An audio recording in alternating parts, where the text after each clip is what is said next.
Chapter 58, An Unusual Proficiency. Chapter text: The first week of July was always an exciting month for Hogwarts students at all stages of their tenure. That was the week when their Parliament of Owls called the Upper House into session and mobilized all resources into delivering letters to students of present and future, and in Lily's case, past. While somewhere in Britain, bright-eyed new students were receiving their invitation into this magical school, she was receiving her goodbyes in the form of her Newt's scores. When Lily returned from work that day, a letter sat waiting for her upon her tea table, addressed to Lily, her maiden name inked upon the envelope. If Hogwarts didn't seem like a lifetime ago already, how did we go? Lily called in the direction of the kitchen, knowing from the smells that wafted from that direction that Save was in there whipping up a treat. She could taste the distinct tang of Worcestershire sauce in the air. I didn't check yours. That would be a breach of confidence. Severus emerged in the doorway of the dining room from across the hall, apparently still stubbornly refusing to put on the apron she had got him. She had even purposely avoided picking anything with flowers or effeminate designs, choosing one with rather uncontroversial black and white checkers. Lily sat herself upon the end of the couch, taking a deep breath to calm the sudden jitters that set upon her. Severus swept over to sit beside her. Dinner all right without an eye upon it? Lily found herself asking in a high and breathy voice. Severus glanced at her, eyebrow arched. Shepherd's pie. It'll bake for a while yet. But maybe I should check on it, Lily continued, already pulling herself to a stand. Severus' hand flew out and caught her wrist, pulling her back down into her seat. Open it, he commanded, firmly and gently. I have every faith in you. With shaking hands, Lily did as she was bade, pressing her fingers into the hard wax seal and cracking it in two. She hesitated as she flipped open the flap, her heart fluttering in her throat. Cool fingers slipped over her own as Save's reassuring hands stilled her shaking ones. Together, they slipped out the crisp folded parchment, so heavy in her hands for a single page. The outcome of her life borne upon this letter, with a settling breath, Lily committed to its opening, pulling the letter straight with determination. Severus was the first to speak, clapping his hand upon her shoulder to pull her into an embrace. Congratulations, Lily. 3 outstandings. I expected nothing less. Charms, transfigurations, and potioneering. 3 highly regarded subjects that she had achieved the highest accolades for. Furthermore, except for care for magical creatures, in which she would excuse herself for only managing a measly acceptable, she had achieved no less than exceeds expectations for every other subject upon her roster. She had the marks to do almost anything she wished. The world was her oyster. But what did she want to do? Any suggestions, Save? Lily asked, holding out her scores. His look of mild confusion reminded her that he hadn't been privy to her thought process. I meant any suggestion over what I could do with this score. Save fixed her with a look, eyebrows upraised. I had thought you had professed your desire to pursue potioneering once. Lily took a moment to remember. Oh, yeah. It always baffled her how easily Save could recall small moments from the past. I don't suppose this score could get me somewhere further with charms work, could it? Save's eyebrows went up. Already done with potions. Lily winced. Well, see, I'm working in enchantments right now. And it makes more sense to pursue a straight course where previous experience applies readily. I understand that. Save relented surprisingly easily. She had feared he would disapprove of her wishy-washy ways. She was so geared up for a lecture over commitment to her already made plans that the absence of one left her feeling mildly dazed and confused. I suppose you could apply for further education in the field of charms within the ministry, Save began, already setting his focused mind to the task. It's not as necessary as a potioneering masterclass is to its dedicated professions, but honestly there are not many professions that are strictly tied to charms. I suppose it could make you a more attractive candidate for employment within the magical maintenance department in the ministry, but it is not compulsory, nor is it strictly the only magical malady they deal with. Pass. Lily wrinkled her nose. Being stuck sweeping up other people's catastrophes was not how she wanted to spend her days. Most clerical departments in the ministry prefer a good grasp on charms work. You might take to that profession. A magical secretary. Wonderful. Pass, Lily huffed. Is there not anything exciting and magical I'm qualified for? He glanced down upon the sheet in his hands, his eyes narrowing. If you're hinting at something. He growled warningly, causing Lily's eyebrows to tent in surprise. I really wasn't, Lily offered, her eyes wide and innocent, and for once utterly genuinely meaning it. Save stared for a moment more before turning his eyes away. But if you were actually toying with this thought, even as a stray fantasy, I want you to remember how dangerous it is out there. He grimaced, as if pained by the thought. And I want you to remember what you risk beyond your own life. I'm not going to join the auras. Lily sighed, finally realizing what Save was tying himself into a knot over. Those black eyes met hers again, holding them there, as if wavering on the threshold of something. But then they dropped. I believe you, he mumbled, standing from his seat slowly. I best check in on our dinner, he muttered. Hold it, Lily called, bracing her hands upon her hips. We haven't discussed your scores yet. Save peered back, his dark eyebrows arched. Feel free to see for yourself, he offered, an envelope appearing from a drawer at his wand's beckon. He didn't wait for her comment, slipping away and out of sight. Well, permission was permission. Lily peeled the parchment from Save's envelope and felt her eyes rolling into the back of her head upon first glance. 8 hours, she grumbled, suddenly feeling quite humbled by her own effort. That's like a full suite. He didn't have a single subject under the highest of official scores. Even the likes of alchemy, a subject he had grumbled through for his full 2 years, sat with a shining gold star upon his record. Lily marched into the kitchen, waving his score before her, as if she was made somehow upset by the result, and perhaps she had been a little. You could do anything you want to, literally, with scores like this. Magical organizations of every creed would throw offers at his feet. No door would be closed to him. He turned slightly towards her from the bench he had been magically sweeping clean of his evening's labors, his dark eyes glinting wry humor as if she had uttered an off-color joke. I am certain, then, that Dumbledore would be happy to release me from my contract to chart my own course upon the sea of opportunities that opened before me. Your sarcasm is so appreciated, Lily muttered with a mirroring tone. But I forgot. You already hit the pinnacle of your life goals, Professor Snape. Severus sighed as if in surrender, turning back to his work as he vanished the refuse from the sink, leaving his workstation sparkling, so proper in everything he undertook. You'll make a wonderful professor, Lily added earnestly. He did not reply, but he finally relented a smile towards his reluctant title. I never realized how much went into being a professor. Lily's ponderous voice drifted over Snape's shoulder. Before him was a long sheath of parchment, meticulously detailing the subject load and how he had planned to deliver it. It was the Sunday night, precisely 2 weeks before the start of term, and equal time since Snape first received his notice of commencement of employment, which included a sheath of bound parchments outlining the policies and ethics that bound a professor of Hogwarts, as well as his prescribed syllabus. His heart had dropped when he laid eyes on those familiar manuals that had bound his previous life, the memory of teaching children who did not wish to be taught. An activity akin to beating his head against a brick wall. He had not felt such dread since the days after he first awoke into this new life, before he had realized that not all had to be as it was. He hated that role, he hated that life. Had it not been for the duty of what he owed, he would have given thought to the opportunity to flee that role at the risk of Azkaban. He had hated his life at Hogwarts, as a student, as a teacher, and as a spy. An entire life of unpleasant memories, spent within those stone walls. The idea of returning to that suffocating routine, perhaps that was why he had procrastinated for so long, to put quill to parchment over the subject delivery schedules he had to write. The failure to exercise that willpower until nearly past his allowable period of grace.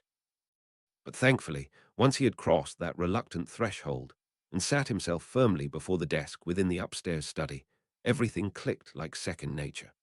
He gave barely a glance to the introductory guides to class planning he had been sent as part for all newly hired educational staff, finding far more sense to his own methods rather than the haphazard slosh devised to ease the annual novice hired into this role.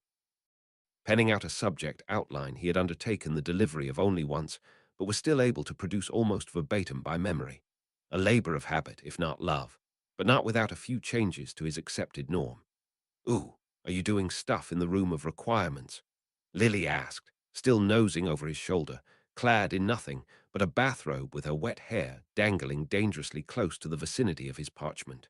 Without glancing away, Snape tipped his head in affirmative. It would be remiss of me to not fully utilize newly discovered resources. Passing on that little secret by official decree, you are going to be the coolest teacher ever, his wife claimed with a voice bubbling with excitement. A truer stretch of the imagination there had never been. It would be impossible to keep this room a secret any longer, not with the Gryffindors holding parties in there every year. With a grin, Lily turned back to Snape's scrawling parchment, so ready to offer her 2 cents on his professorial decisions. Bit light on the defensive spells in first year, she critiqued, judgment quite obvious in her voice. Snape frowned, not having expected to need to justify his decisions until he finished submitting his delivery plan. Defense spellwork is so closely tied to the charms curriculum that there's little point in trying to teach beyond Professor Flitwick's pace. Conjuring sparkles is no doubt stimulating to an easily distracted first year, but I do not see the value in the lesson beyond a waste of time. That judgmental tone continued, but I noted you're going heavy with the dark creatures right off the bat. Snape's quill did not pause. Most introductory topics to this subject are pointless and mundane. Would you not prefer to learn of the necessity of this craft by practical usefulness? So, scare them into this topic, Lily muttered. Snape finally turned in his seat, replacing his quill into his inkwell. I do not consider Darksies to be so nightmare-inducing. No, but basilisks very well are. Snape acknowledged the truth to that assertion. That may be the case, but it is of both relevance to recent history of the school and a valuable cautionary tale of how easy it is to err upon wizarding legislation. A basilisk egg is so easy to create that I'm surprised Hagrid hasn't yet gotten his hands on one. But really, you just want to boast about taking one down, don't you? Lily teased. Snape scowled, a little abashed over that not untrue accusation. There is also value to having a healthy respect for a professor. A vicious grin took to Lily's features, such that Snape felt as if there had been something amusing hidden in his utterance. His wife took pity on his state of mild confusion. That was the first time I've ever heard you referring to yourself as a professor. A statement that had not fully explained to Snape why that might invoke mirth. I'm pretty sure I have stated that fact right from the beginning. From the moment I brought this issue to your attention, Snape recounted automatically. Yeah, but you didn't exactly say it like you meant it, Lily insisted, so infuriatingly vague in her words. Snape frowned, not entirely sure exactly what Lily meant. Did you not believe me when I first claimed as such? Oh, don't be so literal. Lily rolled her eyes, brushing her damp hair aside in a dismissive motion, but her smile did not abate. I just like seeing you in this role, and it feels so real having you refer to yourself as professor. The sentiment was all well and good, but she simply put a little too much salacious emphasis on the end of that sentence. Don't you start on this again, Snape growled suddenly, feeling the heat creep up his neck. But it was never Lily's style to desist when he squirmed. Professor, she almost purred in her prurient voice, leaning in a manner that invited his eyes upon every part of her that showed through her imperfectly tied bathrobes. I insist that you cease, Snape growled quite firmly, coloring brightly as he averted his eyes. There are few key words I do not need to associate with any semblance of arousal. An unladylike snort tore through Lily's lips. I graduated too soon. I should have stayed for one more year, to torment me as I attempt to teach. Snape asked, aghast by the very thought, a thought Lily seemed to share, but with very different consequences in her mind. I would make the best student, turn up for every class, stay back for extra lessons, which was all well and good had she not given a suggestive wink. Maybe earn a few extra points for Gryffindor. I should think not, Snape proclaimed, aghast by the mere thought. I will approve of none of that going on under my watch. I should certainly not tolerate that from my students, he growled, quite incensed at the thought. He had built up a reputation for being an utter flame-snuffing curmudgeon when he last worked this job a life and a half ago, and certainly never had to endure such bold-faced nonsense. Oh, you certainly won't. But I guarantee you won't be able to herd the students to your corner of morals. I honestly don't see how you can stop it, Lily continued, the very picture of the problem student he had to deal with as part of his daily headache. The classic Gryffindor. considering how the secret of that wonderful room of imagination and privacy is going to be common knowledge. I happen to know a few people, not naming any names, who turned that room into a hookup spot. Snape scowled, having already considered this terrible reality he would be dealing with. I don't doubt the quality of that room would become apparent quite quickly to those who would seek it for immoral goings-on. Snape spat the words as if in distaste. I planned my classes around the upper years' free periods to deny them, because he expected no less from herding a school full of hormonal teenagers, especially now that he had a little more appreciation of that very phenomenon. Lily looked utterly betrayed. I was wrong. You're not going to be a cool teacher. Snape's voice could not have been more sarcastic. Passing up divination in third year was a waste of your talent. Considering what we got up to in our last year, you shouldn't be one to judge, Lily continued, not at all considerate of the context of their own situation. A situation that Snape invoked quite pointedly, never once within school walls. But I made you think about it, Lily insisted mercilessly. Really, really, think about it. All the more reason I should make it easier for them to resist such temptation, Snape retorted, turning back to his parchment, quill in hand, with a note of finality. Then he muttering under his breath, more for his sake than hers. And because if I am to spend a year in this cursed role, I do not want to spend it dealing with teenaged pregnancy. Training with the Order at Hogwarts would have to cease fairly soon with the looming start of the new school year. Snape took to his mandate faithfully, accepting his training tasks as he was given. He had been through such vigor only once before in a life no longer, but that had been enough to teach him of the value of physical conditioning. Though he could not compare with the fitness of the likes of Potter and Black, or even Marlene, owing to their sporting dedication, he did far better than Pettigrew and Lupin. Which, if he paused to think about it, was honestly boasting that he was physically more capable than an institutionally unfit craven, and a diseased creature who was near infirm for several days a month. At the very least, he was improving, and if he were wise, he'd know true improvement was only that of comparing to one's past self. Unfortunately, he was also a teenager, and reason didn't always sit upon the throne of his mind, a fact he was slowly becoming more aware of.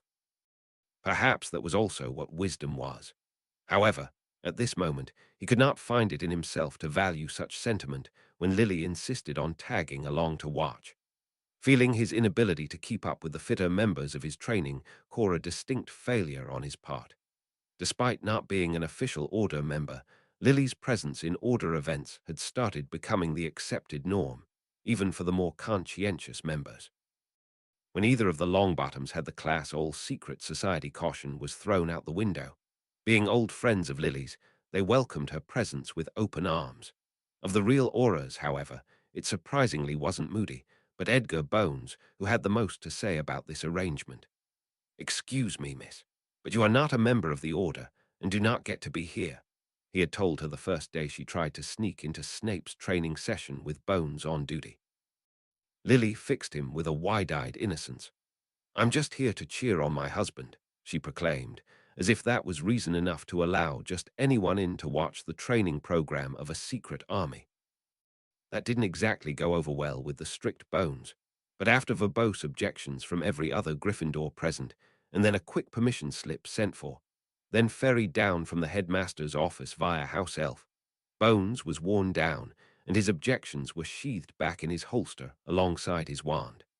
But Moody, on the other hand, after satisfying himself with security concerns, did not seem to give a toss over Lily's presence, even once insisting she have a go upon the training ground before promptly pitting her against Snape in an impromptu duel. Needless to say, Snape had never been hobbled so in his methods. Though he had ultimately managed to harmlessly disarm his wife, he had forgotten the crucial fact that his wife needed no wand to bring magic to bear. He, on the other hand, found himself quite helpless quite quickly without his. "Your weakness is as glaring as the apex sun," the gruff Aura had proclaimed, as Snape found himself quickly put on the defensive. He hadn't been able to level a single spell against Lily, his mind rebelling at the mere thought of raising his wand against his beloved. Snape scowled, burning red at that chastisement as he bent to retrieve his wand. "In most cultures, it's considered ill form to attack your wife," he muttered. but feeling less than absolved by his assertions. Then what if your enemies turn your wife against you? Moody barked. Spells aplenty exist to bend the will of the unwilling. You cannot afford to hesitate upon the dueling plains. Ever vigilance. Lily looked ever so pleased with herself, though she tried her best to hide it. But that cheek-filled smile was quickly wiped off her face when Moody ordered her off the training floor with a sharp bark. No doubt Lily had hoped she might finally find inclusion with the noble order, only to find she had been used to prove a point, one that Snape did not appreciate in the least. If she were in such a situation where I must bring force to bear upon her, then I have already forfeited my right to victory, Snape growled, stowing away his wand into his sleeve pocket. Moody set both bolt blue eyes boring into him. Then I hope that your future foes are the likes of Black and Pettigrew, for I hate wasting my time, and there is no greater waste of time than training dead men. Snape scowled darkly as Sirius Black jumped in, looked utterly affronted. Why am I lumped in with Peter? Black demanded. I don't piss myself at the first sight of wand fire. If the marauder had hoped for a placating response, then he learnt nothing from the month and a half under Moody's wing. And you respond to wand fire with a gormless abandon as you intercept it with your face. At least pissing yourself would have been a reaction. Pettigrew made the mistake of sniggering before a dark look from Black sent him into submissive silence. That was always the path Moody's lessons took, always pushing upon the perceived weaknesses within his trainees. Never content to simply capitalize upon a strength, ever vigilance in every respect it seemed. Training day with Moody was in every way the exact opposite of what to expect from Edgar Bones. The man was as by the book as any lawman could conceivably be, barring membership to this underground army. Right, you lot, warm up. Edgar would always bark the moment he marched into the room. His training sessions would always go through the same structured motions each time. Those who stood out in any particular activity only served to set the bar for everyone else to follow suit. Dueling was a training tool he only infrequently allowed, and even then, only with the strictest of safety precautions. But even then, sometimes injuries occurred. More often still, when it was a duel between Snape and Potter. Momentum charms deployed the moment Potter was flung into the air, having been caught out by Snape's knockback jinx. But Snape, too, had not come out of that exchange unscathed. A burn wound its way down his arm, having been caught by a fire-making spell laid onto his sleeve without his notice. It seemed their frequent exchanges were beginning to teach that arrogant boy some semblance of subtlety. The gap between them was shrinking, with Snape winning by smaller and smaller margins. As much as it galled him to admit it, both Potters he had met seemed to have some considerable talent in the field of magical combat. It had been only over a month since training began, and already Potter was claiming small tokens of victory within their exchanges. Had this been true combat, Snape would not have had the time to tend to his wound, and as minor as it was, it could have made all the difference in an ongoing fight. With a glower, Snape repaired the damage to his new robes. The thick, sturdy material took the repairing spell without a seam out of place, a grand difference between his new quality garb and his old spell-worn rags. With his dignity sought to, Snape turned his wand to his injury, a simple surface burn, requiring only a simple healing spell. Due to the complexity of the human body, magic or muggle, most wizards and witches preferred the reliability of salves and potions to heal even the simplest of injuries, and honestly so did he. Healing spells relied on a grand knowledge of figure and form and a careful mastery of the transfigurative arts. Mistakes could be exceedingly costly. But for a simple burn upon his skin, Snape had skill enough to treat. He turned his wand between his fingers, tracing around the burn, muttering the incantation to the complex spell under his breath. The redness receded, as did the pain. One of the simplest of all the healing spells, but the most he was capable of confidently. Good to know you can get yourself back into working order, Bones grunted as he marched past through the dueling floor. But I'll appreciate if you did not deal injuries that did not take seconds to fix. Snape followed the Aura's eyes to the form of James Potter, leaning heavily against the wall as he braced his shoulder with a wince. Snape sneered at his rival's pain, but felt no satisfaction accompanying. He turned away. The oddness of this moment took him by surprise. The hatred he had for James Potter burned still in his heart, but not the desire to see him harmed or wish upon him grievous ill. That malice was there no longer, and instead there was guilt for dealing injury when there was no need to. A scowl split his face as he found himself unable to meet those earnest green eyes of his wife, who came to his side to see to his welfare. Once upon a time, in another lifetime, her primary concern would have been for that boy he so loathed. Instead now, by Potter's side was another girl, Marlene McKinnon, who in a previous life had no such distinction to Snape's knowledge. A further reminder how their fates had divulged. Perhaps this should be enough for him to lay his old hurts to rest, a gentle hand laid upon his repaired sleeve. "Save," Lily urged, pulling him out of his mirroring thoughts. "Are you hurt?" Snape lifted his sleeve to reveal the absence of his injury. "I'm fine," he muttered, turning his eyes unwittingly to his far more injured rival. But he's not. Lily left his side then, turning her concern to Potter.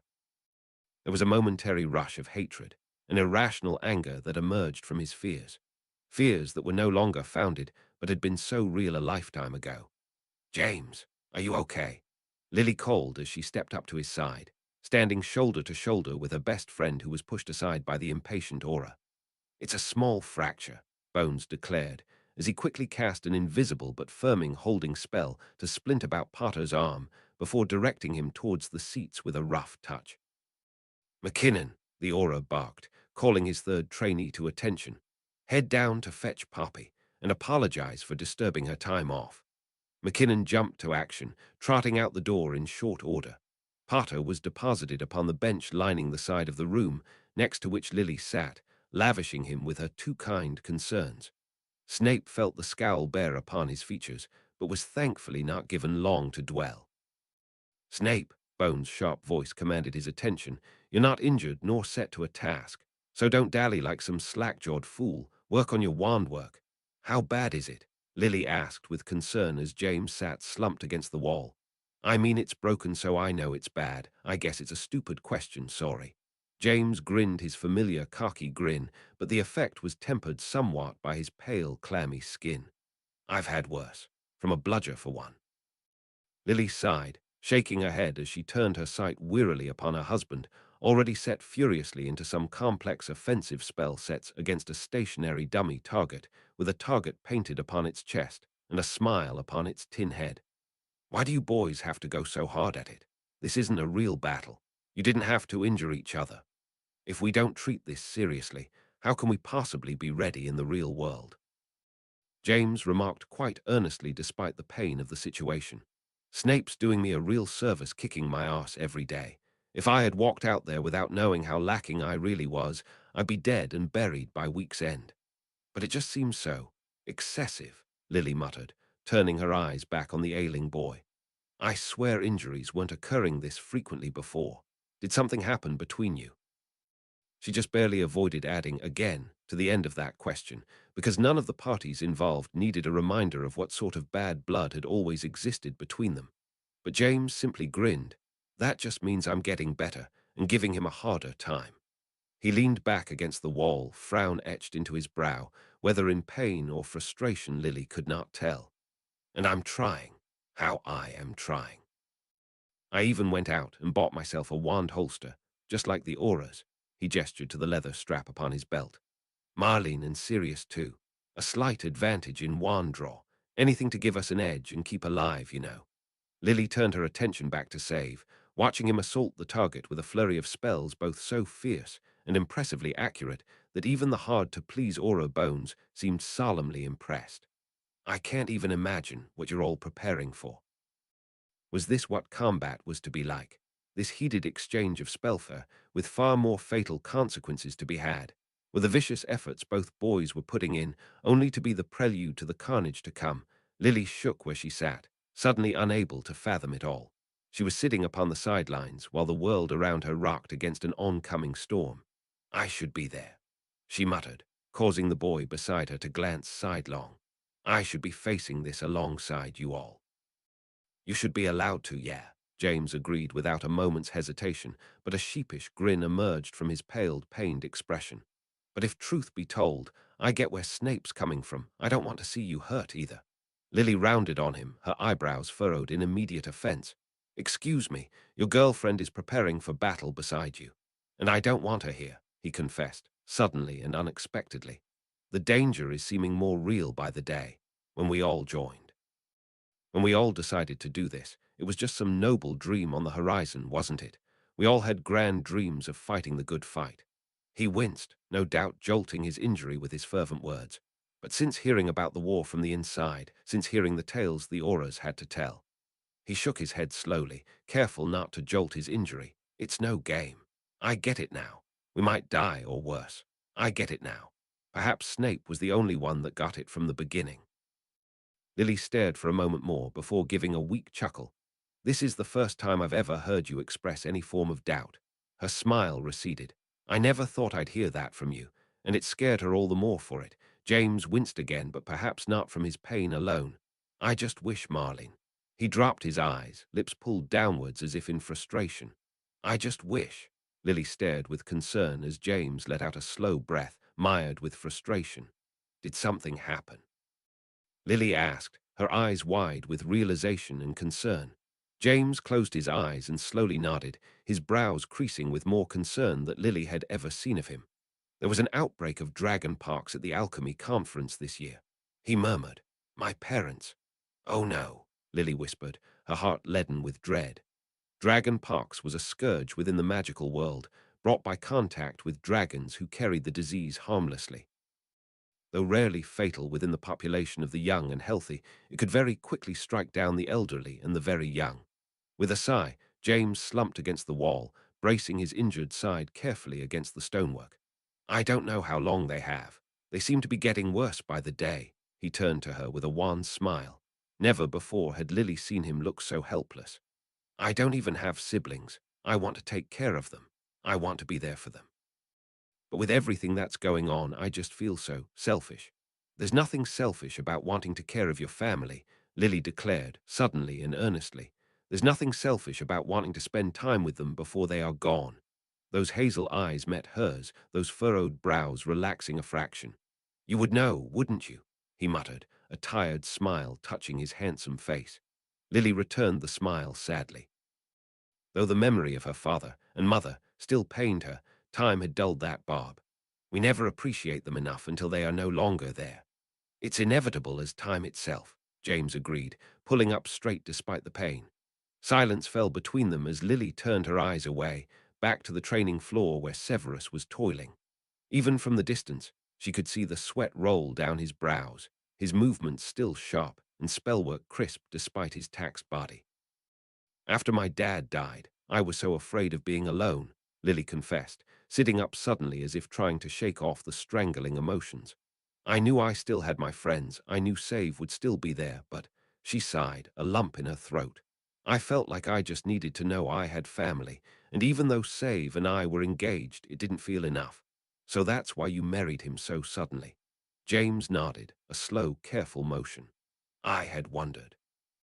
I think now my one greatest regret is that we didn't marry sooner, that my dad didn't get to be there to walk me down the aisle. Your parents are still alive, so maybe you and Marlene."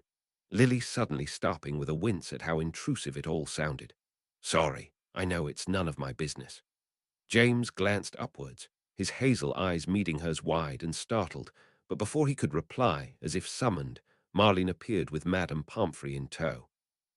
"Sorry I took so long, Jamie," she puffed as she stepped out of the way of the matron. "I had a run-in with Peeves. That half-bit poltergeist thought it'd be funny to trip me into the trick step. If it weren't for nearly headless Nick helping me fetch Pomfrey, I might still be stuck there." "Your perception is terribly lacking," Bones barked, startling the girl with his sudden appearance and proving his point. "If you can still be caught by surprise by a clumsy poltergeist, I don't care for your chances in the real world," he criticized quite harshly. James turned his eyes upwards with concern, and for the briefest moment fear shone upon his face as clear as day, but then it was gone as pain replaced it, as his magical splint was roughly dispelled. "Carefully," Madame Pomfrey ordered sharply, with a withering glare to the gruff aura. It seemed her disapproval could make the hardiest of men squirm. Lily withdrew to give the matron more space, stepping back from the sudden huddle of bodies. She turned to find her husband lingering on the other side of the room. Upon her attention, he glanced away, as if he feared his attention might be mistaken for concern. Chapter 59. Once more to his post. Chapter text. Lily had never known what the castle was like before the beginning of a new school year. It was the weekend before September when Lily visited for the final training day for the Order recruits. The increased activity was instantly noticeable the moment she stepped through the entrance hall doors. House elves swarmed quite visibly on every floor. Classrooms were being prepped, materials were being shifted, classroom stores were receiving final audits. The castle itself seemed alive, with the stones of the walls and floor seeming to tremble with the activity, preparing itself for the intake of 100 new students and several hundred more returning. The school start fell on a Friday this year, meaning the lucky little tykes got to start the year on a weekend. Free time to socialize and explore, to find their feet in the castle that was to be their home for the next 7 years. Before she knew it, Lily was swept up in the excitement of it all. The prospect of a new school year and all that it entailed, before remembering very suddenly that she was not to be one of the returning students. That brought her mood down very quickly. A similar sort of mood was upon Severus, Lily noted, upon catching sight of him just by chance in the hallway. Severus had left early that morning, earlier than he would usually leave for his training sessions. He came to make his last preparations for his classes, no doubt, and he could not look less enthusiastic if he tried. One might be forgiven to think you were going to a funeral, Lily joked as she trotted level to his stride, startling him by her unannounced appearance. Save's scowl receded a fraction, a compliment in and of itself. I didn't even have the time to forget how much I hate this place. With your memory, that could take centuries, Lily returned, all smiles and sunshine, and was rewarded with naught but save scowls of gloom and misery. They ascended the grand staircase, the shifting stairs swiveling about actively as if rehearsing for a role as the least efficient version of a climbing aid, magical or mundane. They actually had to stop 3 times to wait for the stairs to pick them up or drop them off on the right flight. Severus seemed determined to mire himself in misery over the occasion, but after a long stretch of suffering in silence, he finally saw fit to give Lily the first reason to find the coming event less celebratory. I won't be able to live at home for a week at the very least. The first few nights are harrowing for some, and it won't do as head of house to be difficult to access for those that need support. Lily's green eyes widened at the thought, a realization she hadn't before considered about this role. What's more, when I do return home, I must always be on call for anything within my house requiring my attention. There will always be a few nights when I'm in and out of bed, disturbing rest for the both of us. That made sense, knowing how often McGonagall had to be called into the Gryffindor common room to take care of one disaster or another, especially in the years where there were less industrious members among their prefects. And here I thought Slytherins were supposed to be less of a handful, Lily muttered, suddenly less enthused by the prospect. Oh, believe me, I'm counting my blessings that I do not have the responsibility of those trouble-making, headache-inducing Gryffindors, Severus supplied most scathingly as they stepped past the portrait that would be housing the very rascals he bemoaned. Excuse me, you do remember you married one, right? Lily gasped with mock affront. Severus glanced, as if appraising her response before delivering his own. Your example proves my point. Need I remind you of how, even knowing full well that there was a werewolf on the loose, you still decided the full moon was the best time for a romantic lakeside stroll? Lily could not help the giggles that ruined her mock affront. Figures. Pick the night of our first kiss to complain about. A smile touched Severus' face, that gentle one that was meant only for her. That somehow feels like a lifetime ago. Then he grimaced, as if somehow finding the notion ridiculous enough to warrant reaction. They stepped up to the familiar stretch of unassuming wall opposing that eccentric portrait of dancing trolls. The last time they would attend this exercise in this location, perhaps in general as well. Severus was, after all, going into a full-time career with a workload that did not permit enough free time to even return home for the evenings. Their household was about to become quiet indeed, not that Severus was rowdy to begin with. And though Lily would have to get used to his absence, and the bite of loneliness an empty household would inevitably bring her, she could not help but feel the uprush of relief at the thought of Severus being spared the role of a frontline combatant. He had promised her as such several nights before, when she had finally confessed the anxiety nibbling upon the back of her mind. When James, the bold and brash and ever self-assured boy, had confessed his uncertainties, upsetting Lily's own Gryffindor confidence in the matter, because until then she hadn't really thought about it like a true life-and-death scenario. It had been all heroic fantasies of righteous endeavors, like the tales where the hero triumphs and the evil falls. She hadn't been invited to the Order meetings, and as such had never been privy to the true goings-on within the war. The terrible news and events that had cemented even the cocky James Potter in reality. Even a whisper of the real deal had managed to rattle the very foundations of her confidence. The bane of being stuck on the outside was knowing that all her friends were to face this, that her husband was going to face this, and all she could do was wring her hands and wait for news. When she had confessed this all to Severus, laid it all down upon him in a blubbering rush, unable to discern her tears from frustration or fear, he had hushed her with simple reasoning. I do not think Dumbledore would be so short-sighted as to risk the head of house that he had hired on specifically to manage the Death Eater problem at its roots, he had said as he prepared for bed that evening. But all this training, Lily babbled on, as her fingers worried the sheets blanketed about her, hungry for reassurance. All this dueling prep work will be a valuable asset to my defense lessons, I'm sure. In fact, I believe I will be the first appointed in decades with any form of real training in the matter. Save didn't even look the least bit concerned over the possibility. His confidence had softened the spurs upon her mind, and though they hadn't spoke of it again since, time had dulled those thoughts greatly. And now, after realizing what sort of schedule he'd be living off as a professor, she felt quite silly to have lent that concern credence at all. But all it meant was one less person to concern herself over when there were many more to fear for. As she stood in that room, every familiar face was already present within.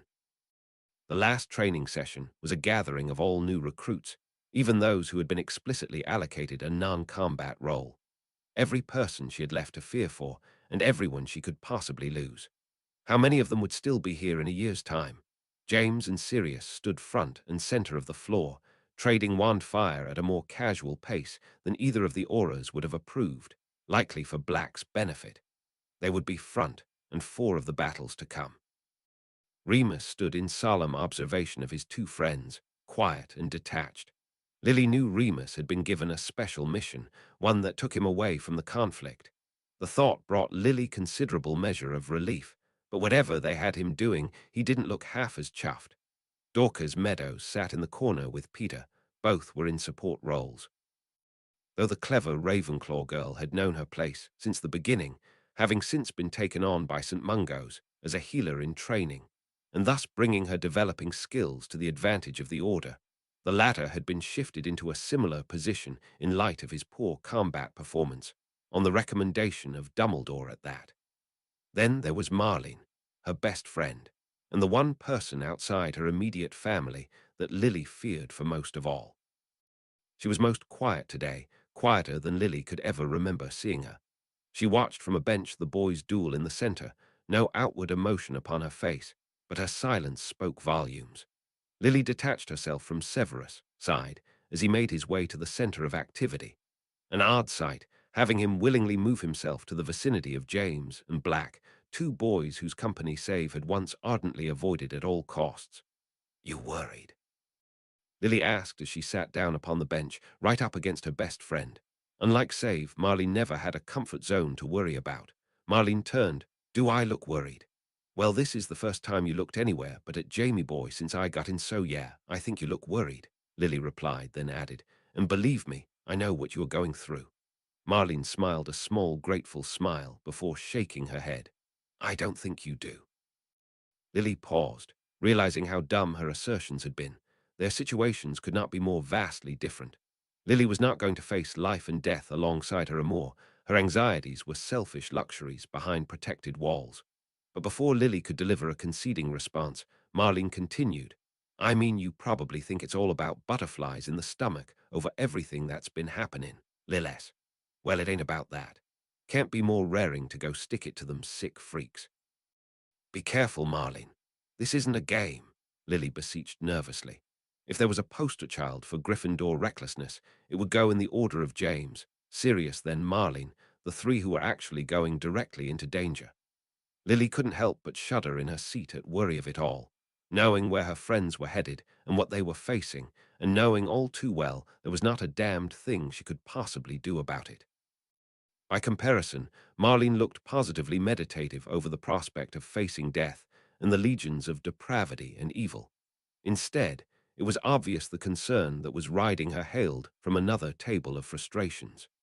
You sound just like James, Marlene grumbled unexpectedly, for that was sentiment, not what was expected from someone Lily had just ranked higher on the recklessness scale.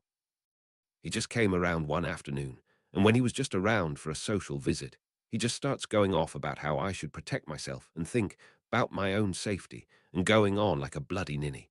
He even got the balls to ask me to drop out into a non-combat role. Lily tried her best not to wince, realizing where those sentiments might have emerged from. Then he asked me to marry him. It took another moment more for Lily's face to catch up with what was said. Oh, by Merlin's grace, are you too? And I said no. Marlene winced as Lily visibly shrunk back with surprise. We were fighting, and he just sprung it out of nowhere. She shrunk in on herself, shaking her head with a wince. So, I guess we're still fighting. Oh, Marlene, Lily muttered as she pulled her best friend into an embrace. Her heart hurt for her best friend, guilt prickling at her neck over her own role in sowing the seeds for such a terrible turn of fate. I'm so sorry. Are you all right? Yeah, just peachy, Marlene muttered with a sniff, not convincing anyone. I mean, we haven't exactly sat and hashed everything out over tea. She mumbled, glancing back over to the dueling floor where James was listening so very attentively as Save critiqued him in his no doubt scathing way. I'm sorry, Lily offered again, as inadequate as her words may be. I think it was me. I was the one who put that whole idea in his head, she confessed, utterly devastated with contrition. Marlene turned her blue eyes back upon her, hooded and weary. That wasn't the context I was pitching it in, though. We were talking about his parents. Dragon Parks, Marlene confirmed, her tone muted, whether by sadness over the thought or anger over the admission Lily could not tell. I had said that I regretted not marrying before my dad had died. Lily's voice died, too ashamed by her own meddling. I'm sorry, Marlene. Her best friend gave a great sigh, a long and defeated sound. I think it's about time I saw to my responsibility as a best friend to give you some hard truths. She paused dramatically as Lily all but flinched. You give terrible advice. That was a sentiment Lily could wholeheartedly agree with at this moment in time. Sorry, she muttered, head still bowed. You better be, Marlene agreed, but her voice was light on accusation. This was definitely not the way I saw my proposal coming. He and I will need to have a strong talk over how expectations were not met. Relief touched Lily's heart. I'll keep my meddling to a minimum from now on, she offered, a poor retroactive commitment in the face of the disaster she might have wrought. Me and Jamie'll just have to sort things through. Like adults, Marlene conceded unexpectedly with a long-drawn sigh. Goodness knows, we haven't really talked anything serious. Not since his mum and pops caught the pox. We've just been steering each other in circles from thinking too hard.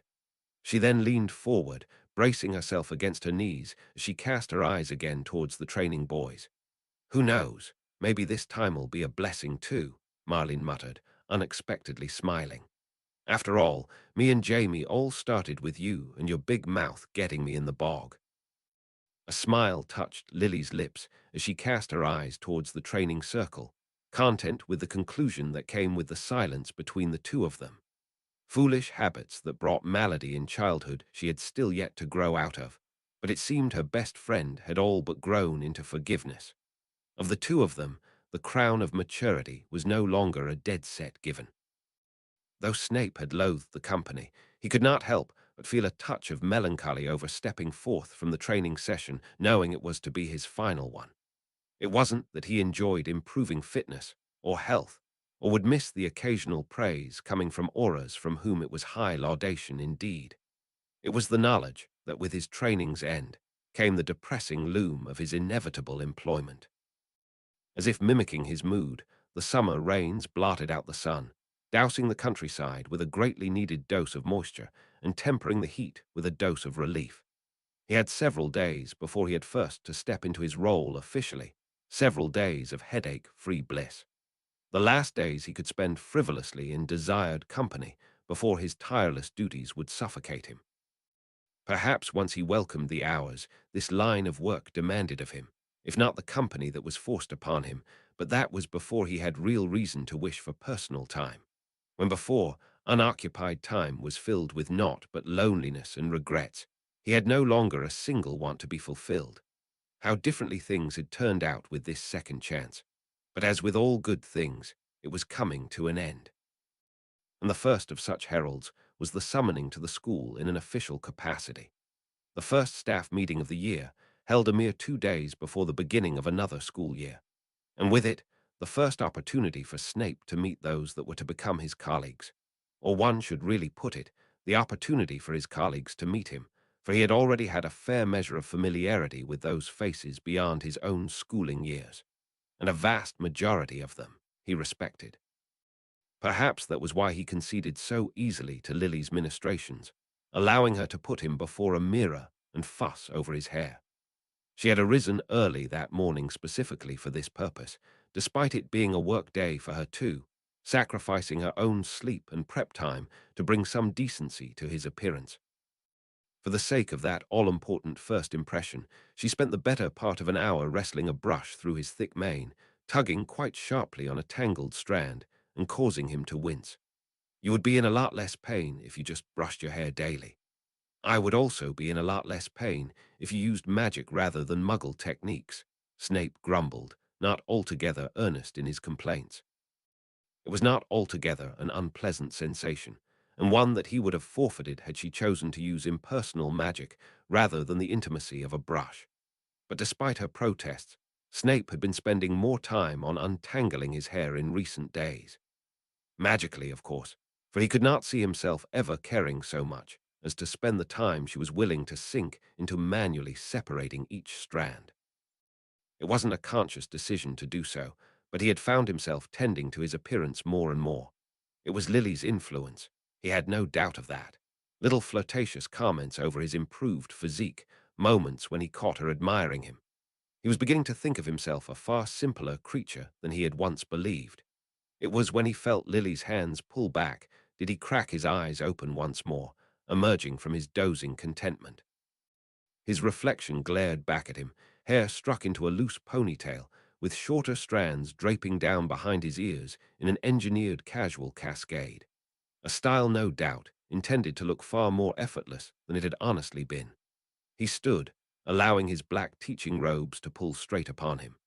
Garbs reminiscent of what he once wore, sans the two bright silver spots upon his sleeves. He would get comments about it, no doubt, sniggers behind his back over such sentimental design, but he found himself surprisingly comfortable over this shameless display of his affections. It was a compromise between him and Lily, and one he had found himself now regarding quite favorably, for it was a symbol of everything he had gained, and only now, when he was finally able to look back upon his life in contentment, did he finally find it in himself to not find shame in his own heart. Though others might mock him for everything they thought lacking, he could finally feel content over knowing he lacked nothing worth having. The face staring back at him in the mirror was one younger than he had ever remembered, far younger looking than the child he had woken up as one fateful September morning all those years ago.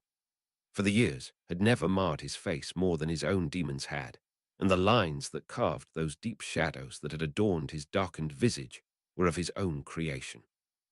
Old and bitter by the age of 21, he had never been a young man since. "Aren't you handsome?" came that complimentary comment from his wife, once so out of place that it bordered on mockery. But now things were so different, not just with his appearance, but with his life and contentment, that he could finally find it in himself to accept it as more than just platitude. No matter how imperfect his life might have been, or frustrating his days to come, Lily loved him, and that thought alone would be enough to carry him through it all. With a smile, he turned to his wife, only to have her step away with her hand held up. "I forgot. I got you something." She darted into her side of the wardrobe, digging into the curtain of multicolored robes that had accumulated on her side since Snape's first pay had come through. Their finances had eased considerably compared to when they first started out in this life together, and it had in no small parts been down to Lily's job getting them through the tough first few weeks. But Snape's first pay pouch brought an end to their need for austerity. Other than securing his meals and potion needs, and perhaps the occasional tailoring fee, Snape had very little need for spending. Even more so in his previous life, when isolation was all that he had to return to, he could find very little to spend his pay on. He had died with a mound of gold to his name, and very little else to show for his life. That Lily had wants to spend on was only a good thing in Snape's eyes. That she had sense enough to wait until they were comfortable was everything he could have asked of her, and that she wished to spend on him he could not be more grateful for. Except, did you buy me clothing again? Snape asked, a little apprehensively. Their division in taste and in style could not be more obvious than their garbs hanging side by side. "Oh, have a little faith in me," came Lily's muffled reply as she emerged from the hanging garbs with a great dark cut of cloth in hand. "I mean I did, but I have some sense of your fashion now." With a flick she unfurled the garment, revealing a sweeping cloak of fine wool. For those chilly evenings in that draughty old dungeon. Snape stepped forward, accepting the gift, turning the garb over in his hands as he cast an eye about it. Thick and heavy, and black as midnight, but almost immediately color caught his eye. An embroidered pattern of a green and silver weave that entwined down the edge of the two center folds that would hang over his shoulder and trail down his front. "Green for Slytherin, and silver for us, wound together to hang over your heart," Lily trailed off before wincing. "I mean, it made sense to me at the time." Snape shrugged on the cloak, the mantle settling upon his shoulders and falling over his form. The front folds fell forward to reveal the patterns, designed never to be hidden. It was no longer his nature to hide this part of his heart. "Thank you, Lily," Snape offered earnestly. Lily raised a suspicious eyebrow. "What, really? Just like that? No complaints about decorations and color?" Snape smiled, turning to acknowledge himself in the mirror, the new man that he was. "I will cherish it." "Good." "Because otherwise the holster wouldn't match," Lily announced, as she produced at a verbal summoning a harness of soft brown prime leather. Thin and narrow, and trimmed with silvers and green, it was a make not designed for waistwear. "A wand holster for the forearm?" Snape asked, as he reached for the object to turn it about his hands. The leather was soft but sturdy, true quality that even when he could afford it, he had never treated himself to. "Dueling holster, like the ones the Auras have, only for the wrist instead of the waist," Lily proclaimed, really just explaining what Snape had already observed. Snape unfastened his cuff buttons and rolled up his narrow sleeves, revealing his pale forearm. Lily stepped forth to assist him with the straps as he slipped the harness about his forearm, feeling the form of the soft leather press against his unadorned skin as the straps tightened. It was hidden from view as he slipped his sleeves back in place. His clothes were made not to reveal what lay beneath them by design. A waste of the pattern design, perhaps, but he valued subtlety before all else. He had never owned a holster in his past life, having always attributed it to showboating Gryffindors and Auras aiming to intimidate. He believed himself a fast draw, no matter where he stowed his wand. Indeed, after his appointment in Hogwarts, he rarely had need to draw it against anyone but a student. Even then, he usually had it pre-drawn and hidden up his sleeve to flick out at a moment's notice. This holster was designed to do that very motion. Snape slipped his wand into the thin enchanted holster, designed to hold the wand in place until he beckoned it forth with a gesture, having it appear in his hand without a wasted motion, a fraction faster than he would have drawn otherwise. "You like it?" Lily asked as she stepped back, wide-eyed and expectant. Snape flexed his forearm, observing how the leather felt upon his skin. It was a subtle form, not discomforting, less intrusive than he had ever thought it'd feel. "It was most unexpected, but appreciated," Snape replied, causing her face to fall. "I meant I very much appreciate it, Lily. It is not something I would have bought for myself." "An edge in wand draw," Lily murmured, almost as if talking to herself as she passed her eyes down his sleeve. "Perhaps it might one day keep you safe." A heartfelt sentiment Snape felt in his very core. It had been 2 years since Snape had last stepped foot in the staff room, but it was truly a lifetime ago. when before the silence that met his entry had been saturated with accusations and malcontent, this time the atmosphere was simply that of polite hesitation. It had been mere months since Snape had walked these very halls as a student, and now he returned as a member of staff. Nobody had had the time to adjust. Dumbledore stood from the head of a long table, along which the caucus sat. "Ah, Severus, welcome. So good of you to show in such a timely manner." He turned to those who were already present, settled down the long table. "I don't believe introductions will be necessary for most who are quite familiar with our recently graduated, I'm certain. But for those of us who did not have the pleasure of teaching Mr. Snape, allow me to introduce him." Snape internally cringed at all the eyes that fixed upon him, and the looks of surprise and recognition elicited from some of the less news-savvy members. Mr. Snape is to be heading the defense against the dark arts faculty and taking over as the head of Slytherin as Horace edges ever closer to the retirement he desires. Nobody argued that point, but sharp looks filled with doubt and unspoken questions were exchanged up and down the table. Snape tried his best not to revert to self-consciousness as he unslung his cloak and handed it to the enchanted rack by the door that extended a hook to take it. A seat appeared by the end of the table, along which the heads of house were to sit, right beside Minerva McGonagall. Snape had no doubt that was where he was intended, but it did not do to presume. "May I?" he asked as he approached the seat. Dumbledore gestured in affirmation, and Snape sat swiftly before more attention could be drawn. Minerva shifted her seat, perhaps to give him more space at the table, but all Snape could think of was the vicious words they had parted on. Coward! There were still several minutes to be had before the meeting was scheduled to be underway, and a few key members of the faculty were not yet present. Snape wondered if this might have been one of those times he should have ignored his impulse to be forever punctual and arrived fashionably late instead, preferably on the cloak tails of the perpetually tardy Horace, so that he could use the man's bulk to his concealing advantage. "Mr. Snape, is it?" came the inquiry from down the table. The wizened face of a bespectacled man peered intently from several chairs across. "I had foreseen our meeting, but I confess it was not completely within prediction." The crystal appeared confused as to which subject you would be teaching, as well as which year you would be joining, but all the same the dictations of fate makes it feel as if we've already met.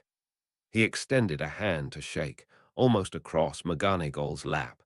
"Marcus Carroll of the Divinations faculty."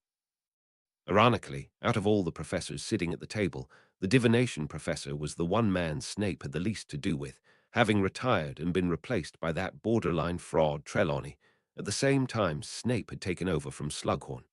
Snape took the hand and gave it a brief up and down so not to accidentally molest the professor stuck between the two of them. "Pleasure. I had heard you were young, but just graduated.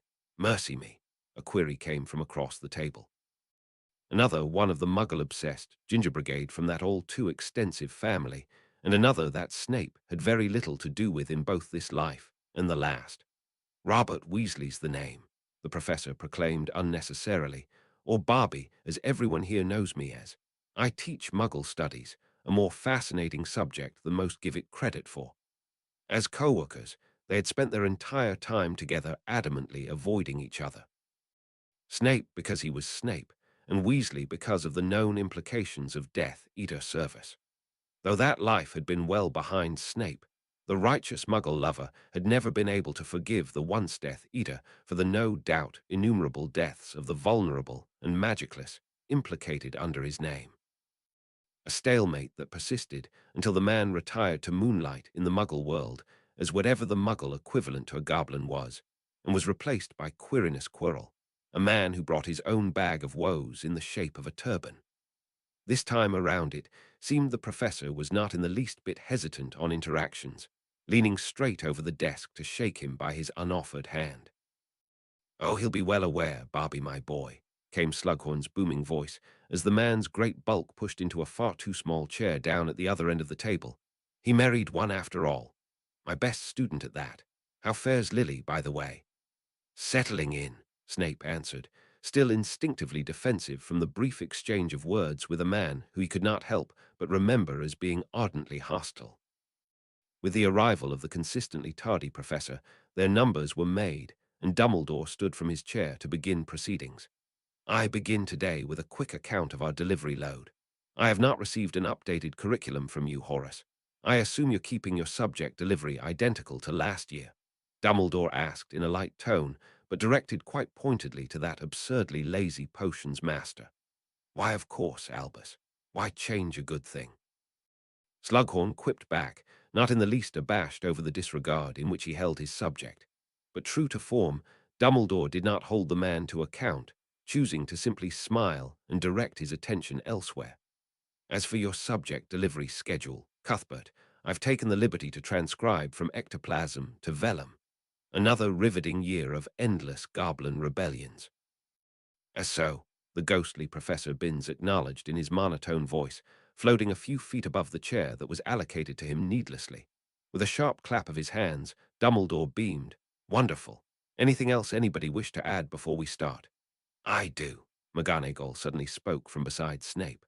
I understand the need of this year's rearrangement of our teaching caucus, but I worry for the role you have been thrust into, Severus Snape. He felt those green cat-like eyes bore into him. You must know of how often misfortune befalls those who enter this position, and 17 is far too young to risk such life and limb. Had it been from anyone else, Snape would have thought such words were derision masked as concern. Minerva McGonagall was one of the few in Snape's life he trusted to offer sincerity at face value. He turned slightly, offering the stern woman a slight nod in acknowledgement. Your concerns I have shared, and as such have taken precautions against. This is why I helped draft a one-year contract, the first of its kind ever imposed upon a professor in this country.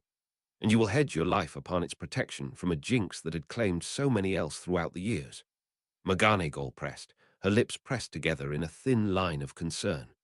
At the very least, we will know by the end of the year if it worked, Professor McGonagall, Snape declared with a tone of finality.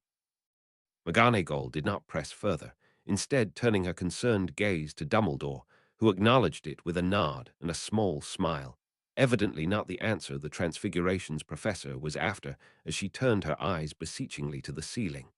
If this must be so, then at the very least we should cease with formalities.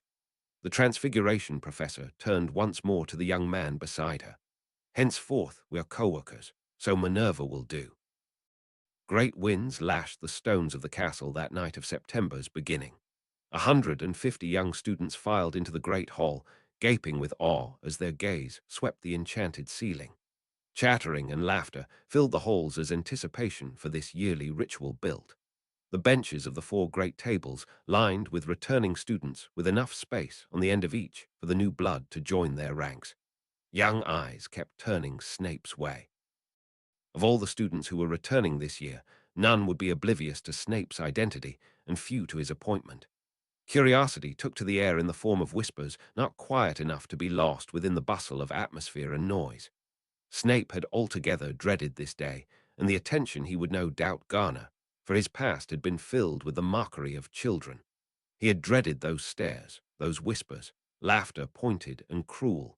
He had thought himself prepared. But that was not what he received this night. Admiration he had never known beamed up at him from those that sat below. Children who stared and pointed did so with joy and excitement upon their faces.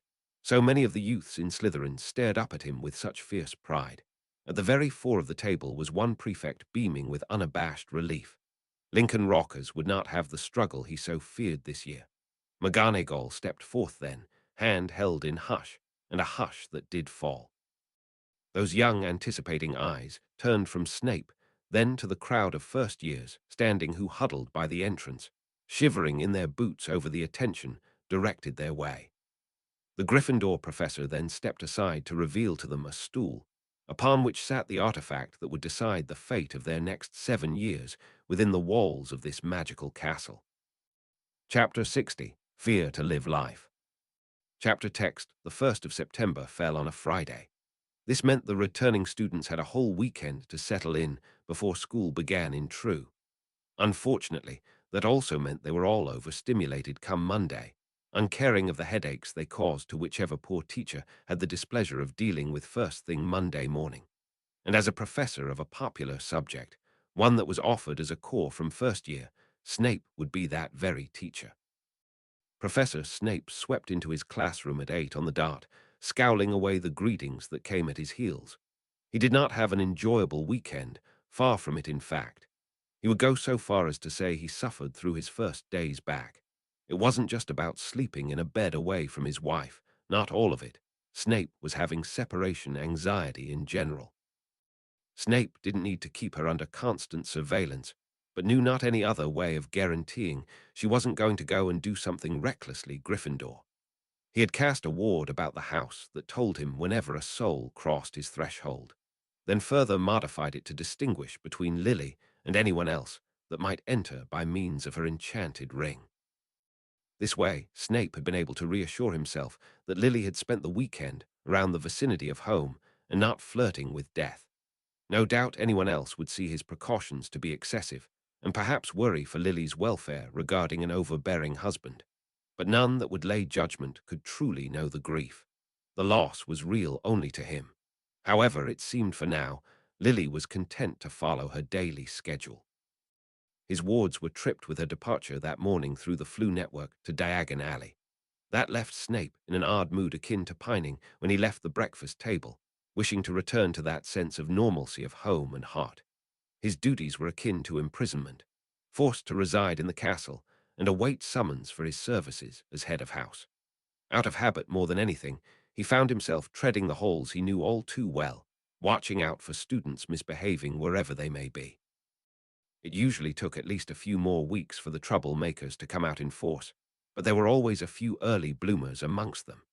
He could thank his lucky stars that the destructive force of the marauders was never his responsibility to bear.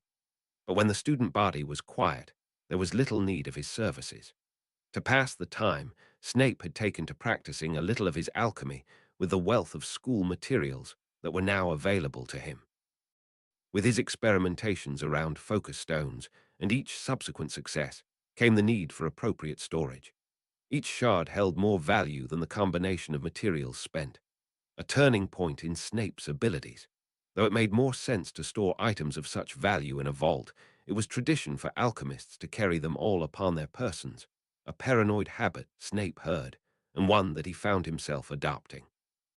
He began to carry every stone he crafted within a magically extended pouch, organized by practical value and charmed with anti-theft wards, all except one. He had discovered, with a little adjustment, the wand holster that Lily had bought him was able to hold a second wand upon the outside of the main sheath. A second wand, or a long, thin focus stone. Snape could not think of a better place to keep on hand a weapon to destroy Horcruxes than literally close at hand. Not that he expected to find himself in need to use it in any form or fashion. Not with Dumbledore taking head of that operation, and Snape all too happy to step back. He had a family to take care of now, and though he wanted this war to end desperately, he was far more reluctant to risk himself heedlessly. But that did not mean he enjoyed the security of Hogwarts, as safe as he might be, for interactions with students still plagued his life. Plans could never be made without the expectation that they would be interrupted by a call into his office, or even to his common room by one of his Slytherins over one concern or another.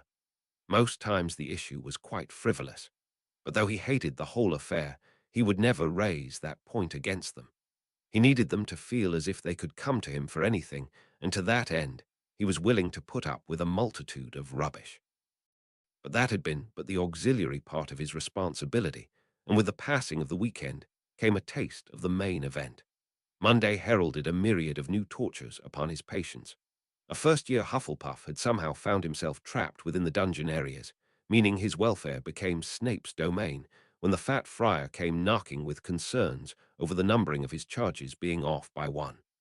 This meant Snape had less time to prepare his class this morning. Had he been a true rookie, that hitch in his scheduling might have proven a problem. But for a veteran such as Snape, it just meant he had less time for breakfast. He had already prepared his teaching notes and references well before the commencement date, and all he needed was the setup of classroom space. The 6th years were his first cohort, and with them Snape's first chance to set the tone for his classes, an eclectic mix of all 4 houses. 6th-year classes were made up of only those who elected to take a course, and one would be forgiven to presume they would be composed of only the most driven. Unfortunately, the reality was rarely so idyllic. Many had chosen defense as a soft subject to pad out their subject load, and with the continuous flux of professors teaching this subject and the subsequent pity marks they received from empathetic examiners, this subject lived up to its reputation. With 1 year, Snape was not going to change the core of that, but at the very least, he should set the standard which every subsequent professor would be measured against. There was only a smattering of Ravenclaws in their number, those that were willing to gamble their education against the sorry selection of teachers they were offered, a smaller number than even the Hufflepuffs, who legendarily shirked from confrontation. By far the bulk of the class was comprised of Gryffindors and Slytherins, the two great houses who shared the most affinity with the dark arts and the defense thereof. Those in green still tended to cluster together, but divisions appeared within their numbers. There was an obvious distance between the factions that Snape was more than aware was developing within his house. Rockers, his now sixth-year prefect, was evidently the leader of those that backed the reform, sat on opposite sides with those that Snape knew to be of lineages that could advocate for nothing but the traditions.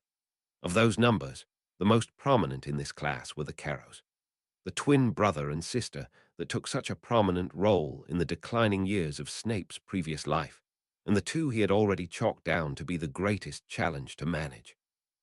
If his house was to find their way forward, it could only truly do so united. As Snape stood at his desk, the noise abated, but only by a fraction. He had yet to build his fearsome reputation that could ensure silence at a glare or gesture. With a flick of his wand, a silencing charm swept over the occupants, stealing the voices of anyone foolish enough to be still speaking and rendering them mute in surprise. Up to this point, undoubtedly the quality of the teaching of this topic had been questionable at best. Too many faces in this position, each with too many opinions to clash, and too little knowledge to part with. Snape began in his low, silky voice, in a silent room that was no longer maintained by only the force of his spell work. The very core of this subject, defense against the dark arts, relies on knowing what it is you are actually defending against. Dark arts, a very broad term, so foolish in its labeling and nomenclature. For any spell deemed to be of more harm than utility is considered a dark art. Any brewing of a potion, creation of a creature, or enchantment of an artifact more dangerous than utilitous is considered a dark art. Eyes were upon him, interest gleaming in some of those eyes, an introduction to ensnarl the minds, for the tone of all future lessons is established by inception of the first instance. Interest kindles and dies by first impressions. So how do you defend against something that defies a label of absolute? A topic that spans fields of such variety that should you spend a lifetime seeking to understand this aspect, you will but glimpse the surface. You make it sound like something to revere. A student's voice lanced through the silent classroom so boldly that Snape instinctively thought that it must have been from an upstart Gryffindor. Instead, he found the student to have drawn his eye, and his ire to be a Ravenclaw. But not just any Ravenclaw. Mr. Crouch, you appear to believe yourself to have an opinion on this matter. Snape directed through the silent class in a silky voice, a dangerous tone that might have once caused students to shirk with dread. Bartemius Crouch, however, did not break from eye contact. The dark arts brings nothing but misery to all involved. It's worth nothing but contempt. Well, that was a surprise. This from a boy whose future fixed firmly in the grasp of the darkest of arts. The boy who not only one day would torture the Aurors Alice and Frank Longbottom to insanity, but also bring about the second coming of the greatest evil to have ever walked the magical earth. But then again, this was a time before anybody knew of the darkness in this boy's heart. Though Snape and the younger Crouch had attended school during the same period of time, they had very little to do with one another. Snape had not known, for he only heard mention of the boy's deeds from Karkaroff's testimony, and in the same breath that the dark wizard had implicated almost half of Britain to escape a lengthy sentence in Azkaban. It hadn't exactly been a watertight testimony. That was quite the opinion indeed, so much so that I had for a moment forgotten which Bartemius Crouch I had asked. Snape replied, not intentionally demeaning, yet sniggers sounded about the classroom. boy flushed crimson. It seemed Snape had hit a sore spot without even meaning to. Snape turned his attention away and took with it the mean-spirited laughter that caused the boy to shrink into himself. The dark arts is an insidious creature, one that can never be wholly controlled or eliminated no matter the attempts made. A beast with many heads. The more one tries, the more vicious it becomes. He turned back, sweeping his steely glare across the entire class. That is why I teach you all to respect it. The silence that met his words was of quiet contemplation for once, rather than abject dread. No voices rose to contest him, no half-cocked questions laced with mischief, intended only for a rise and a laugh.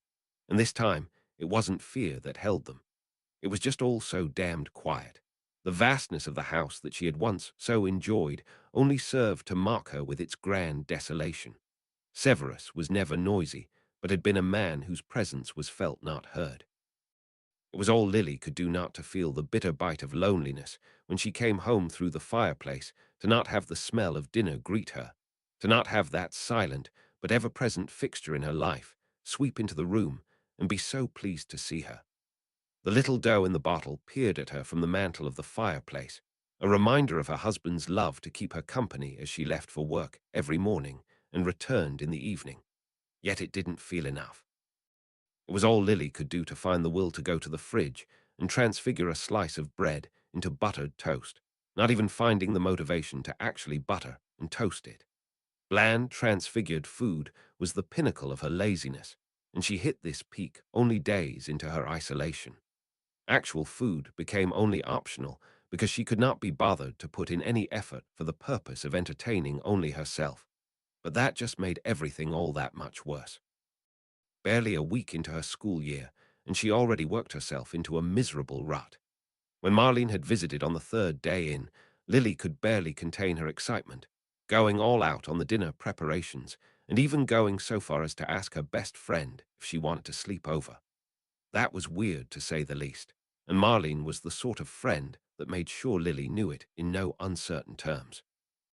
But she was also the sort of friend that would oblige anyway, had she not already made plans to work through her issues with her significant other.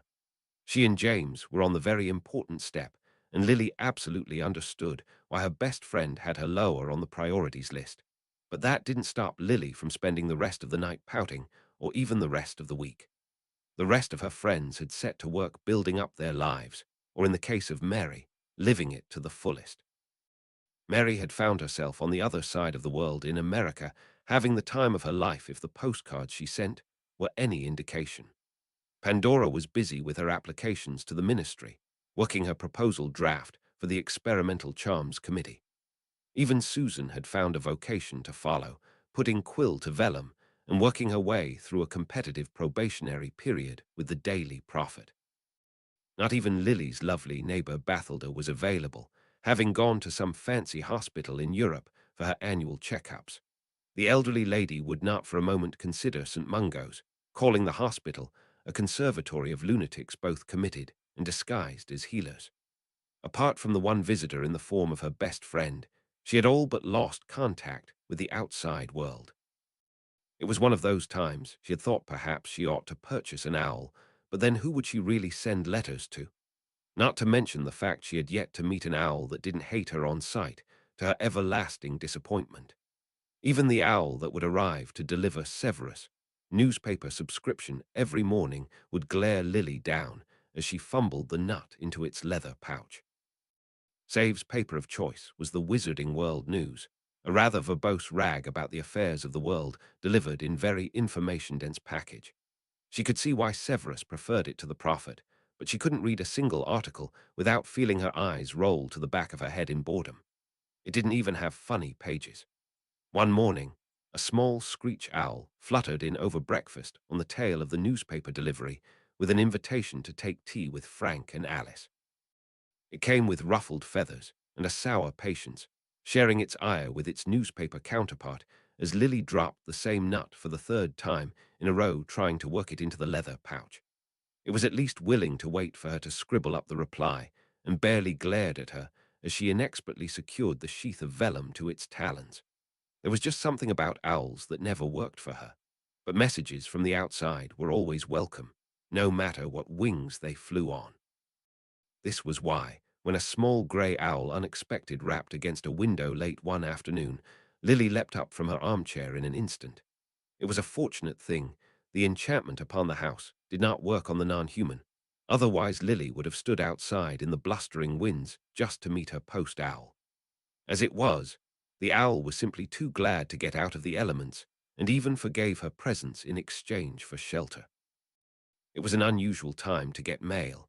Most wizarding post arrived with the morning meal. However, one glance from the mailing address told Lily exactly why this letter did not follow that norm. It was from a Muggle address, her old Cokeworth home to be exact.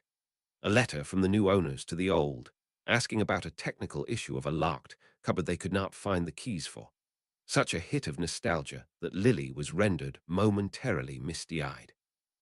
That house had been sold during the infancy of her independence, thrust upon her by a twist of fate.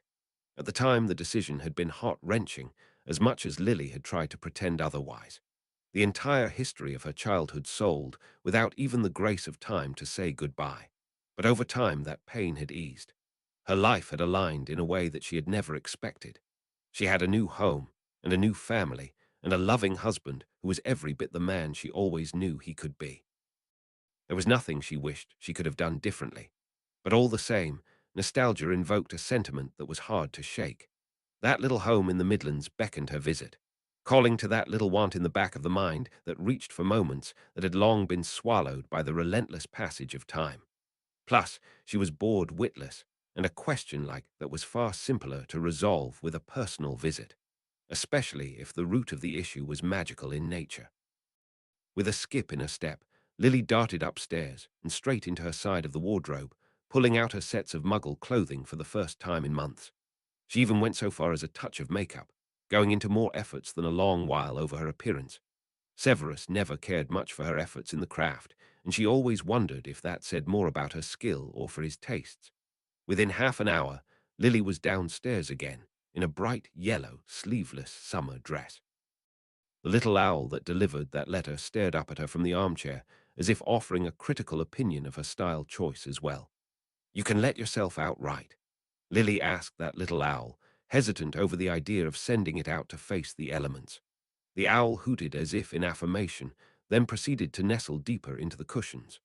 Taking the magical creature's response at face value, she stepped towards the fireplace, a handful of flue powder in hand. "Appleby," she announced in a clear voice, then promptly dove straight into the emerald flames. She emerged into a land untouched by tempest. The summer sun hung low in the sky, threatening the horizon over the small wizarding village tucked away in the rural Midlands. Appleby was the closest flue point to Cokeworth, and a simple apparition jump away from the Muggle town. Lily emerged from the public building of that sleepy village just as the local businesses were winding down for the evening. Only a small handful of activity was left in the commerce heart of this little wizarding village. Of those that were still about, some stopped to stare, while others offered friendly, if confused, smiles. They must not have a lot to do with their Muggle neighbors, for Lily's bright Muggle sundress stood out in this magical village like it never had anywhere else. But in Cokeworth, too, her dress stood out. Only belatedly did Lily remember the conservative nature of the Muggle world when she apparated within a sheltered cul-de-sac, a small walk away from her Muggle home. She was attracting as much attention from eyes from several residents as if she had been garbed head to toe in the most eccentric cut of robes. It hadn't been so long since she had moved from this address, and she had known several neighbors by face who had been old friends of her father's, but years of attending school away from this address made her a face only familiar in passing. They looked at her now as if upon a stranger, no hint of recognition as scandal writ upon their faces, and a stranger she had felt, more so than she ever felt in all her life. She was no longer in a comfortable state of mind when she knocked at the door of her old address. She had briefly toyed with the idea of disapparating away and forgetting this little misadventure entirely when thunderous footsteps sounded. The door swung open, revealing a young boy staring up at her, bright and inquisitive. He couldn't have been more than 6, and with all the confidence of a 6-year-old he declared, "I don't know you," before slamming the door closed. Lily was in stitches when his mother came to the door with a harried look on her face. "I'm so sorry," My boy doesn't know his toes from his manners, she mumbled, too shamefaced over the antics of a very active child to hold Lily's ill-thought-out fashion choice against her. He's certainly lively, Lily commented with a dying chuckle as she pulled herself together. The woman, too, had composed herself, finally realizing she had a stranger at a porch with no idea what the visit was about. "Can I help you?" she asked, hesitant and flustered. Her whole rhythm was no doubt thrown off by the preemption by her child. Even now, Lily could hear in the background heavy thuds and a child's loud laughter. "My name is Lily Snape," she introduced herself. "I came about a letter you had sent me over an issue with the house.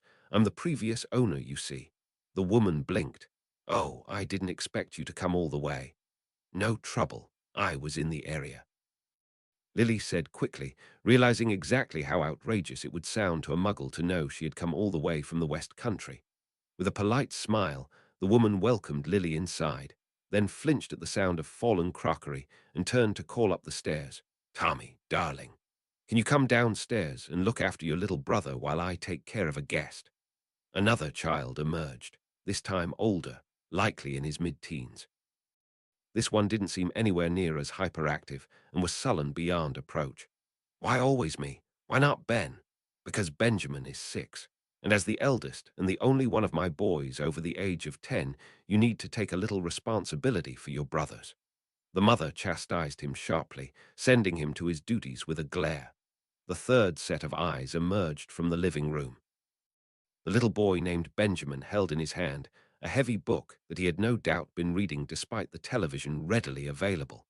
Much younger than Robert, but slightly older than the first little hellion that Lily met, the child emerged from a room scattered with toys and games about the floor. "Why is it that there's always a horrid mess whenever we have visitors?" the mother decried, as if throwing her hands up in the air in defeat. Benjamin looked down as if abashed by the comment. "It was neat when I started reading. Bobby passed through and made a mess in a blink of an eye. He ran off when the bell rang to get the door and didn't come back to pick it up." Almost as if on cue, somewhere outside a thud sounded, followed by childish laughter and a great deal of angry shouting. The mother shook her head with a long-suffering sigh. "I apologize for the chaos. I didn't expect anyone over, MS. Lily Snape."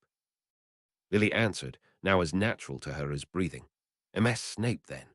"Actually, Mrs., but just call me Lily." "Oh, well, then call me Margaret." The woman led the way up the stairs through the house Lily had known so well. She could see the path of destruction the three sons had already carved in the half a year they had lived here. The carpeting over the stairs was loose on a few steps. The adhesive had no doubt put up a valiant struggle against the rough treatment of careless feet. One of the columns had given way, splintered outwards from what appeared to be a heavy blow. Three sons must take their toll. The mother brought Lily to the room that had once been Petunia's. 3 beds now sat aligned against the wall furthest from the door, another smattering of toys scattered across the floor. She pointed Lily to a built-in closet by the side of the room, one that did not have a lock and key. Instead, a magical locking spell sat over it, so obviously Severus by design. Without even a muttered word, and just a wave of her hand, Lily dispelled it, pulling the closet open with a flourish and smile. "It's fine now." She braved a quick glance behind the door to ensure Save hadn't forgotten anything else magical and less benign within. He wasn't usually one to be a scatterbrain. "It wasn't locked."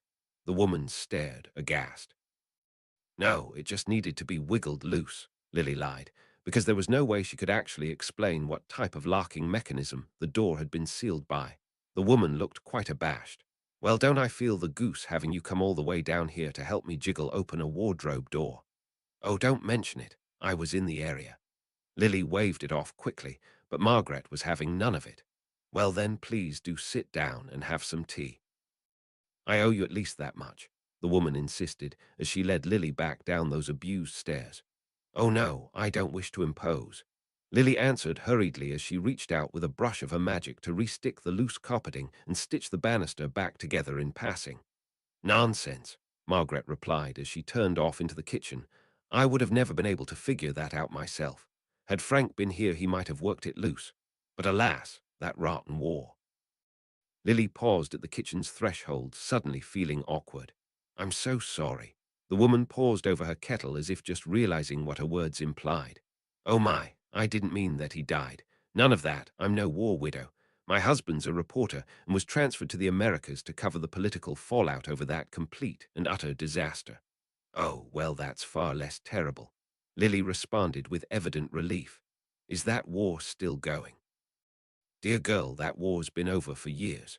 Margaret answered as she put the kettle upon the stove, but as she passed the window her eyes grew wide. Robert, she cried, setting down her cup and darting out the back door. Lily followed, a little alarmed, only to find the boy atop the branches of the tree, hanging down over the shed, his dirty bare feet hanging just above the wooden roof. Ben says there's a building here, Ma. I'm trying to find the building. Robert Anthony Copper. Get back down here this instant, the mother demanded, invoking the middle name to ensure the boy knew of the danger he was courting. But try as she might, she couldn't get close to the boy. It took a moment for Lily to realize exactly what was going on. It seemed Save had forgotten to disenchant the shed as well before he left. A muggle-repelling ward still lingered, created to protect their potion lab from their neighbors' gaze, and now a fun aberration in reality for a young, imaginative boy to toy with. But that ward appeared to have saved the boy from his fall. When he released the branch, the magic caught him before he landed upon the slanted roof of the shed and slid him down the length of its surface, bringing him closer to the ground before he dropped. His mother shrieked with alarm as she darted forward as if to grab him, only to be turned away by that subtle nudge of spell power and miss entirely. Little Robert, however, seemed no worse for wear as he sat in the dirt, giggling and utterly oblivious to his mother's distress. The middle brother, Benjamin, emerged from the kitchen door, looking sheepish as his mother turned a stormy glare upon him. Where is Thomas? He was supposed to watch Rob. The boy dropped his gaze, seemingly cowed by a scolding that was not even directed to him. As the mother set off to give her oldest son a dressing down, Lily approached the youngest. Little Robert took off squealing in hyperactive laughter, banishing any fears for his health and welfare. Ben, however, stared up at the shed, as if he actually saw the structure beyond the ward. Lily glanced down at the boy, realization dawning on her over the implications. Another magical child to pass through this household, born by random chance into a non-magical family. A time would come when Hogwarts calls him to its grand gates. A special envoy from Hogwarts would come to deliver his invitation and explain to his family the truth of the strangeness of their child. But until then, his magic would be a mystery to his family, his growing power a burden to his growing discontent. A knowledge that he's different, but confusion as to how. That was a pain Lily had known so well, and had it not been for another little magical boy who had been willing to share his world, she would have waited 2 extra years believing her sister right, believing herself a freak. It wasn't her place to tell the child, by wizarding legislation and common sense, but there was no need to leave the boy believing he was alone. I can see the shed, Lily whispered, causing those wide brown eyes to swivel upon her with hesitant hope. Really? He breathed, hardly believing it to be true. Words were just platitude. Lily picked a blade of grass and handed it to him, only to have it turn into a blooming lily as he held it in his hands. Wonder lit up in his eyes, unspeakable delight at this wondrous sight. Magic as true as the flower he held in his grasp. One day soon, you will be able to make your family see the shed, Lily promised with a wink. You're not alone. And without another word, she turned back to the house. The mother appeared to have finished having words with her eldest son, as the boy now stood sullenly by the door, glaring at the youngest boy who zipped back indoors and down the hall. Margaret now twirled in the kitchen, seeming intent to serve tea no matter what new disruptions came her way. Unfortunately, this day she seemed destined to fail. Mewem, the man's back again, came a child's cry from within the house. The youngest child came running back, wide-eyed fear upon his cherub face. Mood of the family shifted immediately, all traces of a whimsical afternoon fleeing with this announcement. What's wrong? Lily asked as the mother went white as a sheet, but her question was answered by a great thud. Severus, get out here. I know you're in there, came the startling slurred cry, a thundering banging rattling the doorframe. Lily almost jumped out of her skin with that start of surprise. He's not here, Margaret replied in a shaking voice. I don't know who you're looking for, but he's not here. The oldest son rushed in through the back door looking as if he intended to charge straight for the front door to confront the interloper bravely head-on. But with one sharp call from his mother, his courage faltered with his step. "Call the police, Tommy. Don't open the door. Call the police." But before he could, Lily stepped forward, an apologetic expression upon her face. "That's my husband he's looking for," she muttered with a wince, and proceeded down the hallway towards the rattling door. Her heart thudded in her chest. The memory of their last meeting flared warningly within her mind's eye. She could suddenly feel that stinging slap across her cheek, see that look of vicious rage upon Severus' face, and smell that sharp, acrid iron of blood that spilt from his curse-ravaged face. She drew her wand, heedless of what muggle eyes were watching her, as she pulled open the front door. Tobias Snape loomed over her, unsteady on his feet as his eyes struggled to focus. "You," he growled, as he wobbled unsteadily forward 1 foot into the door, alcoholic flush upon his face. With a flick of her wand, Lily swept the man back across the threshold, the motion indistinguishable from a drunkard stumbling back on his feet. "Severus and I don't live here anymore, Mr. Snape. I think you need to leave this family alone." The man's red and ruddy face was a patchwork of scars, a terrible reminder of how they had parted presents. So drunk he could barely find his feet, he growled, his eyes narrowed but unfocused. "You're Thaggle," Tobias Snape slurred, so alcohol affected that he could barely keep his feet. "Severus, girlfriend." "Wife now," Lily confirmed, feeling suddenly far more in control of the situation with her wand firmly in hand. "And I would appreciate it if you returned home and don't come knocking again. Then you know where C. Severus is. He knows where Eileen's gone." The man insisted, his demeanor suddenly no longer threatening in Lily's eyes. "Where is Eileen?" "She's gone.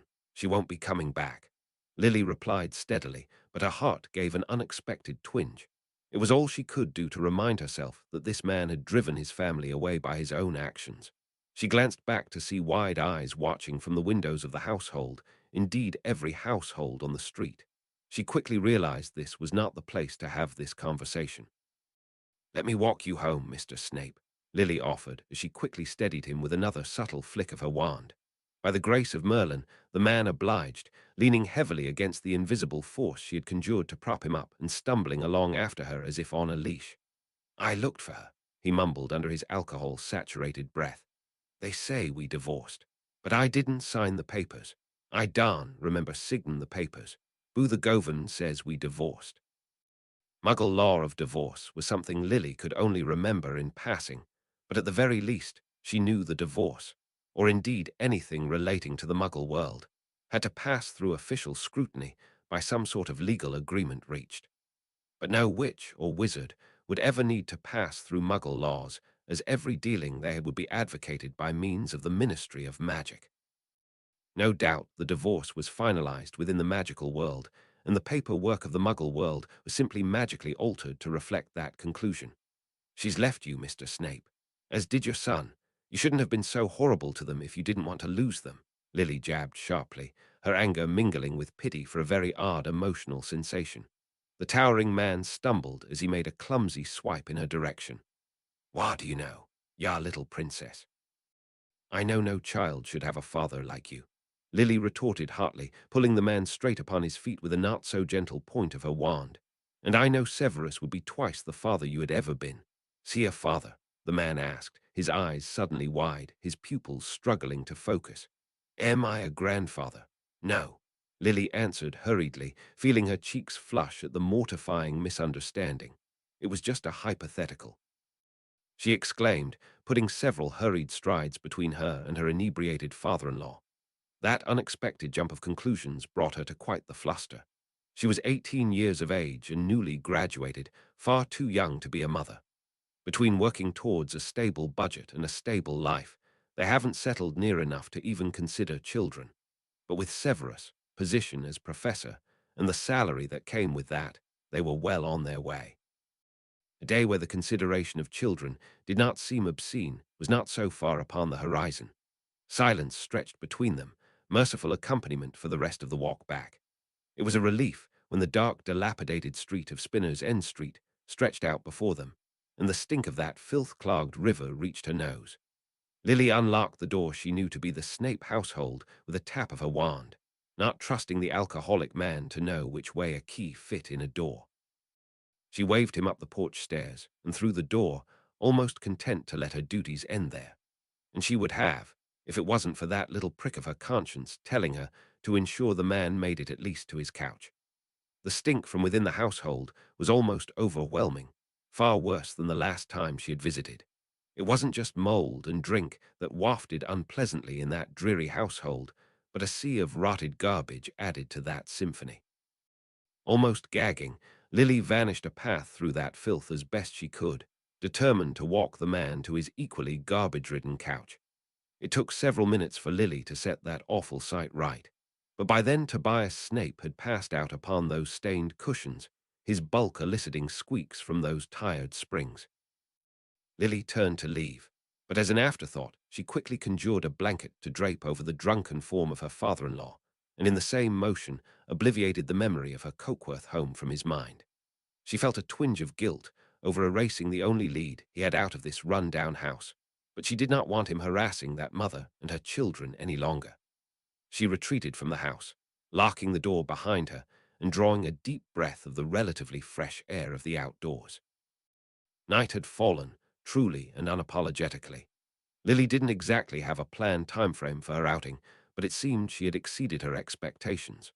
With quickened steps, Lily ducked into the narrow alleyway beside the crooked houses and disapparated, so relieved to be away from that household of misery. But when she reappeared before the building that held the public flue access points, she belatedly realized it had trading hours. The doors were shut, sealed against magical entry to boot, foiling any of Lily's plans for the rest of the evening. Lily sighed, so weary from the day's events. She entertained the idea of apparating home through the various contorted jumps she had to do, but scrapped the idea as soon as it came. She was in no mind to apparate tonight, too fatigued and rattled by the day's events. She'd probably splinch herself along the way, and she didn't know if the accidental magic reversal squad was operational outside of ministry hours. Lily sighed, turning to the only spot of light still lit in this cozy town, the quaint little pub and inn with the magpie's roost, emblazoned on its little wooden sign that swung in the breeze. At least coin wasn't so tight anymore, Lily thought acidly to herself, as she settled into her little room that charged an extortionate rate for the stay. Her muggle garb, no doubt, painted her quite the pigeon for a plucking, and she just hadn't the energy to debate that point. But her day wasn't over, it seemed, when a silver doe burst through the wall in a startling flash of silver light, right through her neighbor's room if the commotion through the walls was anything to go by. Severus' voice sounded through the creature's maw. "Where are you?" he demanded, so succinct and justified in his questioning that Lily had briefly contemplated leaving him hanging until the morning. But reason won out as she sent her little silver messenger bounding out the window and into the night. After that, exhaustion finally won for her attention, and she fell into her bed for a deep and restless slumber. Snape paced almost the entire night away upon the polished wooden floor before the fireplace of his home. Lily had work in the morning, as did he, but he was determined to see her safe before he returned to his duties. He had been hopping back and forth between his two fireplaces all evening, switching between addressing his duties as a professor and returning to wait for his wife's return from her unexpected departure. Though she had claimed, through the mouth of her silver doe, that she had an errand to run out back in Cokeworth and would be returning at 7 in the morning, there wasn't any conceivable way that sleep could find him until he saw her across the threshold. This day would be a long one without rest, and his exhaustion pressed against his mind. His nerves were strung about his throat, demanding to see proof of Lily's continued unharmed existence. He was almost at his wit's end when Lily finally emerged from the green flames, completely whole and hale if not a little sooty. Dressed in a breezy muggle dress, dark shadows lined her ordinarily vibrant green eyes. They lit up at the sight of him, surprise coloring those green orbs that he had not seen for near a week. "I thought you weren't back yet," were the first words from her mouth, as if that excused her unannounced adventure or misadventure as the case might be. "I'm not supposed to be," Snape growled, his voice gravelly from exhaustion. "Had there been dramas within my house, I was to be on call to handle it." He could only be thankful that his charges were Slytherin, and that one night's absence would not bring about the end times and the fall of modern civilization. Concern touched Lily's ginger brows. "Oh no, did you not sleep?" With a weary glare, he replied, "How was I supposed to when you wander out from home in the middle of the night?" His ginger brows snapped together. "Excuse me, I'm not one of your students. I don't have a curfew any longer." "There is war on, Lily," Snape muttered, too tired for argument. "And I married a Gryffindor. You lot are trouble magnets." She looked for a moment as if she was about to contest that before giving way to a wan smile. "No, I see your point.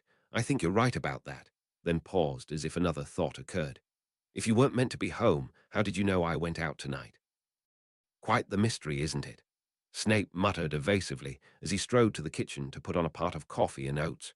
He had missed breakfast in the great hall for certain, and without sleep he needed at the very least a baseline of breakfast and coffee.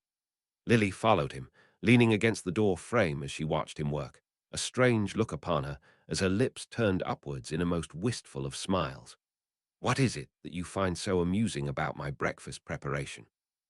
"Surely you're over the thought of me in an apron by now," he growled with no true annoyance. With a shake of her head, Lily simply answered, "I missed this, that's all. I'll be back again towards the end of next week."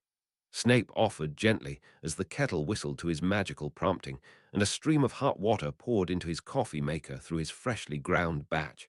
He could automate this process in his sleep, which was a good thing in his state of exhaustion. Another weekend by myself. "You can't expect me to stay home all day," Lily complained. "I'll go crazy." "Then get a book," Snape replied unsympathetically. He couldn't imagine a day better spent than with a good title and an endless supply of coffee. Lily sighed, pinching the bridge of her nose. "Dad had said you'd be a strict parent. I reckon you'd be more the overprotective type, you utter mother hen." "Thankfully, we do not have to test that theory," Snape retorted sharply as his oats thickened nicely. From the corner of his eye, he saw a strange expression flitter across his wife's features as she muttered, "But one day, you know." Well, that notion certainly pricked his nerves the wrong way. He turned sharply, flicking the saucepan from the fire as he turned his full and alarmed attention upon his wife.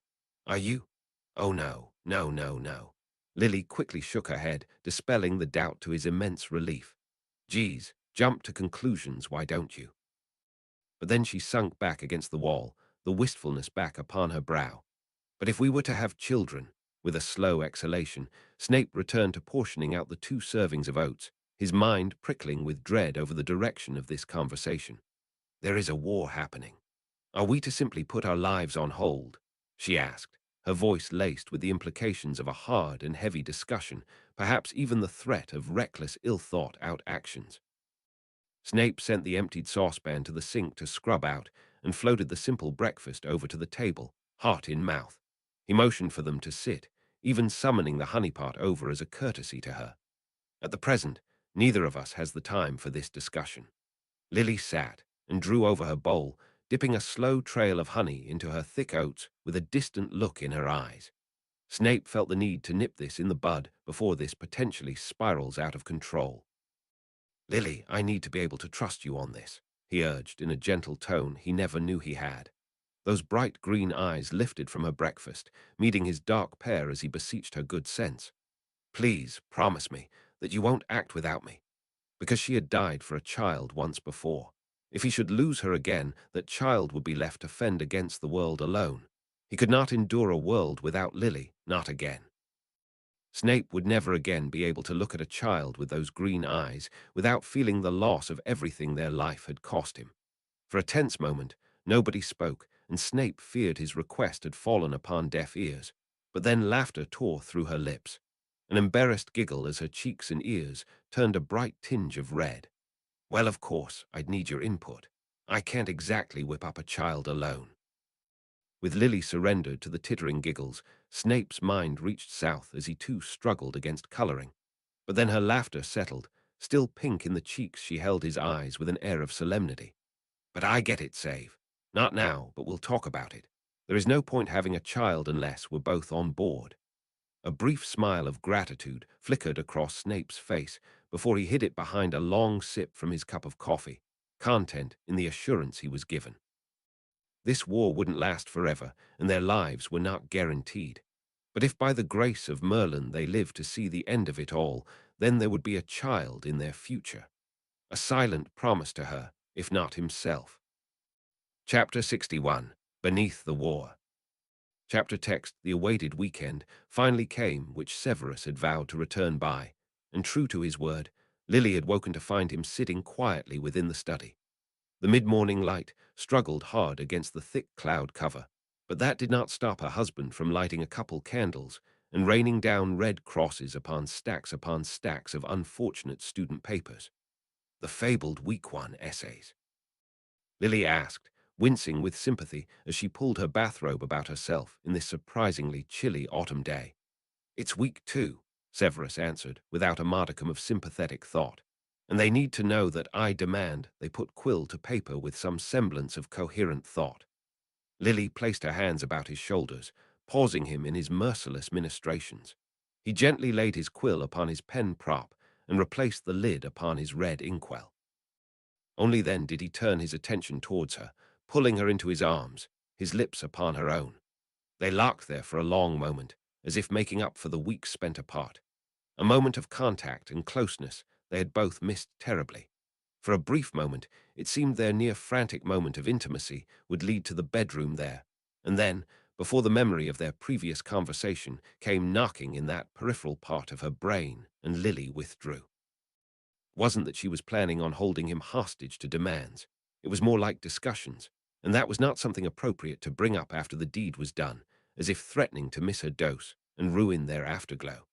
But all the same, that wasn't something to spring on him the moment they locked eyes for the first time in almost 2 weeks, barring that one panicked morning after her little outing back to Cokeworth. "Have I put you in a better mood to mock homework?" Lily asked, innocently. To which Severus sighed with a shake of his head. "Not for these papers, no. Most of this drivel is not worth the parchment it's written on. How about breakfast? Would that make you less cranky?" Lily enticed, trying to cunningly set up the situation a little more favorably for discussion. But Severus only frowned. "Lily, it's almost midday." Well, it was the weekend after all, and it was hard to tell with the sun behind a blanket of clouds. "Lunch, then. I'll cook. I got a good cut of beef especially for today." That would give her time to put her thoughts in order, though she knew they were not yet comfortably stable enough in life to allow plans for a child just yet. They were well on their way. The time would come sooner rather than later. She didn't want this discussion to be left on the back shelf. With a skip in her step, Lily made her way to the kitchen, ready to entertain Save with the cooking for once. She had found a quaint little recipe in a Muggle recipe book she had found digging through what she had packed from her old home. A Sunday roast, except on a Saturday, just like how her mother used to make, and her father attempted to replicate with varying degrees of success. The aromatics were a simple blend, and thus easily prepared by magical means. Before she knew it, the oven was lit with a cheery orange glow, and her first attempt at a Saturday roast was well on its way. A good hour, and a measure more under medium heat, accompanied by a pan of assorted chopped roots and beets. Lily was going the whole hog in this reunion luncheon. She even got a dash of red wine for their gravy. At some point, Severus had made his way downstairs to watch her, pausing by the door with perhaps a critical eye to measure her culinary skills against his own oddly honed expertise. But Lily didn't coy under his gaze, instead turning playfully to model her new apron. "See, appropriate attire for the kitchen," she claimed, despite still being in bathrobes beneath that. "After all those threats over pink, you chose green," Save muttered, looking her up and down without a hint of subtlety. "Figured you might be less hostile to the idea of an apron if it wasn't pink," she claimed as she sidled up to him, holding his gaze. "But worst comes to worst, at the very least it will match my eyes. Didn't feel pink was your color either." Save asked, amusement color his tone as well as his smile, his hands reaching about her and tugging experimentally upon the loosely knotted ties behind her. "I don't think pink's anyone's color," she replied as she pecked him on the lips. She slipped from his hands and edged around him, stepping into the dining room and out of his reach. Not yet. This wasn't the time to entertain such notions yet, not until they talked. He undid the apron, sending it back into the kitchen to hang upon its designated hanger. Severus followed her out, seeming intent to draw far closer than his personal space usually allowed. His hands braced upon her hips, pulling her in far closer than was necessary for conversation. "And here I thought you missed my company," Lily teased, his intentions wandering about so obvious a track. Severus drew close, his breath tickling her lips. I can multitask. But then Lily withdrew. Tea? She asked, drawing back from their position of intimacy, knocking him momentarily off kilter. Without a word, Severus withdrew his wand and pointed it towards the kitchen. The kettle whistled back in response. His dark eyes watched her with a growing, hesitant doubt. No doubt his paranoia was ringing alarm bells over all sorts of absurd reasons.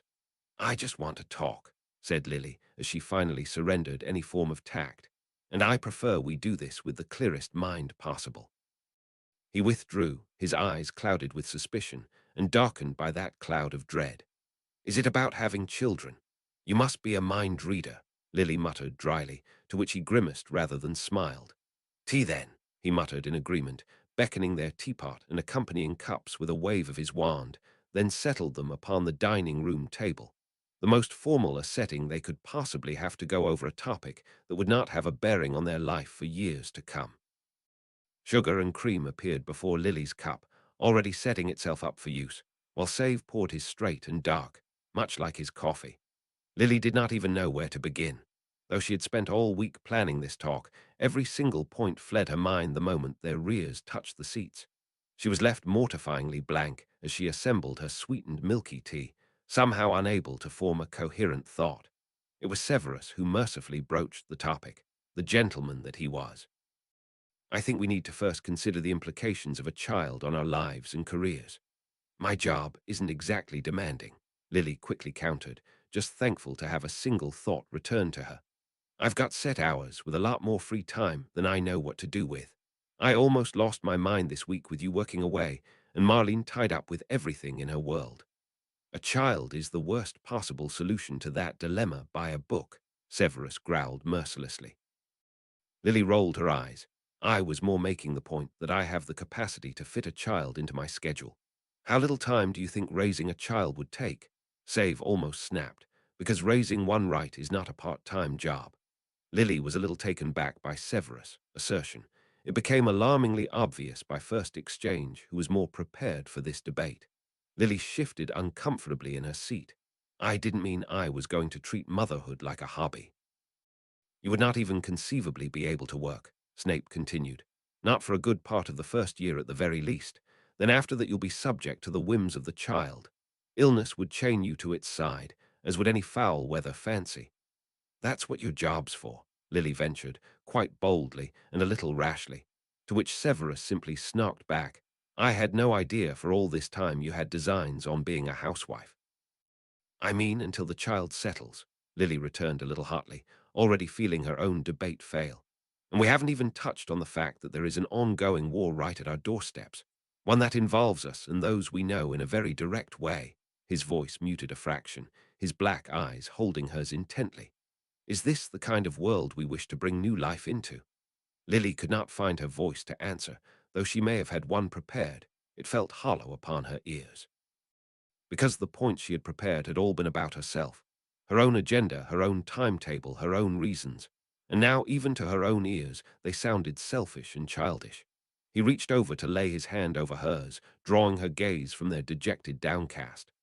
But I promise you this, he muttered, his voice earnest, his eyes steeled, but for what he did not say, for they were very suddenly interrupted. A chirping sounded as a flashing green bauble, resembling a compact sousaphone, flew from his pocket and began flying laps around his head, honking like a flock of geese.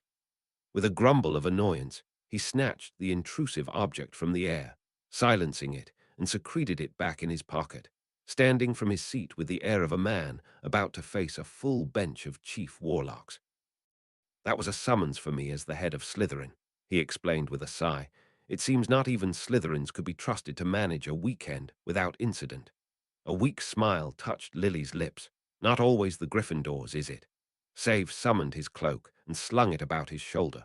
One instance does not outweigh 1,000. Stability was what every new order needed, yet it was so simple for that tenuous illusion to shatter. For a new mouthpiece to rise in opposition and stir the malcontents that yearned for the old order. Snape's appointment into the position of head of Slytherin was designed to mitigate that risk and keep the reformed Slytherin firmly in its fold.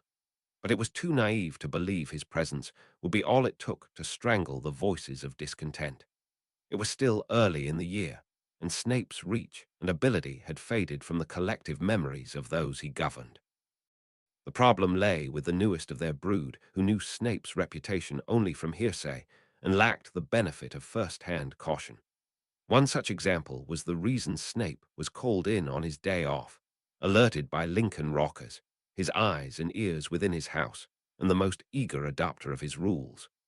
Just a few heated words, exchanged about the Muggle-borns being allowed on the Quidditch team, didn't seem like a big deal at first. We always expected a little bit of difficulty with some of the new ones from pure-blood families.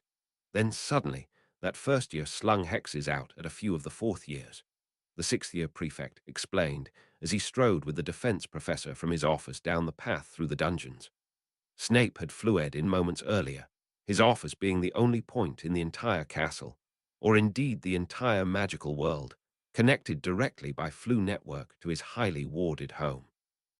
Was anyone hurt? Snape questioned, getting a tally in his head of the situation. Well, no one was hurt, Rockers faltered. I mean, he was a first year. What could he possibly do to fourth years that can't be fixed? He grimaced, as if suddenly doubting the legitimacy of his cause. Snape offered the boy reassurance. You did right by bringing this to my notice. This blood purity nonsense must not be allowed to take root again. We must nip this at the bud. To which the boy utterly beamed, as if the compliment came from Dumbledore himself. He stopped before the stretch of wall that had been the gateway to his domain. This was a duty so familiar to his core. The better part of 2 lives had been spent upon this very task, herding different faces within the same uniforms. It wasn't a task that had ever weighed upon him as it did now. Something had changed about his responsibility. It was like a mantle he had worn for decades had decided to weigh upon his shoulders suddenly, bowing him under its suffocating weight. Because never before had the integrity of his house balanced so heavily upon his influence. Once, his directions for unity had caused the infighting within Slytherin to mute and belligerent eyes to turn outwards. But with Snape's new mandate, hostilities within festered like venom as Slytherin found roots and allies outside its own. Old hierarchies struggled against these new reforms as the Conservatives would always cling so desperately to the privileges they believed their own by right of birth. Snape had a year to ensure Slytherin had a future above its destined darkness, and that the roots of his reform did not die with his departure. Adder's venom, Snape announced, causing the walls to slide open, admitting the professor and prefect into the common room of their domain. The password was decided by the head of house, a task which Snape had delegated to a shelf of books in his office, which he had enchanted to spit out random combinations of words once a fortnight and pin them to the Slytherin common room notice board. In another lifetime, he had delegated that task to his head prefects, but he no longer believed that to be prudent with the likes of Regulus Black and Astra Burke holding the reins as seventh-year prefects, both of whom were known pillars of the old order. A diffuse green tinged the dimness of the dungeon room.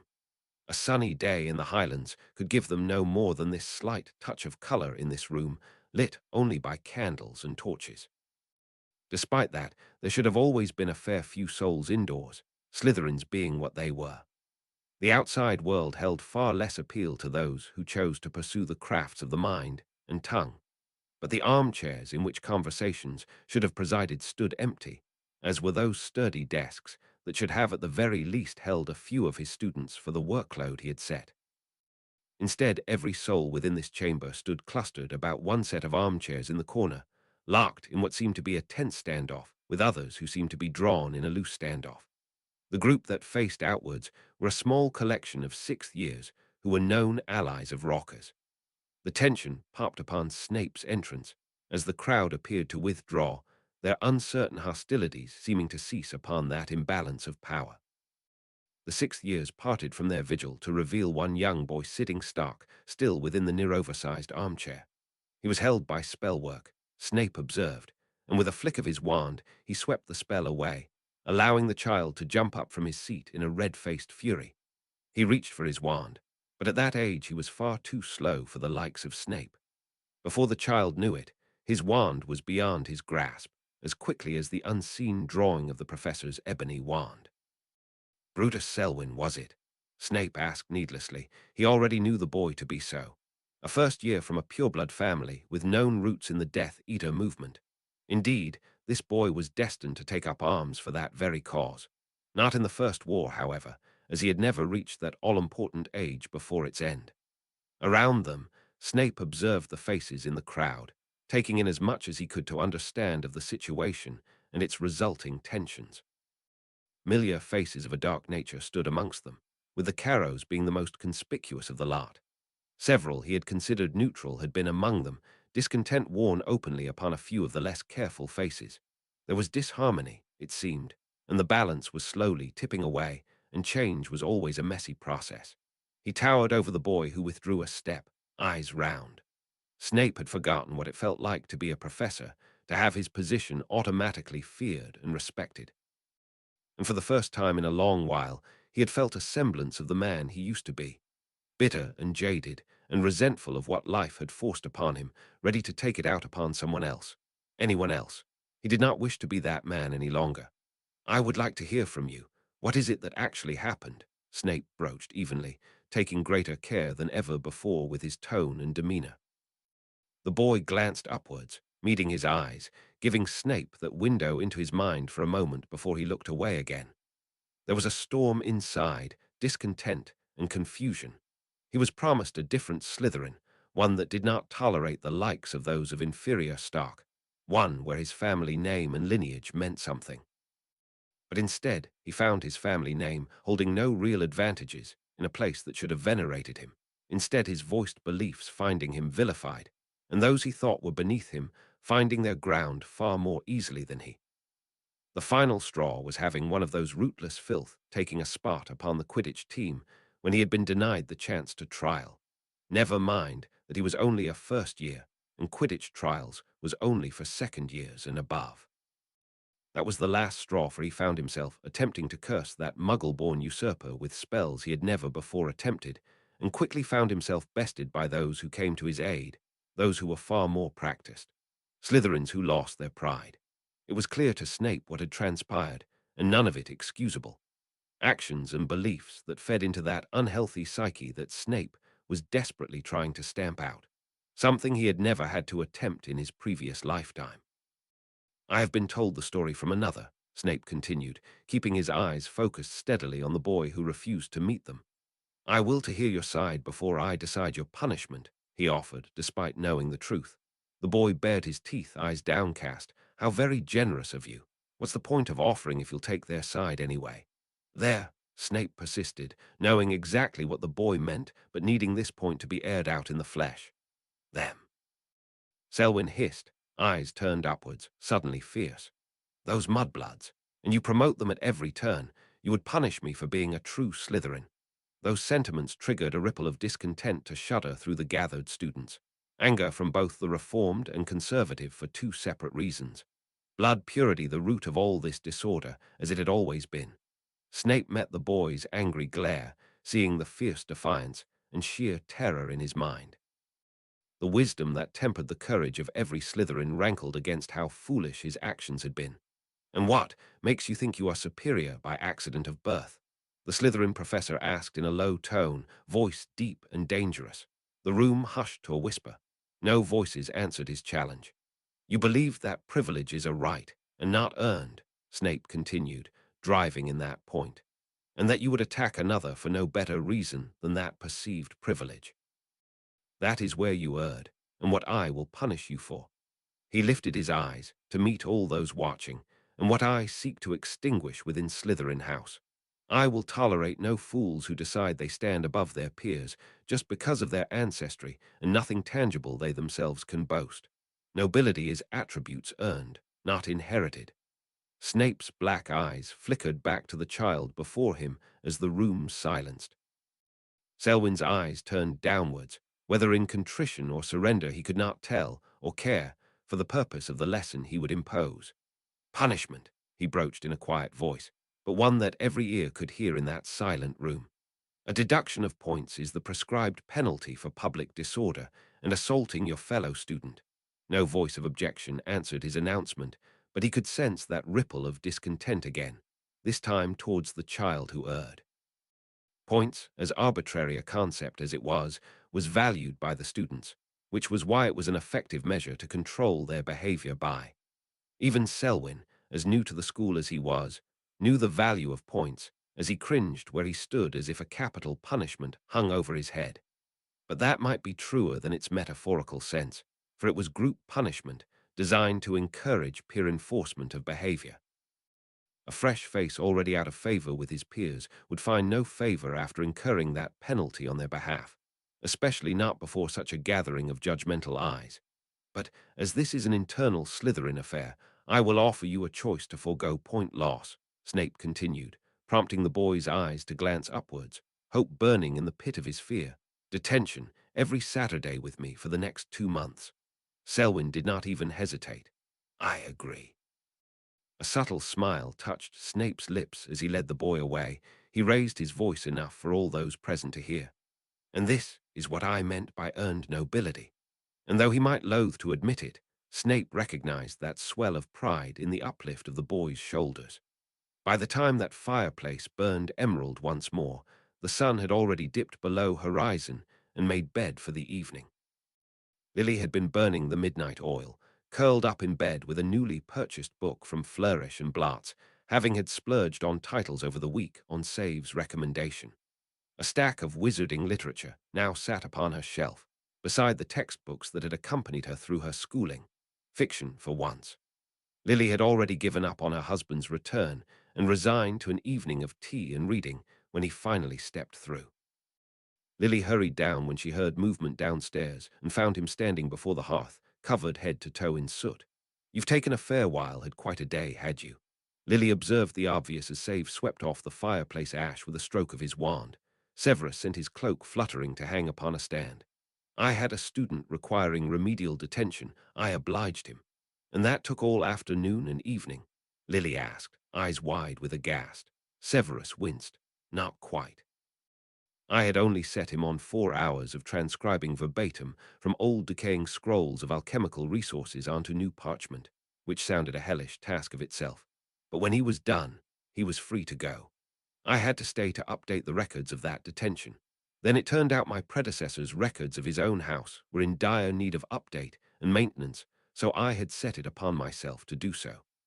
Lily winced, knowing what a head-against-the-wall exercise that must be. She had only ever dished out detentions, but never responsible for carrying them out. This was perhaps the first time she had spared a thought for the poor teachers who would then have to exact those punishments. "Have you eaten yet?" she asked, turning her mind to tending to what she could.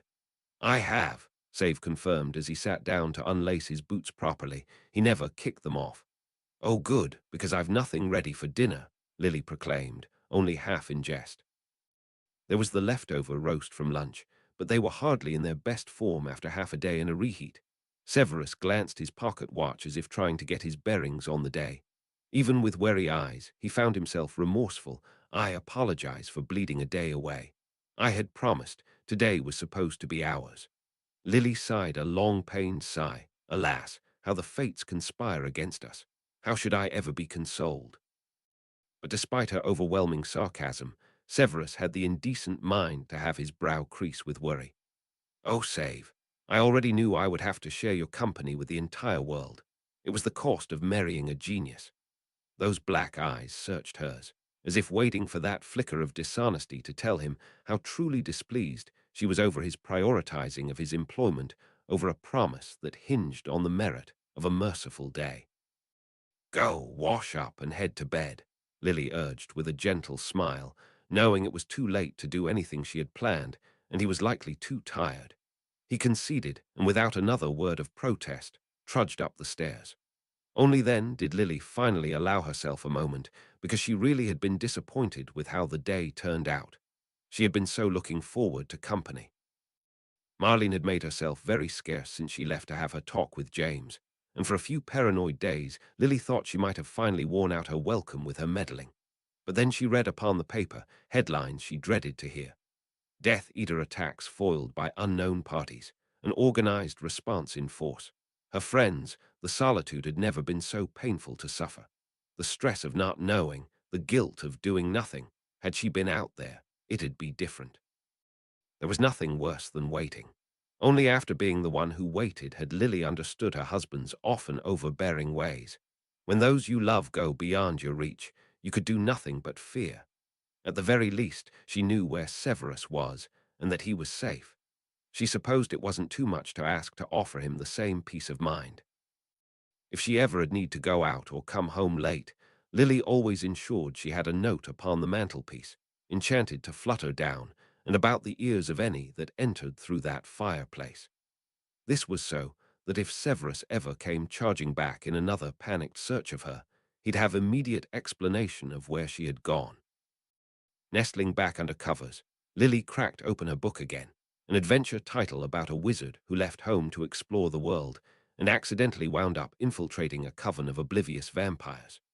The sound of the shower running was a soothing backdrop to the evening after 2 weeks of near-constant silence. It got so bad that Lily deliberately splurged on a magical radio that could broadcast to every room, just so she could have some sound in her empty household. The patter of water went on for what seemed like an age before it finally ceased. It wasn't like she had been waiting for Severus, but she had not managed to read more than a paragraph down from where she started. When he finally emerged, freshly showered and changed into his sleep shirt and briefs, did Lily feel that knot of discontent slip away and the world revert to as it should be. "What is it?" Save asked as he rested his wand upon the bedside table, his holster slung over the post of the bed. For a while he slept with it under his pillow. He didn't any more. No doubt her smile gave her away. "It's just that. It's been so long," she muttered as she closed the book and sat it upon her bedside table as he slipped into the covers beside her. Severus stretched out and turned on his side as Lily snuggled in beside him, soothed by his calming warmth. Though summer had only just fully passed, the weather had chilled considerably. She had felt his absence all the more keenly when she had laid alone in that cold bed. She felt his fingers trailing about her hair, brushing them from her face and tracing the strands about her ears. "I missed this too," he murmured. "I trust tomorrow you'll actually have a free day." Lily jabbed lightly, her grin stretching ear to ear. But Severus' answer did nothing to reassure, if nothing else comes up. "I am tethered to the whims of my charges. And you say Slytherins are less trouble than Gryffindors," Lily muttered humorlessly with a roll of her eyes. She felt his hands draw away from their frivolous motions as his eyelids seemed to droop. "It is not our nature to be quarrelsome, but all change comes with conflict." Lily propped upon her elbows. Sleep had not yet clutched her as it had him. Was that what today was all about? That change within Slytherin? Is it going badly? His eyes opened again. "It's going well," he promised, his eyes not opening. "But," Lily led with an upraise of eyebrow, not willing to drop this and allow him rest until her curiosity was sated. "But there will always be a few who resist." Snape relented as he cracked his eyes open once more. "And it's always those who do so publicly that is the issue. It lends too much sway to those who might have chosen a different path. Leaders are never the quiet ones." "I beg to differ, O head of Slytherin," Lily teased with a lilting tone, to which Save grimaced in acknowledgement before uttering in his defense. "It still took till I spoke out before the entire school for me to gain the influence I needed." A wave of nostalgia hit Lily as the memory of that moment drifted to the fore of her mind. That moment when her world changed and her best friend returned to her life, a better man than any had ever thought he could be. But the very man she had always known he was, and one she had feared that darkness of that maverick house had strangled. How different their lives might have been had he not found the courage to stand before so many to say what he said that day. With gentle fingers, Lily brushed back her husband's thick black hair to plant a kiss upon his brow. "And I'm so glad you did. Had he not, how might her life have turned out?" Solitude was not her world, and it broke her heart to imagine returning to a silent, empty home, knowing there would not be anyone waiting for her. "I can't imagine a world without you by my side," she murmured, peering into those deep dark eyes that edged ever so slowly closed. With a muted sigh, Lily rolled back over to her side of the bed and muttered a spell under her breath to whisk away the fire and light from the lamps on both sides of their bed.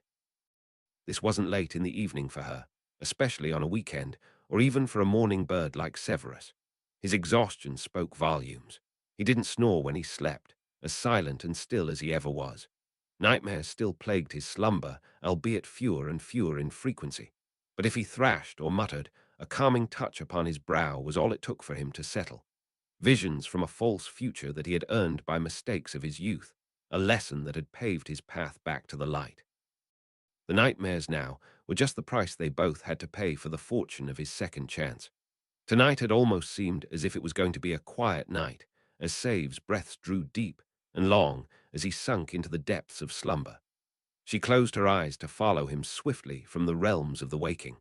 But before she could sink fully into the folds of a restful night, a rude cacophony yanked her right back. With a groan, Lily cracked open one eye to see an intrusive flashing object fluttering about their bed, honking like it was a supporter of a South African Quidditch team. A sigh sounded from beside her, as Severus drew himself from the covers and silenced the enchanted menace with a point of his wand.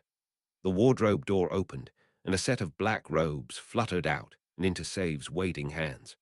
Lily made to rise, but could not think of a single thing she could do to ease her husband's burden. All she could do was watch, as he dressed with bowed and tired shoulders. Then, without a word, he set to his summons, submitting to his duties despite his exhaustion. Chapter 62. As Fates Chain. Chapter text September ended, and with it heralded the loom of Halloween. With the rise of excitement amongst the students, Snape's mood took a paradoxical dive. Not that he was in high spirits to begin with. The guilt he carried over this date he could not shake, despite the change and forgiveness he had earned by the grace of his second chance. It was a demon he could not shake, no matter how logic may tell him he had earned his reprieve. He had everything he had ever wanted in life, and more, and he had done all he could to set right his wrongs, and more. The bitterness that once plagued his heart no longer dictated his mind and heart, but nothing could wipe away the guilt that date brought. That terrible anniversary of everything he had betrayed. He carried this memory as a great scar upon his very soul. Perhaps worse still was that terrible familiarity that Snape's life now took.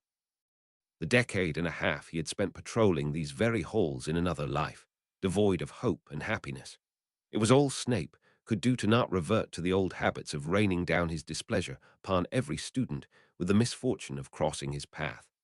But he had a different role in this life, and a new reputation he had a responsibility to uphold in this lifetime.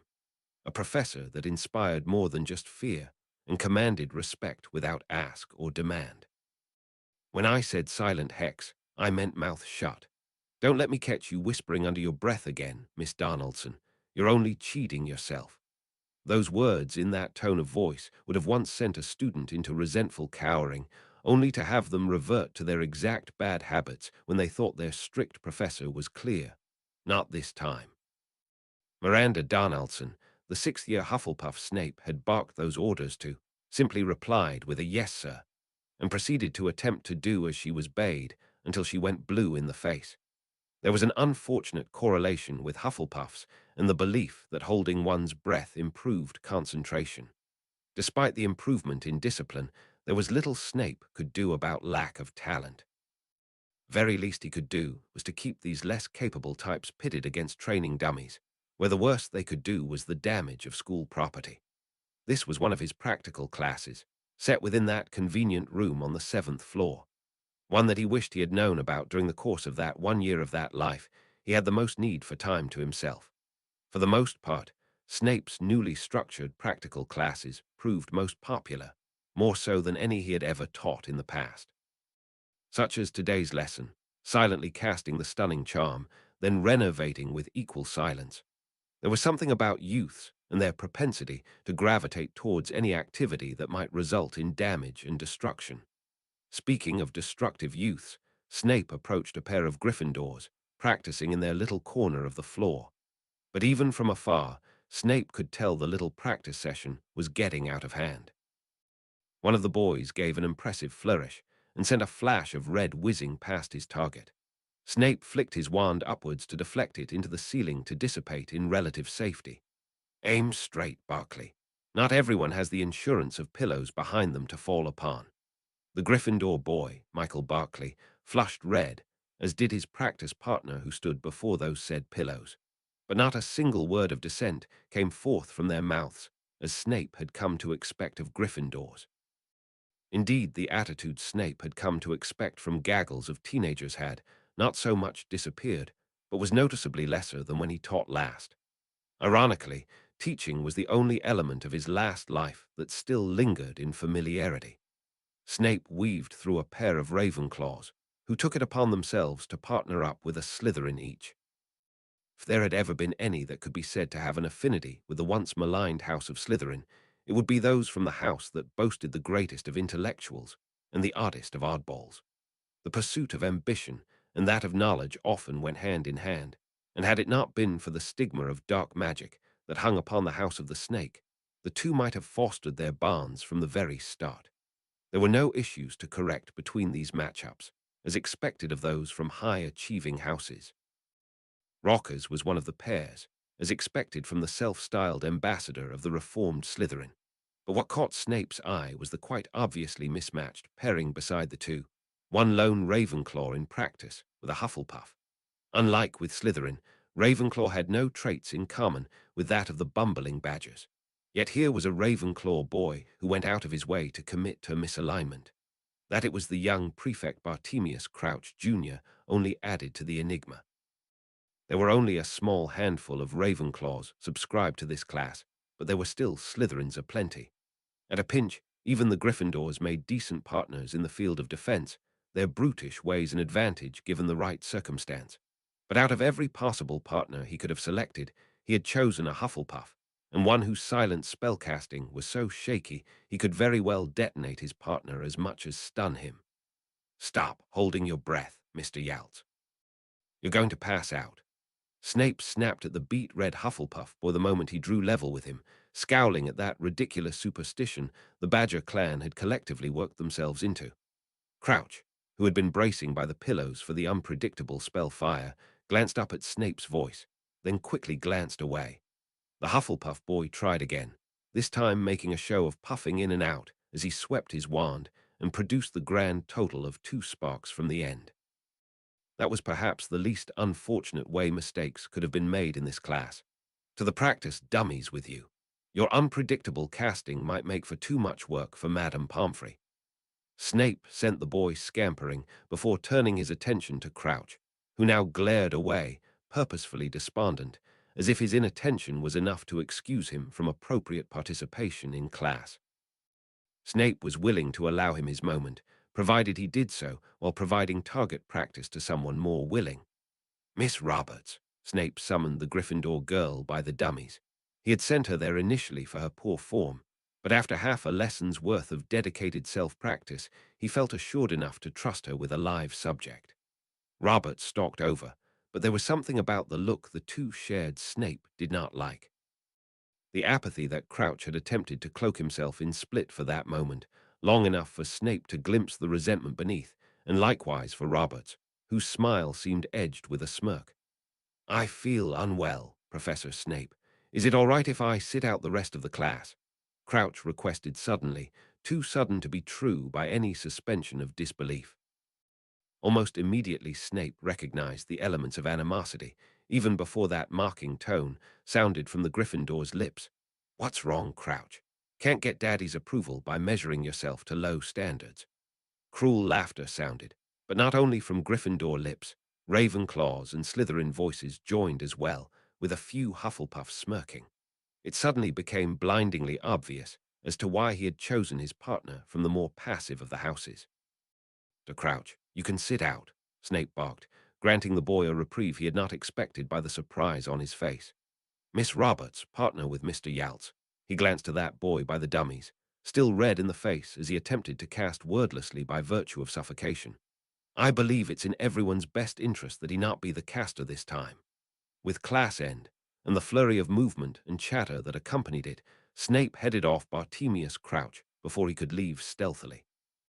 "A word with you, Mr. Crouch," Snape commanded in his quiet tone, one that could only sound like a threat to the ears of a teenager.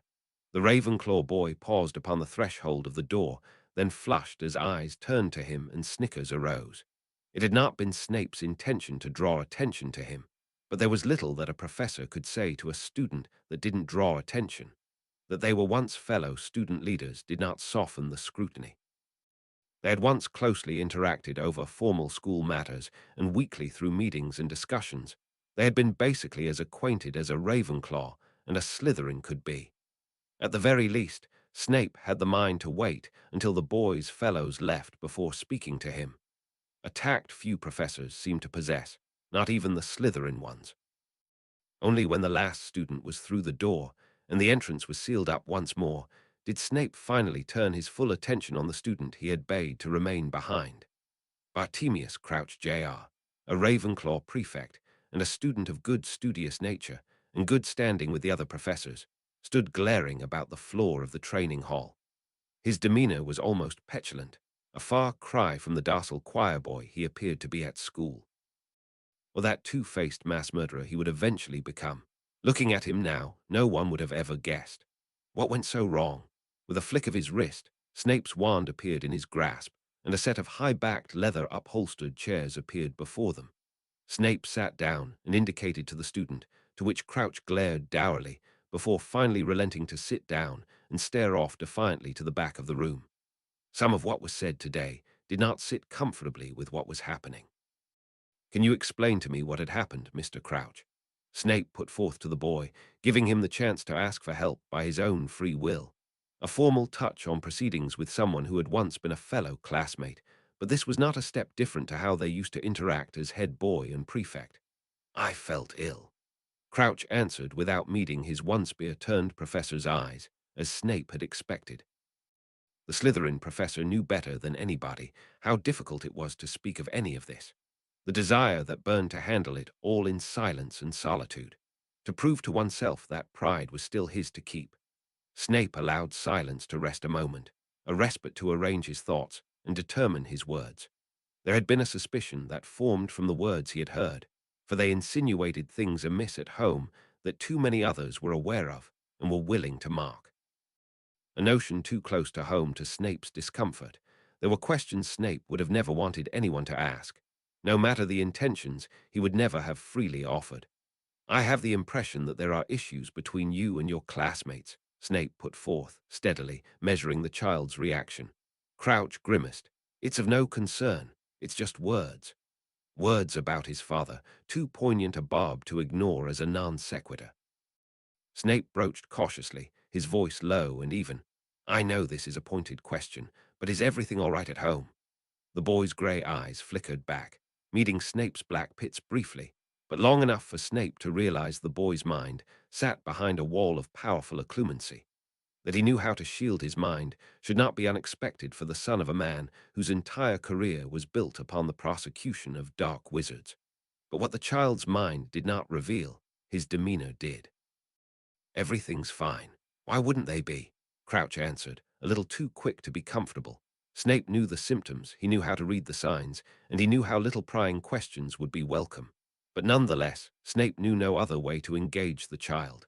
"Because I cannot help but feel your reaction to the mention of your father to be noteworthy," he pressed, bluntly, despite knowing already that it was not going to get a good response. How bitter it was to be right. "Well, it's not, okay." Crouch almost snapped. "Drop it, please." Even thrust into such an uncomfortable conversation, the boy was terribly polite. Manners drummed in from a proper upbringing, no doubt, and no less expected from the son of the Bartemius Crouch, Snape knew. Their interaction had been brief, but entirely unpleasant, but that would have been what was expected from the man who had stood as the head of the Department of Magical Law Enforcement. The war had just ended, and the Death Eater trials had begun, and Snape had been one of the ones that stood trial on his watch. Dumbledore's influence had protected Snape from prosecution, or worse, but it won him no favors in the eyes of the keepers of the law. The elder Crouch had been sitting on that bench in judgment, the day he absolved of guilt before a full bench at Wisengamot. Innocent, he was pronounced, but all involved in that trial knew better, especially Crouch, and especially Snape. For a year's worth of service as a spy for the side of light, Snape had been absolved for all the deaths his service to the darkness had brought. But after his trial, Crouch had approached him with a brief word, laced with warning. "Not guilty does not mean innocent," the man had growled to him, meeting Snape's black eyes with his cold grey ones, then strode away as if he had made time in his day to ensure Snape had not the gall to presume his crimes were forgotten. But the last person who could have forgotten would have been Snape himself. That had been the week directly after the Dark Lord's fall, the week after Lily's death, and the week after knowing he had been responsible for it all. He never bore an injury to his pride well, but he had never felt so deserving of worse than what he had gotten. But Snape's travesty of judgment was completely forgotten about in light of Bartemius Crouch's own son being accused as a Death Eater and subsequently sentenced to a lifetime in Azkaban, by the man himself no less, a move many had deemed too hasty and too harsh. If Snape had been of the mind to have an opinion at that time, he probably would have assumed the boy innocent and falsely accused, as he had never seen the boy during his time among those ranks. How wrong he would have been. 14 years after that conviction, Bartemius Crouch Jr. would defy his sentence in Azkaban and bring about the second coming of the Dark Lord.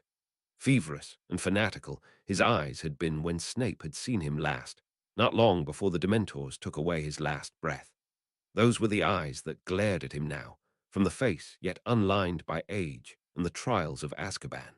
Whatever darkness lay in the boy's future was not yet reality. It could all hinge upon this conversation. And what lengths Snape was willing to go to. Troubles in home life are almost taboo to speak about in polite society. Snape muttered, feeling his own heart constrict as his stomach churned over what he was about to speak of. It is not easy for anyone to ask for help, or for help to be easily accepted. I don't need help. The boy would have leapt from his chair had Snape not have held his hand out in patience, and for a polite and well-schooled young man like Bartemius Crouch, that was all it took to stay him for a moment more. Snape steeled himself, and he could not help but look away. My own father would beat me black and blue for my entire childhood. I felt I could not ask for help. Silence answered his admission. Shame burned in his gut, though he would not allow it to show upon his face. Words that felt forever taboo to pass his lips were given to a child he had barely known, who would become a man he would revile. And he felt so keenly the judgment, real or otherwise, earned by such an utterance. Indeed, when he raised his eyes, he found those grey eyes wide upon him. Snape almost faltered then, as an overwhelming flush of shame threatened to shake him from his perch. But he persisted. His admission meant nothing if he could not make something of it. It's not something that. I would have wanted someone to what? Help. He would not have wanted anyone to even notice, let alone offer any semblance of offer of help. I understand if the Slytherin head of house is not who you wish to speak to on these, or any matters, he muttered, almost wincing as he backtracked. Flitwick is the head of your house, and if it is easier for you then I recommend you speak of such things to him. He's not ignoring your plight on purpose, I assure you. Snape paused, taking a moment to assemble the thought that was just scattered by discomfort and embarrassment. But perhaps not, he muttered, as logical thought returned to him. Because it isn't easy to speak of this, especially to someone who never experienced it.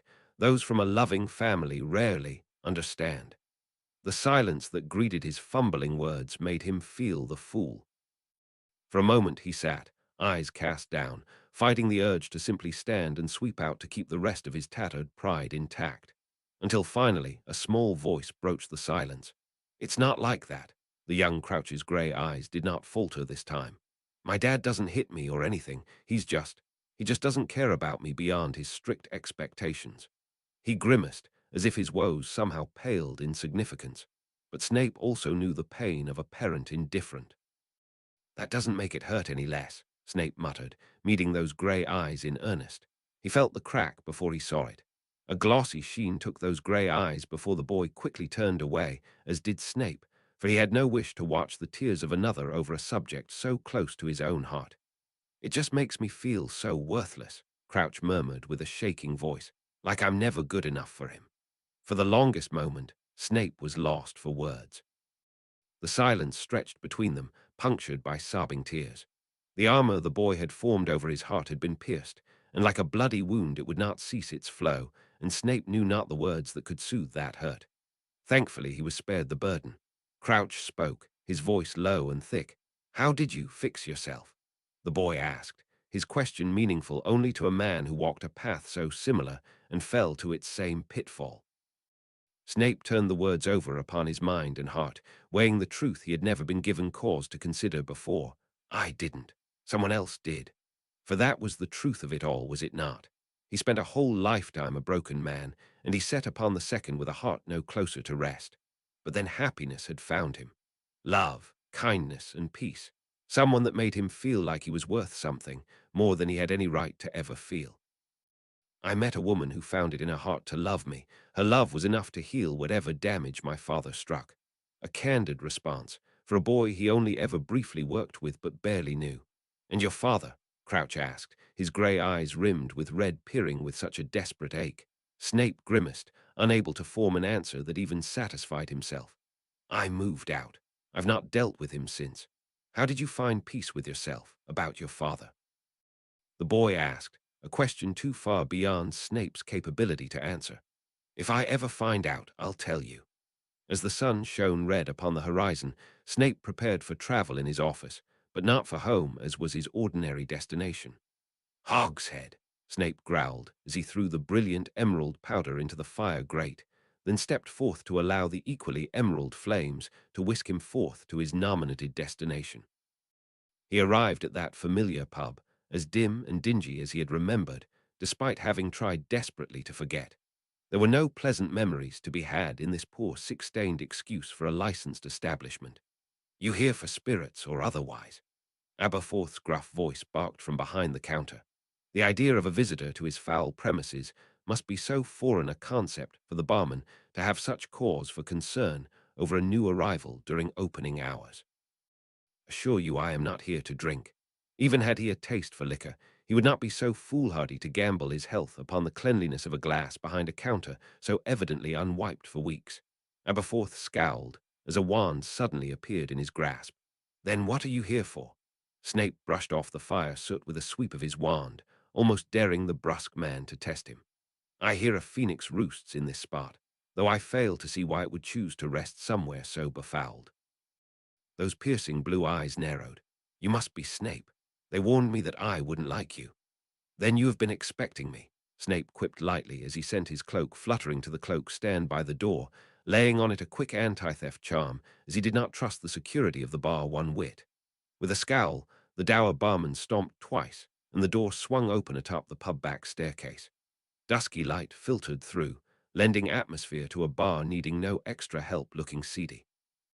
Snape alighted the stairs, feeling a moment's déjà vu, for these were the very steps he had mounted as he pressed his ear against that fateful door. It was good to know, then, that security had been stepped up as he stepped through a silencing ward and immediately into a heated conversation. Auras are the professionals in this, aren't they? Why are they just sitting on their asses? That distinctly grating voice of Potter's lanced through the room. We're out there day in and day out taking the risks. Never once have I seen support by official means. If we were able to respond, do you honestly think we need you half-drained upstarts? Bones, voice answered as he glared across the table. Ordinarily, Snape would have enjoyed watching Bones have a go at Potter, but this time he did not wish to spend overly long at this meeting. He had a home and family to return to. It was a long table they assembled around, and Snape picked the end furthest from the loudest commotion. He could see some new faces today, but not new in the context of the retrodden path. Minerva sat in today, a face he had known from an order of another time, but new to this rendition. Severus, she exclaimed with evident surprise. When Albus invited me to this secret meeting, I had not expected to see another member of staff. So this was her first induction into the Order of the Phoenix then, a historical mark upon its short-lived history. Albus had me inducted upon graduation, Snape offered by way of explanation, finding the use of the headmaster's first name to be oddly natural upon a tongue unused to its utterance. He must have thought my influence with the Slytherin youth to be of some advantage. Part of your teaching package, no doubt. Sirius Black griped from up the table. When coming from him, it most definitely was meant as an insult. Snape, however, did not feel any need to hide that fact. Order matters were indeed why I was offered this position, I am given reason to believe.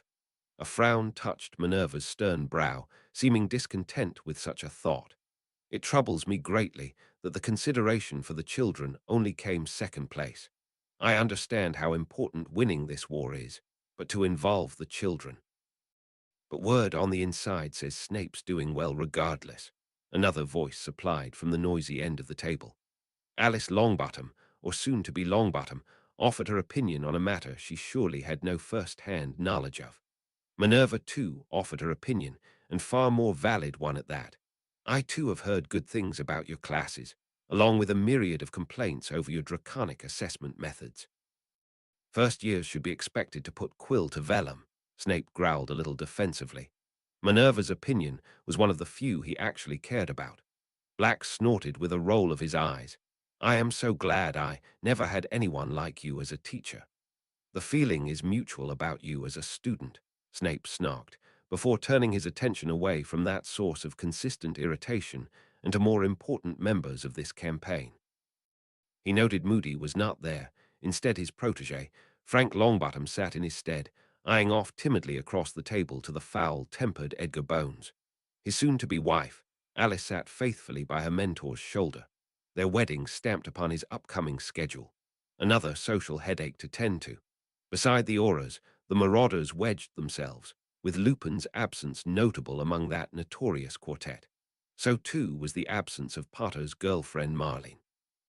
He wondered briefly if that reckless boy finally had the forethought to shield those precious to him from the battlefield. But it seemed unlikely, as Snape could recall finding a lily from another lifetime ago in the midst of heated combat. It did not seem likely that Potter would care about this girl enough to protect her, when he had been content to leave Lily to the mercy of the battlefield. Perhaps that was the reason why Potter looked stressed, and Snape hated that he noticed in a sympathetic way. Dark shadows lined the boy's eyes, such that not even his thick-paned glasses could obscure, symptom of sleepless nights that Snape knew so well. Shaking off his discomforting conscience, Snape turned his sight to the rat sitting upon the table. Betrayal lurked in the heart of that cowardly fool. With one fell act, he had condemned a man he had called a friend, as well as the only woman Snape had ever loved. It had stemmed from cowardice pure and simple. Snape had assured himself of that in the months he had been forced into proximity with that creature after the Dark Lord saw fit to put him in Snape's care. Despite Snape's protests, Dumbledore decided the best place for Pettigrew was within the Order again, despite prior warnings otherwise. But rather than placing him on the field where the horror of it all could take its toll once more, Pettigrew was shifted into intelligence. Though he was little more than a glorified messenger boy, he was still given dangerous access to some of the most sensitive information in the Order's arsenal. Snape could not help but take a turn in the Doubt Dumbledore corner.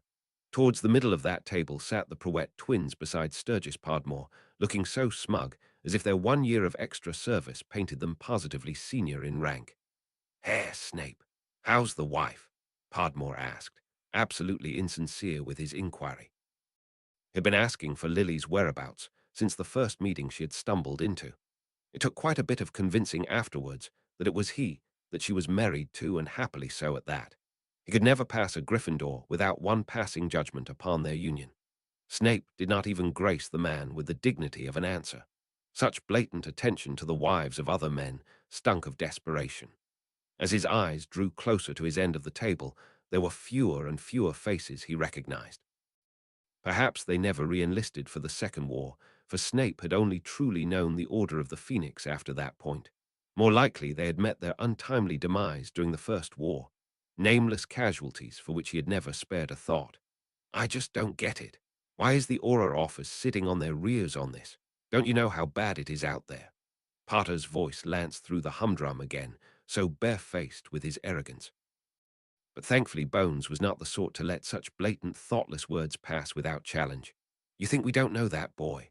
Or that you know even a fraction of the full story playing out?" "Enlighten me," Potter demanded. But before the Aura could, Dumbledore stepped through the door, and a hush fell over the room in a way no other presence could demand. He glided down the length of the table, turning all eyes to his presence as he settled at the head of the table, in the midst of the Auras. "It is good to see so many familiar faces still with us," he began, not at all ominously. "After the week our Order has had, I would not blame you in the least if some of you might choose to hang up your cloak and retire. But you all choose to fight on. This one might be having second thoughts, though. Bones grumbled with a tilt of his head towards the leading troublemaker of the marauders. James bristled at the insinuation that he might be in any way cowardly. Had a full-on scrape with the Death Eaters, outnumbered, right outside a public entrance to the ministry. Excuse me if I seem to think this little scrape might be relevant to the Aura department. And would you also like to be excused for thinking this was all just fun and heroics? Bones continued, not softening the truth. We're fighting a war, and resources are scarce. Not every battle is a critical one. If you find yourself fighting a losing one, that's just the luck of the draw, soldier. But Potter was not content to cut his losses and drop the argument. I suppose then those casualties are equally non-critical, always more Gryffindors to sign up to fight and die later. Robert Kingston, I heard, noble man, my condolences to his widow. Dumbledore offered in his calm, muted tones. He did not need to shout to restore quiet and order. Marlene McKinnon, too, was injured, quite badly in the affray. If we just had two more at our flank. Potter muttered through gritted teeth. Snape dropped his eyes, silently thankful he had Lily safely hidden away from it all. Chaos was never an exact science, and no matter what fate might decree to be her path through this madness, there was never a guarantee that every curse bolt would find their fated path. Had she stayed by Potter's side, he could not help but imagine that it might be her they were talking of now. Bones' demeanor had shifted when Snape glanced back up again, still dour but a fraction softer. The losses are regrettable, always regrettable, but our resources were committed elsewhere that night.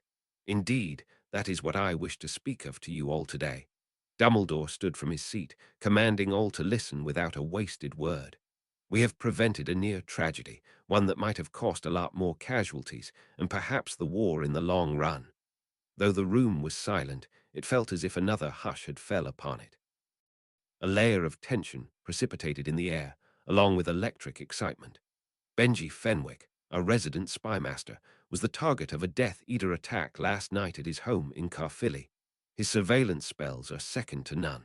We all owe much of our operational well-being to his toil. Dumbledore supplied lightly to the eager stares of all those who sat along the table.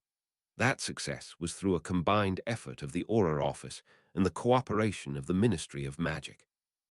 3 Death Eaters were arrested and sent to Azkaban. I'm pleased to say Benji made it through the ordeal in one piece, and he will continue to supply us with intel, albeit from a safer location. A chatter went about the room, relief from the sounds of those voices, and elation from the welcome news after a week-long ordeal. But all Snape could feel was a chill. He had heard that name before. Benji Fenwick, an intelligence officer in the Aura Office. His spells had kept the Order coordinated and informed about suspicious movement about the countryside, as well as acting the liaison between key members of the Ministry and Order. When he disappeared, silently and mysteriously, the Order had been thrown in disarray. Snape had been on the other side when that had happened. He knew what had occurred because the young, Death Eaters or otherwise, could be counted on to talk. It had been a quick and silent mission, less a battle and more butchery. The old man's body was dispatched, then transfigured into sand to blow into the ocean, with none any the wiser on his side. The hole in intel and communication made for 2 years of bloody victories for the side of darkness. Regiments of Auras were decimated in ambushes nobody was prepared for. Key members of the ministry disappeared, and only sometimes reappeared, but gravely altered in mind or in body. This was also when the greatest destruction occurred within the ranks of the Order. The reason why whole generations of future Hogwarts students numbered but a handful, and of those that existed, few had families that were whole. It was during this period that Snape was recognized for his keener intelligence and was given that fateful task to approach Dumbledore for a position in Hogwarts and set off a chain of events he would forever regret. But if this was the night that one of the Order's pillar stones was supposed to fall, then Dumbledore had acted to alter this war greatly, and in a way that was impossible for the Dark Lord to ignore, using information he should have had no way of knowing. This was where the course of the war would change well beyond Snape's prediction or control. His black eyes met those piercing blue ones, and in that moment his worst fears were confirmed. But he had always known that this would come to pass, for no true victory could be had following that script, not without incurring cost too terrible to consider. Not again. Severus had come home late last night. Since his 2 weeks of strictly on-campus work ended, he had been returning nightly to retire, but he rarely returned in time for even dinner. Yesterday, however, he had come home well past midnight, then out the door before 6:30 the next morning. She perhaps glimpsed him briefly in the passing when she awoke to care for breakfast and morning hygiene, and again when his cloak tails disappeared into the emerald flames. Though his absence was becoming a not uncommon occurrence, it was a heartfelt disappointment that they had not been able to talk. Lily had received a letter she had been waiting on for the better part of 2 months, ever since she had received her Newt scores, and decided to forge ahead with the path of the enchanter. Charms work was her passion, and to follow it professionally now meant to press on with higher education and certification. That was a basic requirement for high-tier artifact enchantments and spell experimentation. It was all well and good to do backyard spell work, but Lily was operating in the commercial world now. These things needed to be regulated. This was why she was pursuing her Charms Masterclass certification. Madame Swelly was wholly supportive of the idea, going so far as to give Lily the afternoon off for the fated interview. The jolly shop proprietor had been the one to have set it up to begin with, having been unable to legally task Lily with any more arduous enchantment than the basic medium tier. Spellwork below that which Lily had achieved by herself on her first attempt. And with her already certified boss, help, Lily had managed to secure herself an invite to interview with a member of the Committee on Experimental Charms for a nomination into the assessment process. It was all in all a very involved process. But today it seemed the wheel was finally turning. She was about to take her first steps into the world of regulated spellwork. And Severus was not here to share in the moment or quell her nerves. It was coming to her appointed time, and she paced through her lounge room, garbed head to toe in formal dress robes she had purchased for the specific purpose of this interview. Pacing was not ordinarily her thing, but it seemed she had picked up the odd trait from living so closely with Severus. Annoyingly, though, that habit learning seemed to be completely one way, as he did not pick up a single trait of hers to speak of. He was still that dour, anxious soul that never seemed to fully open to her, albeit his smiles were becoming far more generous. She could only love him and hope that her patience would ease whatever still ate at him from within. But today it was she that was being eaten from within, as the grandfather clock that sat by the shelf in her lounger room ticked closer to her appointed time. She could not help but conjure a mirror for the 7th time to check her already well-inspected dress robes were absolutely perfectly suited for the occasion, then second guess her own opinions. She had selected a beautiful flowing set of white robes from off the rack. Soft and subtle, that gave such a soft ripple as she moved she looked as if she was wearing a snowstorm, cost a pretty nut too. She had been taken by its beauty, and thought perhaps her assessor might too, but her second thought was perhaps her choice portrayed her too much in the light of style over substance. Severus was absolutely no help, merely assuring her that she looked perfect no matter how she framed the question. Either way, it was all too late now. With a great gong, the clock chimed 3 in the afternoon, and Lily gathered her robe hems with her anxious fingers and turned to the fireplace. "This is it," she breathed to no one in particular, or perhaps she was whispering to that silver doe that stared at her from its crystal vial upon the mantelpiece, the closest thing to her husband's much-needed support she had at this very moment. She took a pinch of flu powder, newly restocked, as to ensure her own resource mismanagement didn't contribute any possibility of tardiness. Lily sent the powder into the flames and commanded, "The Ministry of Magic." The flames did not take her into the heart of the ministry in true, as that would be considered a security risk in this ever more risk-conscious society. Instead, the flue zapped her to the entrance to the ministry on the outskirts of Diagon Alley, used only by non-ministry employees, that she had only been to once before for her apparition exam. But she didn't remember seeing it guarded by magical law enforcement personnel. "State your name and business," a tense-looking official, garbed in law enforcement colors, demanded as he glanced about fitfully, prompting her to do the same. She was in a small brick room with what looked like a row of 6 stone pedestals, some of which sported ominous-looking cracks and scorch marks. It looked as if there used to be windows that looked out into the street from this room, but the panes that looked as if they should have been made from glass seemed to be now jet-black obsidian and completely unfunctional as window panes. The fireplace that Lily stepped from too appeared to have had recent updates in security, as she had stepped straight into a stasis ward and found herself unable to move anything but her lips. Lily Snape. I have an appointment with a Mr. Huckleby. From the Committee of Experimental Charms, Lily announced as she stood awkwardly in locked motion. Her official letter flew out of her robe pocket and floated into the waiting hands of the official, who tapped his wand about the parchment as if he suspected foul play.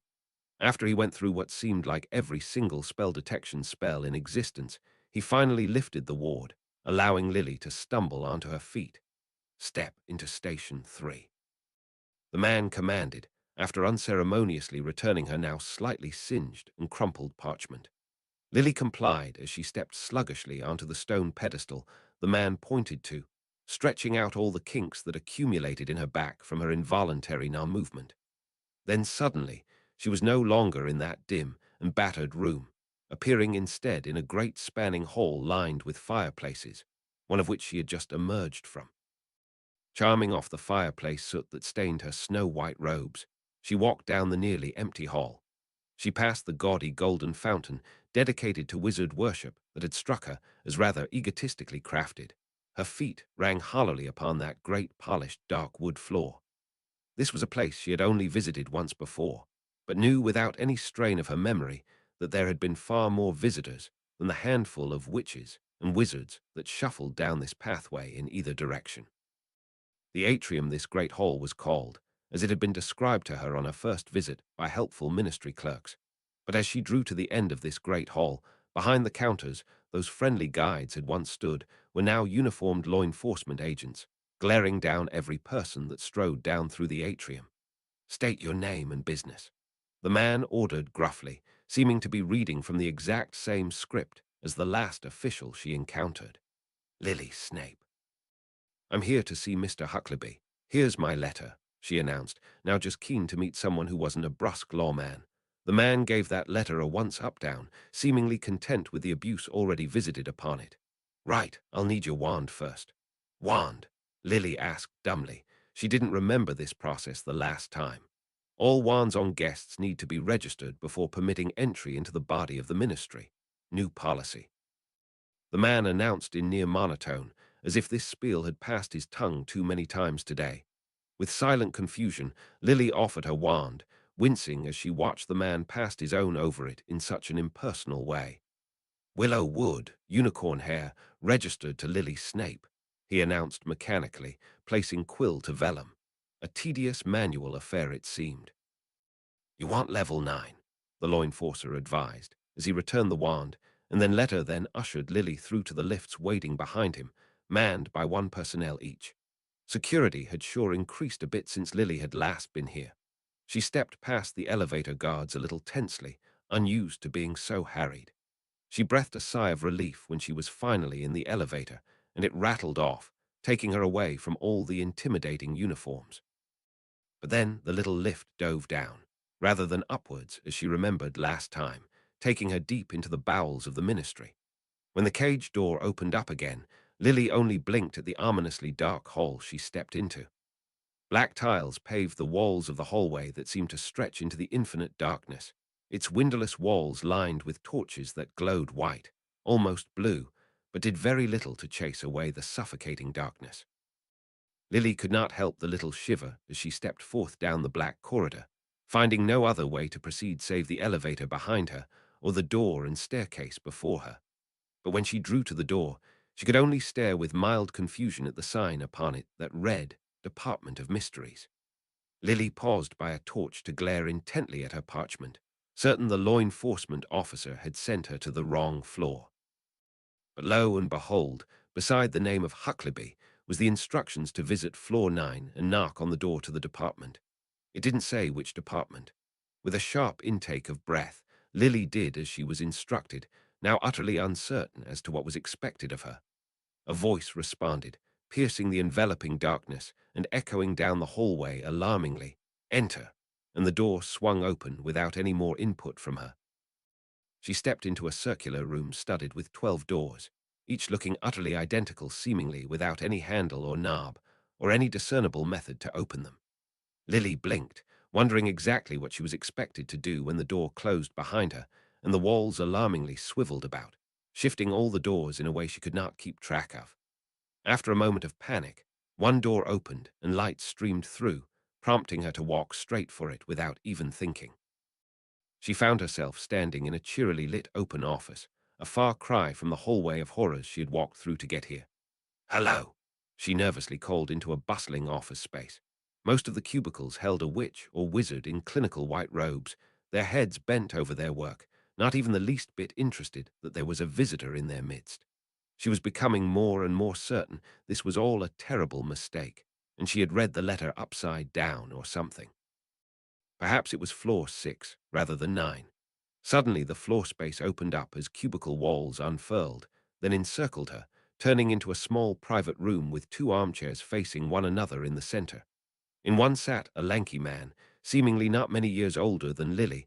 Oddly enough, he was perhaps younger, with dark, greasy hair that could model saves if it wanted to. "Mrs. Snape, I presume?" he asked as he stood from his seat, with his hand reached out in friendly greeting, a friendly, affable smile upon his lips that took Lily by surprise.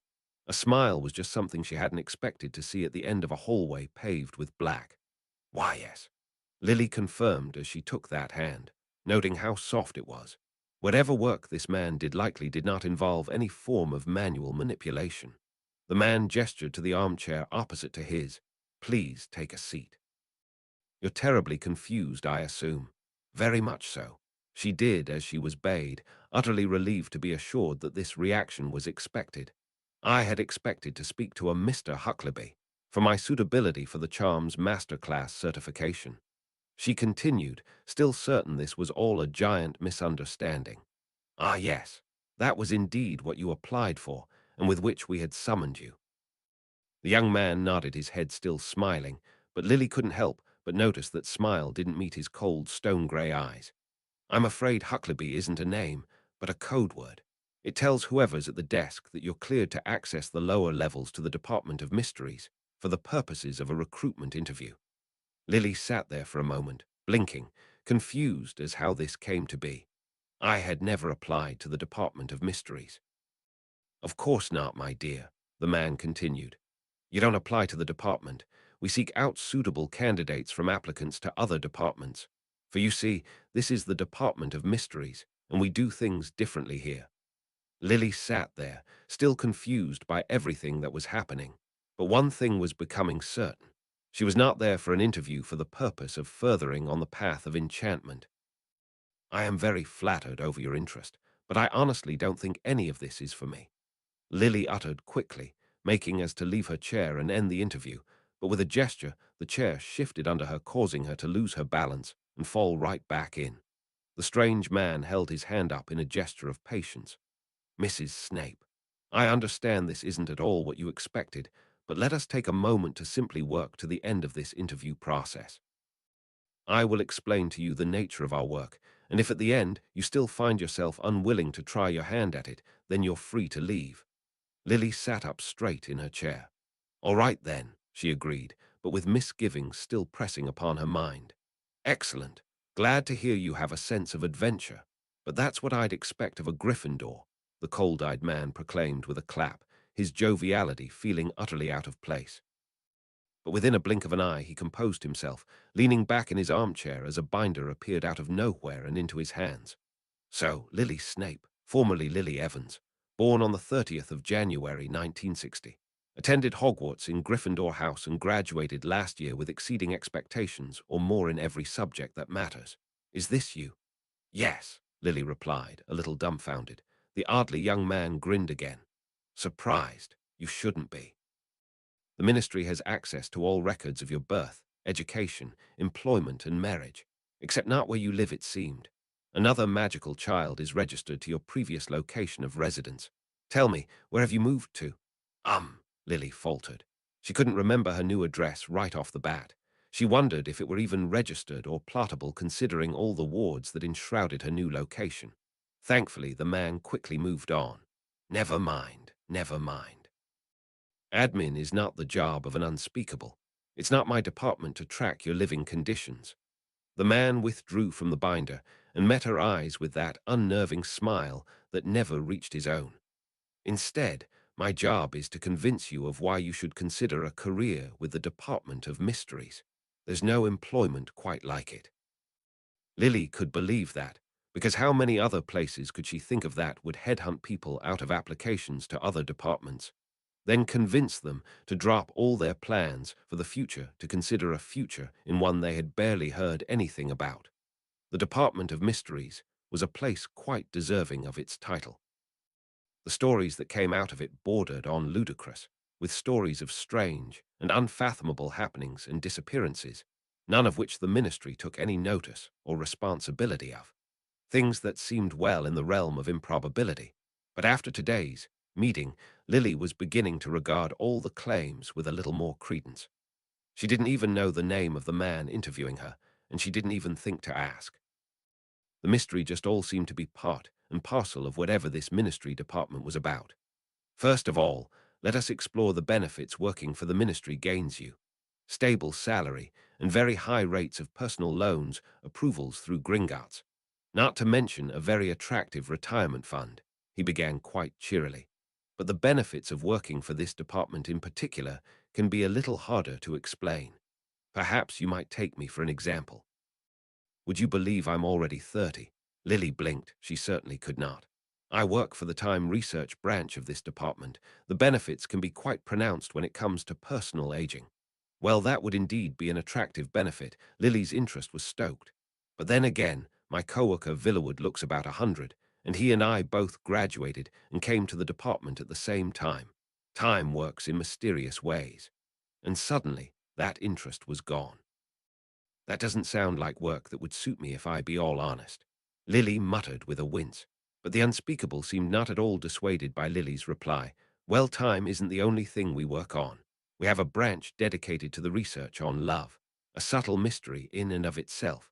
One of the safest branches to work for, but quite ironically divorce is through the roof in that department. I'd say they've successfully discovered how to make people fall out of love. No thanks. Lily rejected with another wince.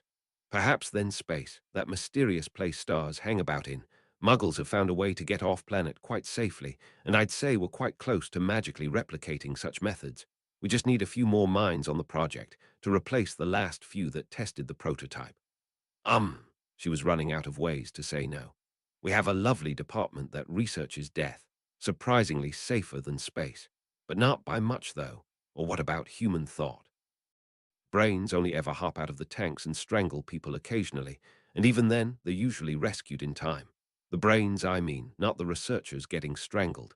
This all sounded like a workplace hazard nightmare. Thanks for your offer, but I think no. None of this sounds like anything I'd be very good at. Lily uttered with a tone of finality. The man sighed, a smile still on his pockmarked face, but only a ghost of his joviality. Well, thank you for your time, Mrs. Snape. He leaned over to take her hand in a firm shake once again. I'm sorry things did not work out between us. Lily replied, simply relieved she could leave. Of course, you aren't the first to reject us, and you won't be the last. The life of an unspeakable is not for everyone. He stood, as did Lily, and the cubicles curled back and rearranged the office as it had once been. Another interview will be arranged for you with the division you had initially applied for. Lily couldn't be more relieved, although she tried not to show it. She hadn't known how to broach the subject of her original intentions, and she didn't want to ask straight after rejecting a job offer. But before you go, I must ask you to submit to an obliviation, he broached, in such an off-the-cuff tone he might as well have been talking about routine paperwork. Top secret facility and all, you understand. Oh, okay. Lily blinked, more surprised by how willing she was to endure that invasive spellwork, if only to be away from this place. Well, it was nice to meet you, mister, she faltered, as she had no idea who it was she was speaking to the entire time. The man was already drawing out his wand. Oh, how rude of me. I never introduced myself, though it is a bit pointless now. I suppose I should for politeness' sake. The unspeakable gave an easy smile. My name is Augustus Rookwood. It's a pleasure to have met you, Mrs. Snape. Chapter 63. The Hallowed Eve.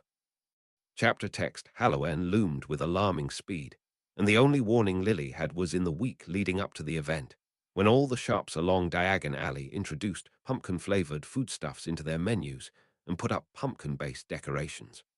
Her shop had her enchant an amusing set of dancing skeletons to act as both an ornament and a sales pitch. She supposed it went a long way to explaining Severus' mood. She had noticed he seemed a lot more off-put as of late, even when he was actually able to spend a little more time at home. There was something about this date that turned him into an absolute sulk. On the plus side, he was making an effort to return home early every afternoon, taking dinner with Lily every evening for the past week. He cooked, of course, because Lily was never expecting to see him at home in time to prepare a meal. But then, as the week progressed, he became all the more clingy. He went so far as to move his stack of marking, which was a hefty bit in and of itself, back home so he could spend more time in the house. But he didn't use the perfectly good study upstairs. Oh no. He stacked the parchment on the tea table in the living room, just so he could keep a closer eye on her as she went about her daily activities. She couldn't help but feel that he was one bad feeling away from calling in sick at his teaching post and stalking her through Diagon Alley as she worked. But she understood why he was doing this, to a certain degree. He had once confessed of terrible nightmares of her death, and though he never outwardly confessed it, they appeared to get worse with their proximity to the hallowed eve. Many cultures had their take upon this mystical night of autumn. Muggle folklore called this a night where the veil thinned between the world of the living and that of the dead.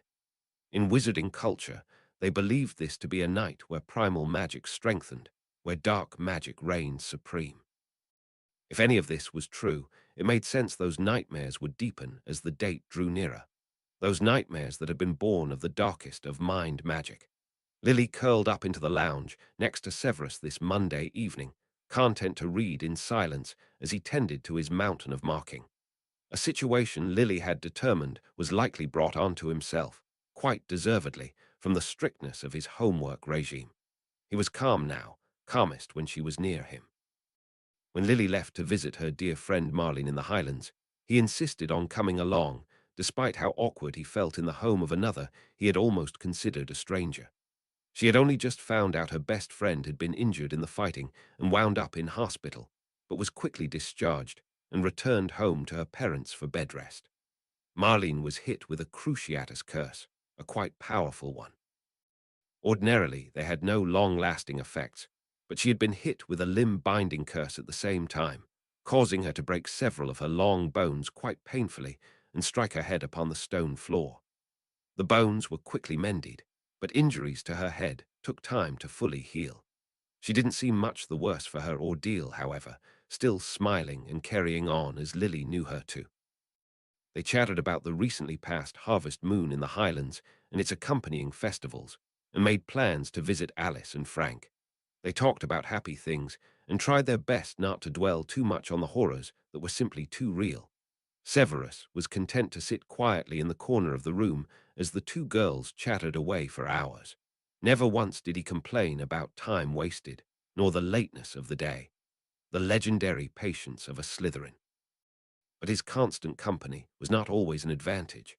Just the day before, Lily had disappeared into the yard to garden for half an hour, and he had chucked a near fit. She had only intended to tend to her pot plants, preparing the bulbs over the winter. Come spring, they should flower.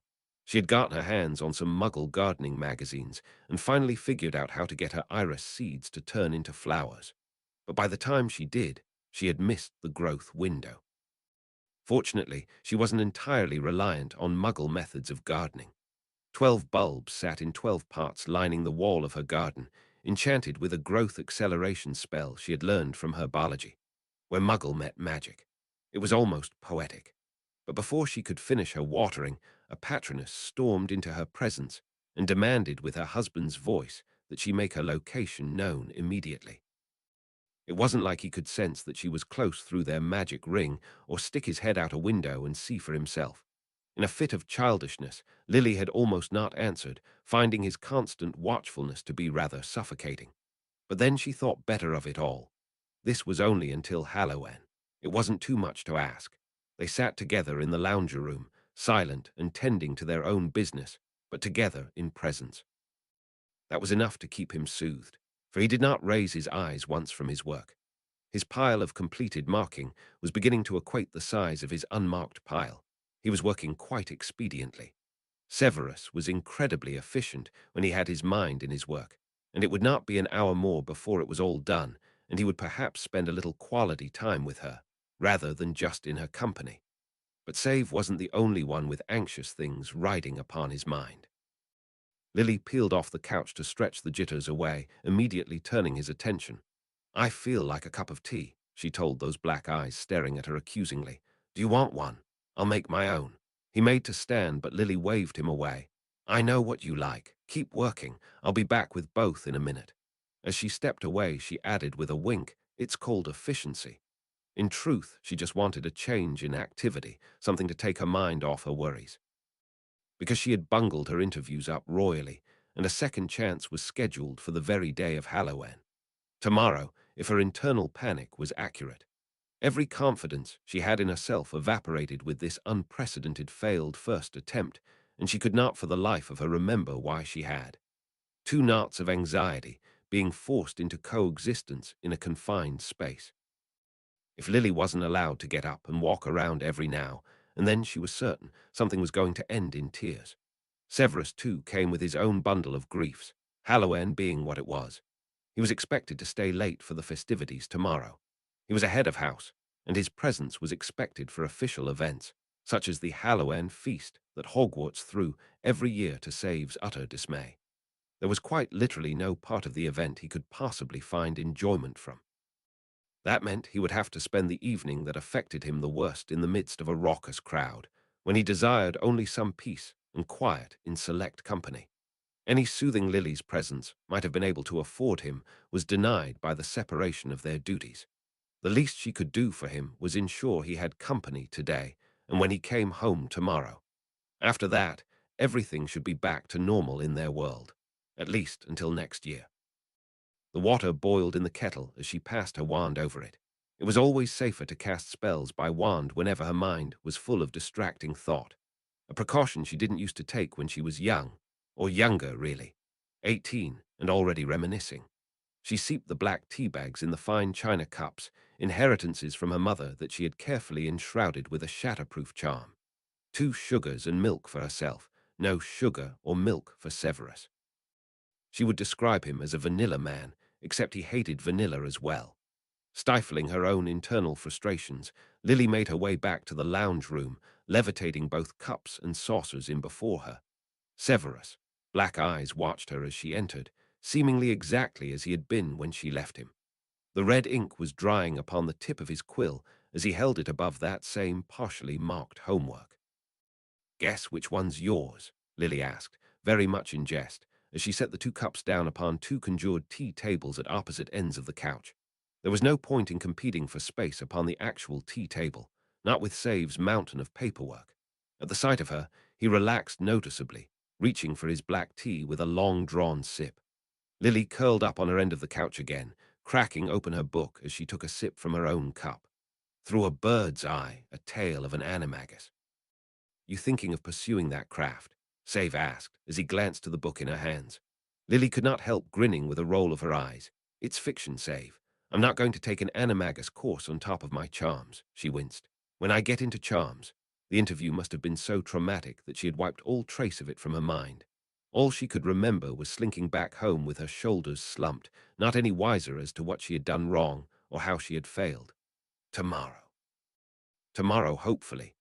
"I believe in you," Save muttered, turning his eyes away as if to return to his marking, but his quill hovered slowly over the vellum, the red ink dry upon the tip. His mind was no longer there. Lily sat back upon the couch, glancing to the grandfather clock as she took another sip of her tea.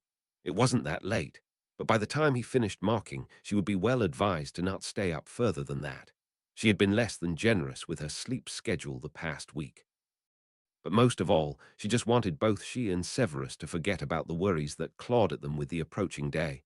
"When are they due?" she asked with a feigned casual air. "Friday," he answered, without glancing up. He was 4 days ahead of schedule. Lily set her cup and saucer down on a transfigured table, then placed her book gently on the floor. "I don't suppose you could leave the rest for tomorrow." she asked as she sidled up close to him. She slid her fingers up his torso, feeling his firm, lean form under the thick material, the fruits of his training, and to more than just his own benefit. For Lily couldn't help but take some great enjoyment from how different his body was, by both tactile and visually. He turned towards her, his black eyes held more than just his mirroring thought. The quill he held above his unmarked parchment he replaced into its holder, his inkwell capped. She didn't wait for any more than that. She leaned in, drawing him into a kiss, feeling him press in against her as his hot breath mingled with her own. Any anxious thoughts that held her pushed to the back of her mind. Her fingers explored freely, lewdly by all intentions. Inexperience that once stayed her hand had long since been remediated. His dark eyes bore into hers, passion burning away the dark thoughts. He did not speak as his own hands moved, not since the first time had hesitation ever tempered his. Confidence in his appeal and prowess, that which Lily never knew he had, that he had rarely shown anywhere else. Confidence that only existed when he was in the grip of the moment, a moment where no nightmares could touch them. This blasted day of this blasted month. Snape was in no mood to teach. As it were, he was fortunate this day that the only Cretans he had rostered were the 7th years and both cohorts of 1st years. Because all subjects were compulsory, until the 5th year when they finally fragmented off into their chosen fields, the children were split into dual house classes for each subject, and oddly enough, into combinations of reds and greens, and yellows and blues, groups of house rivals. That being said, some subjects were so popular that the class size remained too large to combine well past 5th year. Such was the constant struggle of the charms and transfigurations departments. Thankfully, that was not the case for any subject Snape had ever taught. Potions was entirely because of his less than approachable demeanor, as well as his own stringent criteria, and the desolated defense subject was all down to the unstable teaching criteria of the course. 3 extra classes a week was not how he wished to spend his time. After a rather long and tedious theory class about some of the more banal dark creatures with the 1st years, Snape would almost look forward to his last class with their older counterparts. At least, this meant only several more hours, and one tooth-rotting feast was all that separated him, and a night of silent contemplation. This time, however, he had another to share his burdens with. His 7th years were composed almost entirely of Gryffindors and Slytherins, 2 factions that sought this subject for similar interests to serve opposite outcomes. Among his 7th year Slytherins, he could see not a soul who could be considered reformed. Thorfinn Roll and Rufus Gibbon were among that number. They would both be hardened Death Eaters by next year. So too was Regulus Black, taking this class as everyone who aspired to join the ranks of the Dark Lord, this being the closest substitute for the outlawed dark arts.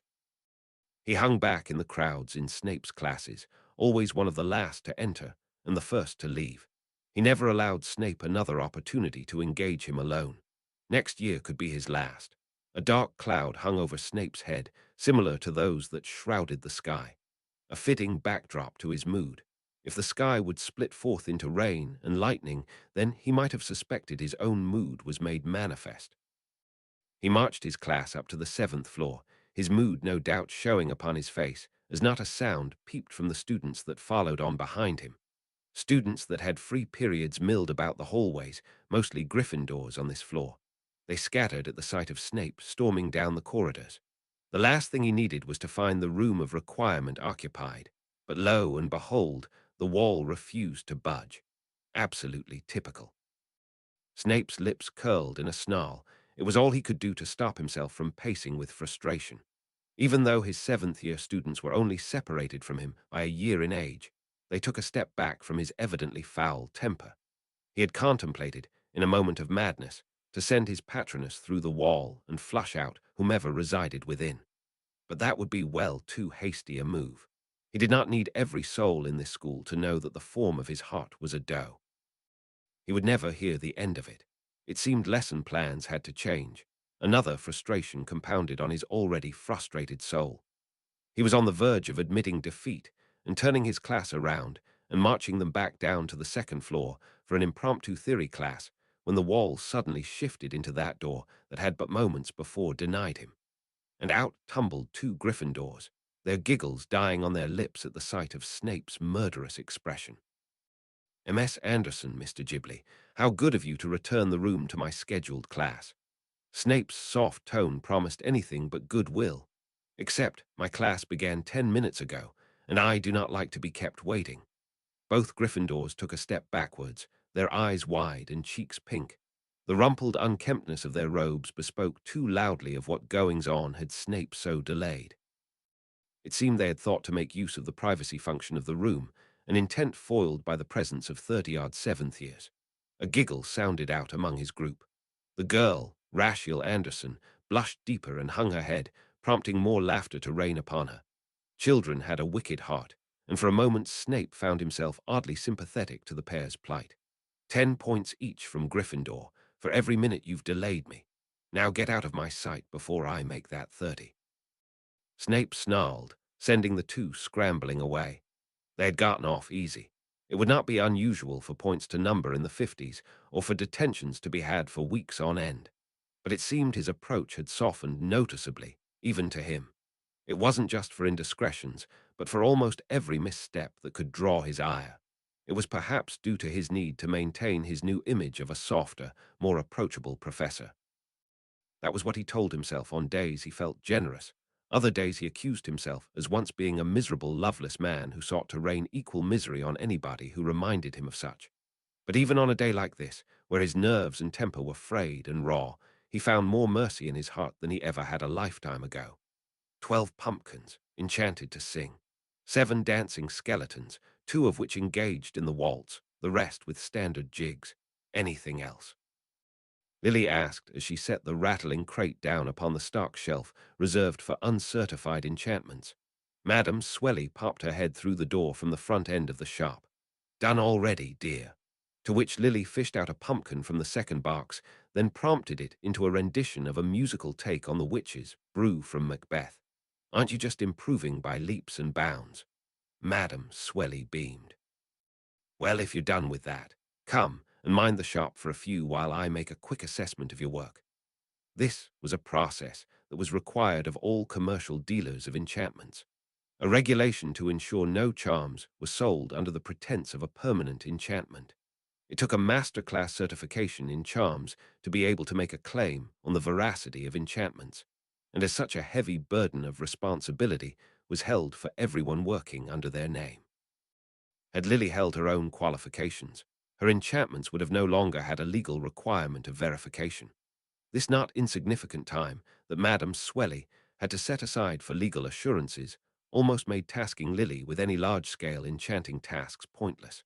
Nor was she legally permitted to allow anyone working under her responsibility to perform the more difficult or dangerous ones, the headaches of bureaucracy and red tape. Hopefully, that would all change after tonight. Stifling an anxious sigh, Lily stepped past the portly lady to take her place on the front counter. Despite the busy morning, the post-lunch haze had set in and crowds trickled to a minimum. Some days Lily wondered, if not for the brief month of August, where all the school-aged children flooded the alley in search for supplies. And so too the Muggle families adopted into this world came to sample and gawk, if any of the stores would ever see a full front. Though there was always traffic in this hub of magical commerce, the wizarding world just did not have the numbers to maintain a busy workload on a day-to-day basis. Perhaps that was what Mary had meant when she had left for Muggle horizons. In the heart of a great city like London, where Muggle shops boasted swarms of visitors at all hours of the day, all days of the year, the capital of magical commerce could give but a small-town vibe. Through the shop window, Lily could see the small but consistent trickle of customers, fewer still than what was usual, for the weather looked on the verge of turning utterly sour. But even with fair weather, few of that number, over the age where magical toys were still considered wondrous, would ever stop to look through the window. Lily had often heard her sister bemoan the state of customer service in the modern age. The sheer volume that Muggle stores had to deal with made impossible the notion of serving each individual with a personal touch. In the magical world, however, every customer that entered was a break from the monotony, and Lily found herself racing to the floor to render any assistance she could. That was not to say the shop was declining in trade. Madame Swelly made excellent business on the weekends, as well as meal times, and between 4 in the afternoon and closing. The hours where the consistently employed found time to spend their hard-earned galleons. It always struck Lily as a little odd that she was never rostered on the days when it was busiest, not that she wanted to give up the precious days when both she and Severus could spend some consistent time together. But she had found it in her infinite wisdom to ask once, and as it turned out, Madame Swelly had the same idea in mind. On the weekends, her husband and daughters come down to lend a hand at her shop, almost like family time, only not in the comfort of their own home.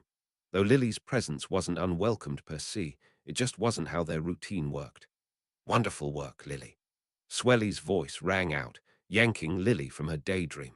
You'll make a brilliant enchanter yet, said the jolly lady, as she bustled back into her shop front, relieving Lily from her duties at the counter. Thank you for teaching me, Lily returned, for it was too obvious that the well-seasoned enchanter needed no extra hands in the back. It would have troubled her far less to oversee the task herself, rather than painstakingly examine everything produced. But all too graciously, the portly lady waved Lily's gratitude away. It doesn't take a seer to tell that you're going to be a brilliant enchanter by your own right someday, sooner rather than later. Hopefully, Lily added, rather pessimistically. A negativity that Madame Swelly swatted away immediately. Oh, pish. You are made for this role. I don't know how you got passed up the first time around, but you will succeed today. You will. You promise? Lily asked, fishing for reassurances only half in jest. Madame Swelly sat herself upon a stool in an almost defiant manner. I'll eat my pointed hat if you're rejected again. They will not find a better candidate for this course, I guarantee it. It was baseless platitude, but Lily felt marginally better after hearing those words. There was just something about knowing that another person believed in her, one that held a wealth of experience behind her opinion. Severus' support was appreciated, of course, but it was somewhat lessened by the fact he was obliged to be supportive by virtue of marriage. Before she knew it, the afternoon flew by, and suddenly she was ushered out of the shop by Madame Swelly, demanding she take the rest of the afternoon to properly prepare. But there was still a decent amount of time, with little else to do apart from returning home to change into her set of dress robes, the ones that rippled like snow. By the time she stepped out into that hallway lined with fireplaces, Lily had worked herself up into a right state. She had fumbled her wand when she handed it to the witch behind her counter, almost prodding the lady in the eye. When she found herself rattling away in the lift, she shuddered out of nerves and had to do a small jig on the spot just to keep from screaming. There were thankfully as few people as the last time she visited, and nobody else was in the lift with her to witness her nervous throes. The elevator suddenly turned upwards, and she didn't know why that thought struck her as odd. The only other time she had been here had always been to visit the upper floors. She had herself convinced that her nerves were finally cracking when she stepped out into the brightly lit corridor and swore the walls had been painted black the last time. The room she had been directed to was an unassuming office space, one with various cubicles segmented throughout a cramped workspace. Set up for administrative tasks, no doubt. A roll of parchment flew above her head, folding into a small paper aeroplane and proceeding out the door she had entered through. Little puffs of colored smoke emitted over the top of several partitions before a small explosion rocked the floor, sending a pot plant shrieking and skittering away. But that was evidently a routine happening, as several eyes peered curiously at Lily rather than towards the source of that alarming boom, their robes of whimsical multicolored hue. It was a lot more lively than she had remembered. I'm looking for a Mr. Eisel, Lily asked a short and balding wizard sitting in the cubicle closest to the door. I have an interview today. The small wizard glanced her over with an air of a man who hadn't expected anyone to walk in wearing what she was wearing. I'll just get him, he mumbled as he scratched up a memo and it took to the air. Eventually, a middle-aged man in a white and black dapple robe strode down from the back of the room to collect her. Lily Snape, he confirmed with a rather curt tone, and upon her nod, he simply gestured for her to follow. Lily tried her best not to fidget as she followed on, all nerves and second guesses. They drew up to a room in the back of this office space, a plaque on the door labeling it Interview Room 1.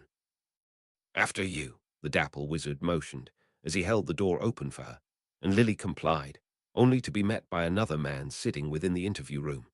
She had mistakenly thought the man that came to fetch her was Mr. Eisel, but the smiling, dark-haired man that received her sat behind the desk in that interviewing room. A man in white clinical robes that sat at odds with the bright and jeweled-colored counterparts within this office space. Lily stepped inside, her hand held out to shake.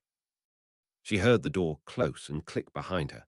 She glanced back to see the wizard that had led her here take up stance in front of the door, his eyes glazed and hollow. Mrs. Snape. A firm grasp took her outreached hand in a firm shake, startling her back into attention with the man behind the door.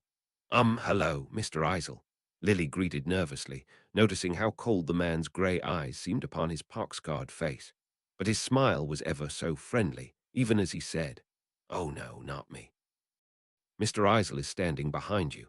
Lily looked back, confused. None of what he said made any sense. Fear suddenly pricked at her flesh, her instincts screaming at her to make her excuses and leave. She glanced behind her again, at Mr. Eisel standing before the door, and back at the smiling, dark-haired man who held her hand in a grasp so tight that it hurt. He leaned forward, holding her gaze with those cold, grey eyes. "I know you're here for an interview with the chap, and I do apologize for interrupting again," he whispered, his words not making any sense, his tone sinister. "I do promise this is the last time." There were not enough words in the English language to convey how much of a relief it was to retire home after an evening of nursing a bad mood through a head-splitting din. Snape almost stumbled out of the fireplace, simply too relieved to be in the sanctuary of home. But almost as he stepped through, he felt something was terribly wrong, for he stepped into near darkness, where the only light was a soft glow from the dough he charmed from those bottled memories, sitting upon the mantelpiece. "Lily," he called tentatively into the darkness, so very aware that the only sound to answer was the thunder and rain. The storms that split that afternoon upon the Highlands lashed too upon the south of the Isle. Dread prickled the hairs upon Snape's neck as fear threatened to choke him. The worst encroached upon his thoughts as he struggled to contain his panic. The ring that was enchanted to tie their presence together sat heavy upon his finger, its magic not answering his desperate search for her presence. "Lily," he called again, his voice cracking as only silence answered. He summoned a cascade of light with a sweep of his wand, allowing it to fall before him, lighting his way through the house, every nerve within his body aflame with alarm. "Lily." He called again, and again no reply came to ease his crushing fears. He could not shake the feeling that something was terribly wrong. He racked his mind, realizing he had only felt his wife return once that afternoon by the ward upon the fireplace, presumably to change for her interview. Then no more. But that should not have kept her to this late, especially as ministry hours ended with the setting of the sun. A damning realization dawned on him, choking him. The ministry had always been the front and center of the war, both overt and covert. It was no secret that the ministry had been infiltrated by the Dark Lord's spies. How could he have overlooked that risk he had allowed her to take? How could he be so naive to believe she would be safe by anonymity? With a sweep of his wand, Snape sent his patroness to find his wife, and saw that glowing doe leap out the window, disappearing into the darkness of the night. Fear threatened to overwhelm him. He turned upon the spot and disapparated, barreling into the night towards the public entrance to the ministry, the last place he knew for certain that Lily had been. There was no doorman to greet him, no guard to bar his way. The public entrance stones that led into the heart of the ministry, that had in another lifetime been replaced by entry methods of higher security, stood unmanned. So certain they were of the security wards that lay upon the entrance that they had left not one guard on post. With a powerful push of his magic, Snape cut through the wards with a resounding crack, discarding caution and delicacy for haste. The magic rippled through the air, no doubt tripping every detector in the building and beyond, alerting every authority on duty if the breaking of the wards didn't. Snape leapt onto the stones, all caution thrown to the winds. His feet barely touched the floor before he set off in a dash down the corridor of fireplaces. Magic rippled about him as security systems were alerted to the violent entry. Magical law enforcement began appearing through doors, and other official points of entry sealed off to the public and those unauthorized to use them. But Snape did not stop for a soul. He found himself in the lift before anybody was the wiser, rattling away before the cries of alarm rang out after him. He half expected the lift to halt with him on board. Just some form of defense against unlawful entry that would frustrate his progress. But whether by design or incompetence, nothing came to be. By the time Snape reached the door to the Office of Experimental Charms, his Slytherin senses advised caution. This was the first time in his life he had utterly disregarded every precaution he knew to be wise. For time and desperation was the only thing that drove him headlong into that trap that must lay beyond. And there it was. Upon the first desk Snape saw as he burst into an office that remained unlocked and unwarded. No matter the obvious nature of this trap, bait too perfect to be anything, but Snape grasped it without a second thought and found himself hurtling into the unknown. A portkey. A simple method of cutting through any anti-apparition jinxes, wards, and precautions that the Ministry had set. Rain lashed upon Snape's face as he stared into the darkness that stretched out before him, his heart thudding in his throat and his insides rattled by the nauseating sensation of the portkey. But dread fled with that tug in his soul, tethered to that enchanted ring that could only mean that his wife was still alive and near. And he had stepped straight into the trap. Snape's wand raised as the first spell fire flew from the darkness. With a swift flick, he swept the red curses back into that darkness, where they burst against blind strikes in the night. The light of the sparks revealing the crowd of trees, and the black robes with ghastly masks that stood between them. That was the last thing he saw before everything was bathed in a blinding green light, scattering the darkness before and forcing Snape's eyes closed before its painful glare. Unable to see a thing between the flashes of lightning, and straining his ears above the cacophonous rain and thunder, he fought on reflexes and instincts, battering through the assault that seemed to come as flashes of light from all sides. With pure desperation, trying to carve a path forward into the darkness where Lily's ring called to him. But it was all too much for him. He fell to his knees as pain shot through his body, the bite of a cruciatus coursing through him, holding him powerless in its clutches. He struggled to his feet as the pain passed, desperate to fight on, but a second sent him tumbling into the mud, a scream of pain and frustration torn from him. His wand was plucked from his loosened fingers as he struggled to his knees. Powerless and exhausted, his body throbbing with pain and cold, Snape stilled. Cold, exhausted, and defeated. The howling storm pelted him, the freezing rain washing the mud and filth from his face. A small respite in a moment where naught in the world was right. The glare faded from his eyes as the forest formed around him. A grove of trees that reached tall and ominously into the blackened night sky, where a green skull hovered above, a serpent coiling from its maw. The light that traced the forms of those towering oaks revealed the cloaked evil that stood at their roots. Their white masks that stared down at him, familiar faces behind each and every one of them. Death Eaters surrounded him with wands raised, but spells stilled, waiting. Dread touched Snape's heart as soft footsteps approached from the glare of the green, parting the rain in its wake. The mud hardened before the figure's bare feet, that magic crawling forward before him like a web throughout the clearing, drying and compacting the soil into hard earth. Snape shifted his knees in that loose, dry soil as he raised his eyes towards that approaching figure, that pale, snake-like face, and felt the terror grip his heart and claw at his throat. Such pure and utter terror. Chapter 64. The Hand of its Creator. Chapter text fear. In that moment that was all Snape knew. Those dark brown eyes held his from that cruel snake-like face, not yet touched red by a brush with death. Brown eyes that seemed to stare into his soul no matter what mental precautions Snape had put in place. "Ah, Severus Snape, such lengths I had to take to meet you," that chilling voice uttered so very softly, a distinct hiss upon his tone.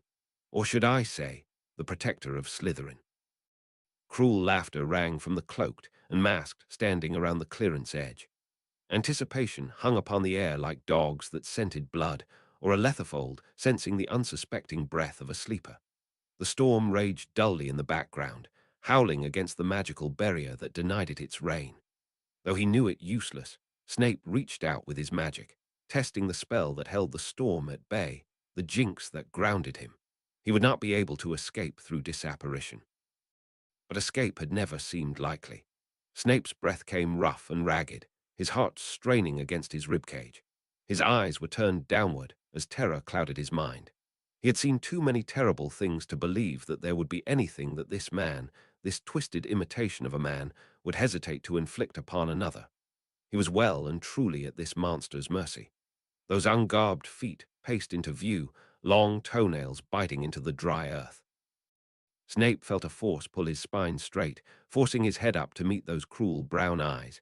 He struggled against the hold. He struggled despite knowing how fruitless it would be. How fruitless it would all be. White teeth were bared upon that snake-like face, in a smile so cruel in intentions. My reputation precedes me, it seems, for I have never seen a more honest expression of terror. Sniggers sounded from the circle surrounding. Mockery, for the fear that must adorn his face. Snape's face was pale and clammy, his teeth clenched as his breath hissed through in short, sharp gasps. My lord," he rasped, sending those cloaked and hooded and masked into mocking hysterics. But the Dark Lord appeared to merely smile as he released his magical hold upon the man kneeling at his feet, allowing Snape to cringe away and cast his eyes back to the dirt beneath his knees. "Manners," his soft voice hissed, hushing the entire grove. "So very rare in the youths of today. He should be commended."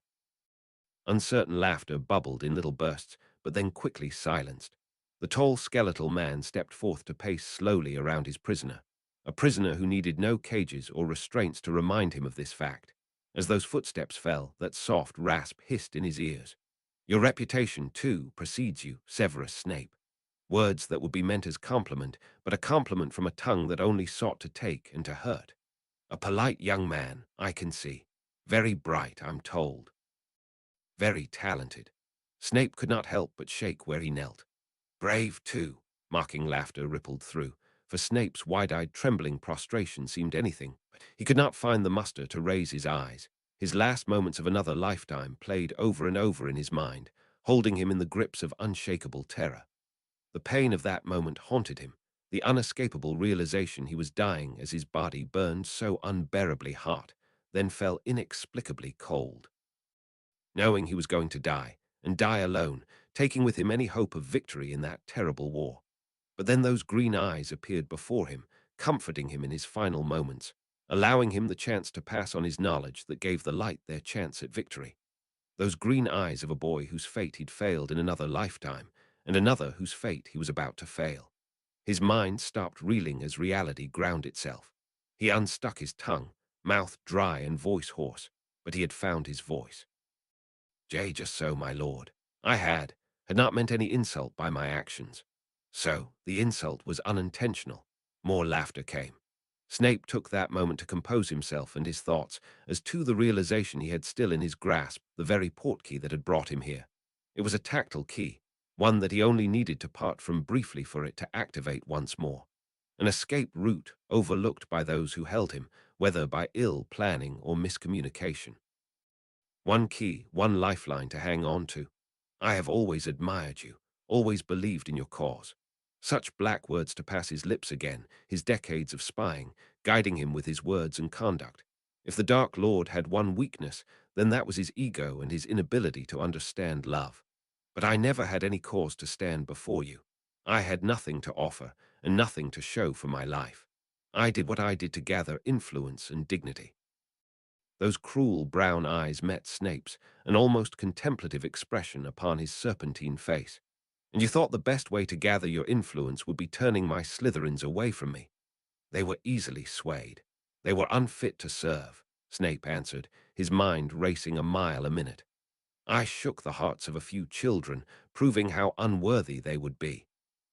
And as a result, I have now taken the position of power over the hearts and minds of the entire school, and have earned the trust of one such as Albus Dumbledore." Snape let slip a moment into the fore of his mind, a moment of frank discussion with the touted headmaster over the concerns about the impending war. An image Snape knew that the Dark Lord, a prodigious legilimens that he is, would glean it from the surface of his mind. After a moment of silence, a moment free from pain or pressure, that Snape could compose himself behind the safety of his occlumency. His mind was his greatest weapon, and deceit was a well-worn path that he knew. "A silver tongue. You are a man of many talents, Severus Snape." The Dark Lord glared intently into Snape's black pits. A powerful push flushed out the thoughts and memories that Snape had not put behind his occlumency. Offerings given up as bait, learned from years of experience spying against powerful legilimens. And you offer me these talents, these one advantages. Yes, my lord, Snape hissed under his breath, clutching at this window of hope he had, but it was snuffed as quickly as it appeared. Yet you acted against me in every turn of your life, perverted the prince's fortune, killed my basilisk. I even heard that you might have been one of my own that defected. Lies. Lies from the media, Snape rasped, struggling to find dual rationality for his dubious actions. I had originally attempted to be known to you, but I had nothing to offer or to prove my worthiness. I had foolishly tried to win fortune through a title I had no right to. The result was not my intention, else so I killed that basilisk to bolster my reputation. Had I known it to be yours, had I known it to be acting under your will, I would never have acted so rashly. Those cruel brown eyes turned from him, a momentary respite for his thoughts, but not his mind. Is this true, Rosia? Had Snape no knowledge of my book and my will? That dangerous voice hissed to the crowd that gathered around them.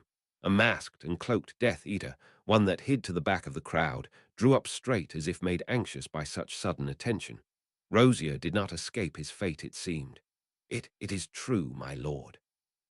It was not true, but Rosia could not possibly admit so without too risking exposure of his own part to play, for he had allowed Snape his chance to act, and his own skin held upon the balance of an unsaid understanding. That neither would expose the other's lie. The cruel man turned to another masked figure. And what of you, Lucius? A question so pointed, despite no mention of Malfoy passing between their lips or minds. He was not worthy, my lord, came Lucius' silky tone from beneath a faceless mask, a mercy offered with the brevity of his words. But that mercy was not born of their friendship, rather the man's own drive to deflect the errors of his making. The Dark Lord was never so forgiving of mistakes. A cruel smile touched that ghastly face. Quite the litany of bad choices you have made to sit at my feet. Forgive a Slytherin's foolish ambitions. Snape bowed his head, trying to quell the shaking of his heart and hands. Don't trust him, my lord. He married mudblood filth. A shrill voice called out from the crowd of masked figures.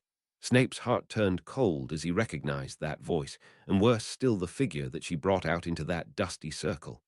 Now, Bellatrix, speak when you're spoken to. Where are your manners? Dark Lord chastised lightly, some sort of twisted humor upon his voice that sent a ripple of laughter through the surrounding Death Eaters. But Snape could barely swallow, let alone speak, as his mouth went dry. Lily was sent kneeling on the dusty earth before Snape, her red hair held in Bellatrix's claw-like grasp. Mud caked the trails of her beautiful white dress robes, and there was a bruise upon her cheekbone. Her jaw seemingly wired shut by a spell to silence her, her arms bound magically behind her. She met his eyes, such unfathomable fear and desperation within those green eyes that it broke Snape's heart. Snape wanted to dash to her side, to press into her hands the key that would whisk her away from all of this, but that would be the most foolish haste to commit to.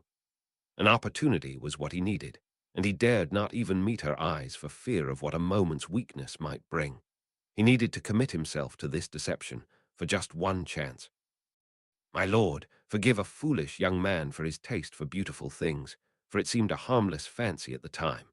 From the corner of Snape's eyes, he saw Lily's bright green orbs widen with shock, as if the truth of the years they had spent together was rewritten by the passing of his cold and calculated words.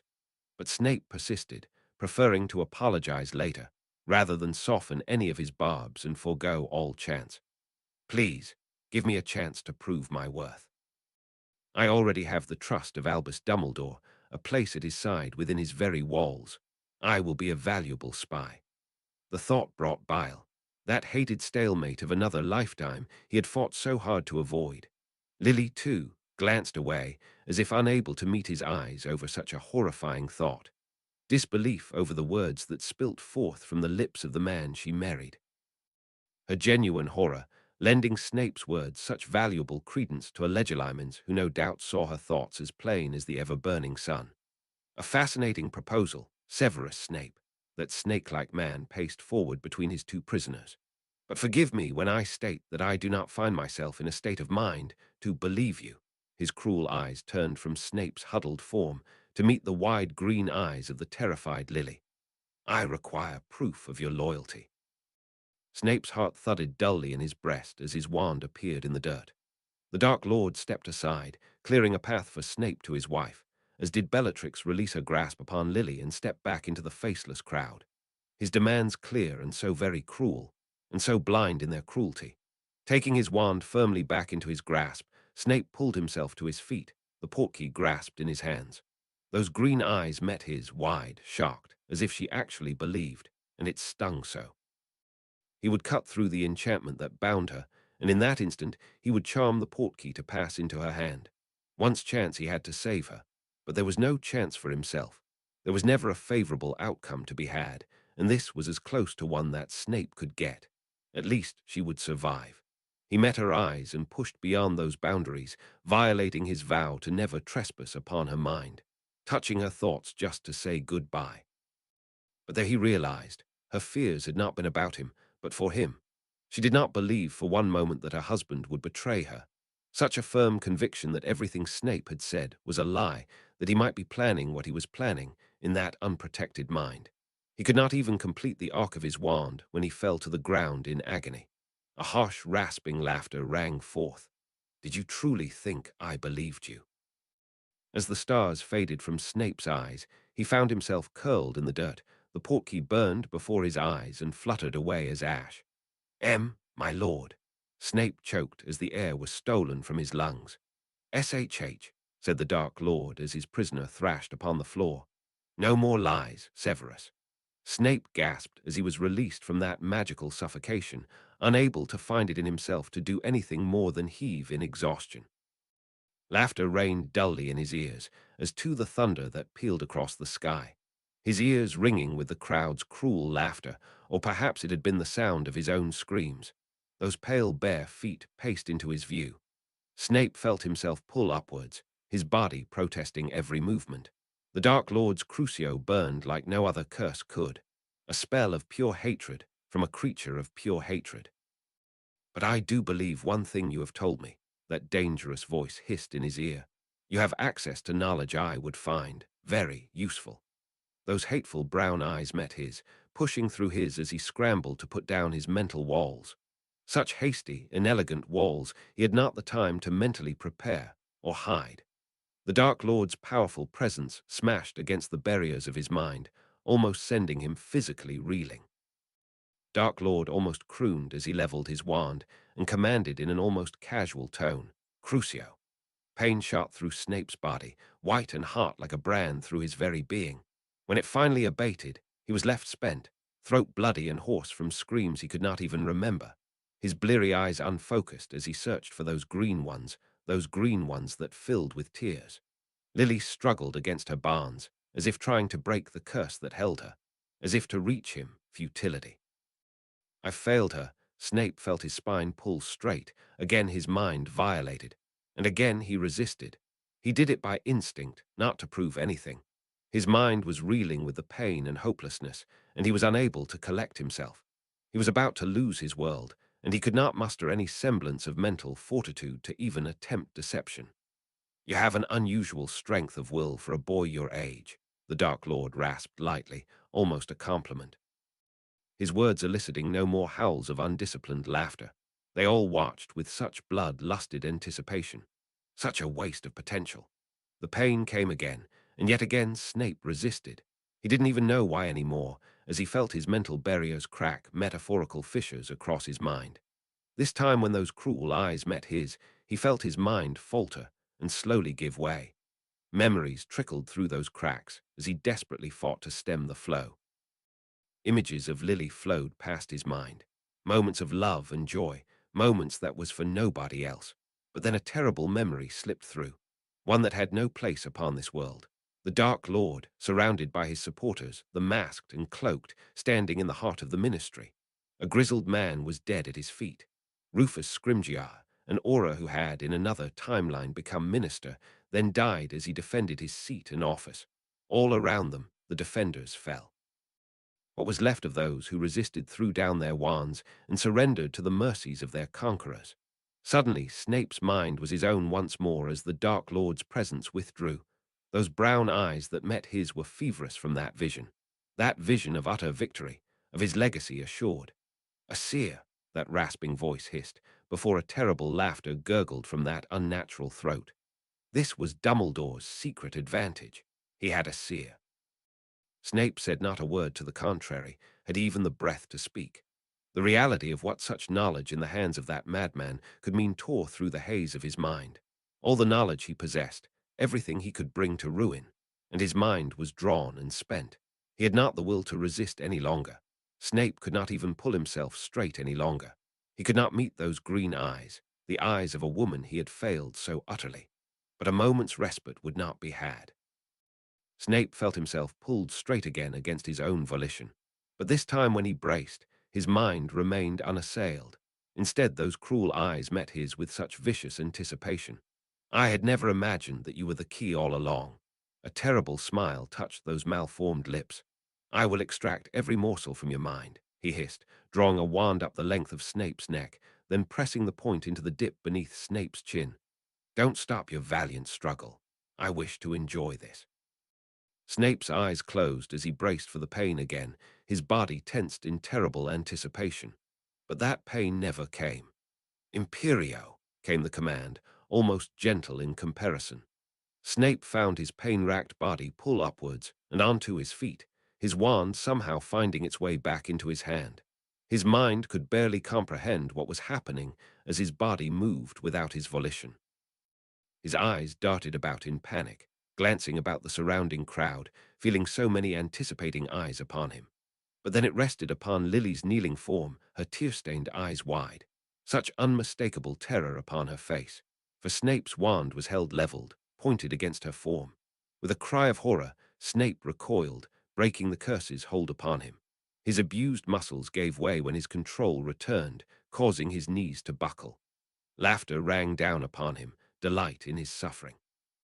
He was given no respite. Imperio, that terrible voice commanded, and again Snape's body moved, his wand extending towards that terrible conclusion. Again, Snape fought back, mustering every ounce of willpower he had left to break that terrible command. Exhausted, he fell to his knees, his entire body shaking from pain, and worse. For drained to his limits, despair took hold, the terrible realization he could not resist for much longer. The terrible realization that Monster had seen how truly Snape loved his wife, and through some twisted depravity had decided that her life should be his to take. He fought the control as it brought him to his feet, stumbling out of it to sprawl into the dirt. Laughter rang hollow in his ears as a cry tore from his throat, a low, mournful sound. Bitter was the tears he tasted. His will was spent. He stood upon the threshold of the inevitable. By the last of his free will he turned his black eyes upwards, seeking out those green eyes almost drowned in tears. He reached out with his mind, trying to soothe her fears with the last of his strength. "It'll be okay," he lied, as those green eyes widened to his unspoken voice. "Calm, it'll be okay." He felt his body move again. He felt that terrible curse take hold. "It'll be okay." His wand hands slowly pulling straight, wand tip turning upwards. Those green eyes did not leave his, her mind roiling as if trying to grasp his presence. He felt her thoughts brush against his, her final words to him. "I love you, Severus. Don't blame yourself." His entire body pulled taut. He strained so hard against himself, with every last semblance of will he had left. He felt the magic build within himself, that intoxicating power that came with the touch of dark magic. He strained against it, willing it not to cross that terrible threshold. The last of his will straining to its tethers, as he made one last attempt to usurp this fate. Summoning forth the only dark spell he knew so well that it would respond to his will alone. Through gritted teeth he hissed, with more power and hatred than he had ever put into that an incantation, as he grasped the magic from the tip of his wand and shaped it wandlessly into a blade. Sectum sempra. In a burst of red and a shower of blood, he fell to his knees. His hand, still grasping that wand, lay severed in the dirt at the Dark Lord's feet. He cradled the stump of his wrist, numb with the horror of the decision he was forced to make. The pain came, terrible and horrifying. radiating from the hand that was no longer there, twisting about his mind in its white-hot tendrils, tinting his vision red. Then the world went dark, and Snape struggled no more. Lily strained against her bindings, lashing out in every way she could with her once reliable magic. Her emotions were affray, her mind awash with utter horror as Severus collapsed unconscious, blood pooling from his mutilation. Laughter rang from all sides, terrible and mocking. The evil man seemed not the least affected as he paced to the body of the boy who had gone to such terrible lengths to resist him. Pointing his black wand, twisted and gnarled as his soul, the evil man conjured a silver plug for that bleeding wrist. Treatment given, likely not out of concern, but for the necessity to keep him alive, for the information he wished to extract from Severus' mind. But it seemed not unconsciousness would spare Severus a moment's respite. Crucio, that terrible rasping voice commanded with a point, causing Save's limp body to twitch violently upon the floor. Even when his enemies had fallen, that vile man would not leave them dignity. Lily tried again, falling sideways as she strained against her bonds, straining both physically and magically against the powerful curses that held her. She tried again and again to dispel them with an unuttered counterspell, searching for the mental fortitude to force her magic into form, sense scattered and wild by the chaos in her mind. Severus' hand lay 2 feet away, his wand still held in its phantom grasp, locked in that terrible moment. If Lily could get to it, if she could take his wand, the thought of touching it turned her stomach. She was thankful that her jaw was glued shut, else she might have sobbed. The attention of that villain, of all those that howled with repulsive delight, was turned upon inflicting indignities upon her Severus' unconscious form. She didn't even know if he still lived. His presence was so light upon her ring that she could have imagined it. Lily curled upon the earth, trying to work her way forward by a small, wriggling motion.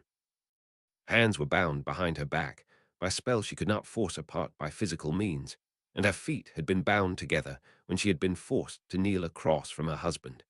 She could move by inches, tortuously towards the bloodied hand, but she could not reach it. A boot came down upon the severed hand of her husband's, prying loose the wand from those curled fingers that would not resist, collected by the woman who had called herself Bellatrix Lestrange, a woman as beautiful as she was deranged. "Where are you going, sweetie?" came that foul woman's voice in her ear. Lily glanced up to find her own wand leveled against her. "I wonder if the Dark Lord would let me kill you now," she crooned, as if counting her presents under her Christmas tree, twirling Severus' wand in her other hand. "Or perhaps I'll make you beg for death." Lily knew, from the moment she was captured, that she wasn't likely to make it out alive. Her only regret was that Severus embroiled himself into this. He had just faced such terrible treatment with such strength and courage that ached her heart to see. She refused to face her own, begging and crying. Lily glared up silently, wishing the force of her anger and hatred was enough to burn away this foul woman. Wishing her hatred was enough to burn them all away as they continued to make suffer a man who could no longer fight back. Guilted by how thankful she was, she could no longer hear his tortured cries. Thunder cracked dully behind the spell that held back the deluge. Lightning streaked across the sky, strangely sluggish in the path that it cut. Lily's eyes widened as that ball of light appeared above their heads. A silver creature unfurled its grand feathered form. From its avian beak issued the deep commanding voice of Albus Dumbledore. "Finite incantatum." It boomed, power resonating forth and shattering the barrier, sending the storm sweeping into the grove. All eyes turned upwards, wands raised against this incorporeal intruder, not noticing that all their binding spells had been swept away by that commanding call. For Lily was no longer bound and gagged, and her wand was held within reach by a woman who had her eyes cast upwards in distraction. With a gesture, Lily wordlessly cast out a charm of silence as she made a grab for her wand from her unprepared jailer. Lestrange opened her mouth as if to cry out in alarm, but not a peep passed her lips. Nor did she make a sound when she fell to the floor in a tangle of limp limbs, the red glow of the stunning spell fading from her form. Lily pried Severus' wand from the unconscious woman's grasp and made a covert dash for his unconscious form, still lying at the feet of that madman whose attention was turned skywards. Lily's heart pounded in her throat as she dove upon Severus' body, grasping him tightly. Blood covered her white dress robes, blood that was not her own. The spell that sealed the wound where Severus' right hand had opened up, that life-preserving spell from that monster's wand, dispelled alongside every other. She tried not to sob as she willed herself to silence, willing everyone's attention to that glowing spectacle swooping above their heads, willing her world to stop spinning, to lend her the focus she needed to disapparate. They were in Sherwood Forest. Those masked fiends had spoken quite freely around her, treating her as if she didn't exist, or more likely, was beneath their notice. She reached out with her magic, knowing full well any real help was too far away for her to reach with one apparition. There was only one place close enough that came to mind, and in that moment she cared not to deliberate any further. Lily held Severus close as she screwed her eyes shut. Just as a shout of alarm raised over the sound of the bellowing storm, one set of eyes turned away from the form of Dumbledore's Phoenix patroness, but it was too late to stop Lily winking away into the night. Dilapidated buildings replaced the looming oaks, the muddied earth with storm-swept asphalt roads, cracked and riddled with potholes and years of neglect. Among those rundown houses was Spinner's End, the only place close enough that Lily could think of in that moment's decision. Without a moment's wasted doubt, Lily unlocked the door with a point of her wand and dashed up the set of stairs. She barged in uninvited, out of the howling wind and rain, and away from any hostile eyes that might be watching. Severus floated in behind her, held limply in a conjured stretcher. She wanted to scream. She wanted to cry. It was all she could do to not simply fall to the floor there, and then into a useless heap, sobbing out her eyes already filling with tears of fear and frustration. Hopelessness threatened to overwhelm her as her husband lay cold and dying. She was at a loss as to what to do as her world fell apart. Chapter 65. Beyond Physical Loss. Chapter text. Blood dripped from his wound, staining the filthy carpet alongside the rain and their mudded shoes. The pong of stale beer reeked from all directions as Lily stomped into a room, headed for the first flat surface she saw. The kitchen table, laden with spent bottles, food scraps, and old newspapers, uncleared for weeks if not months. With a sweep of her wand, Lily cleared away the debris as best and swiftly as she could, then with deliberate gentleness laid Severus upon it.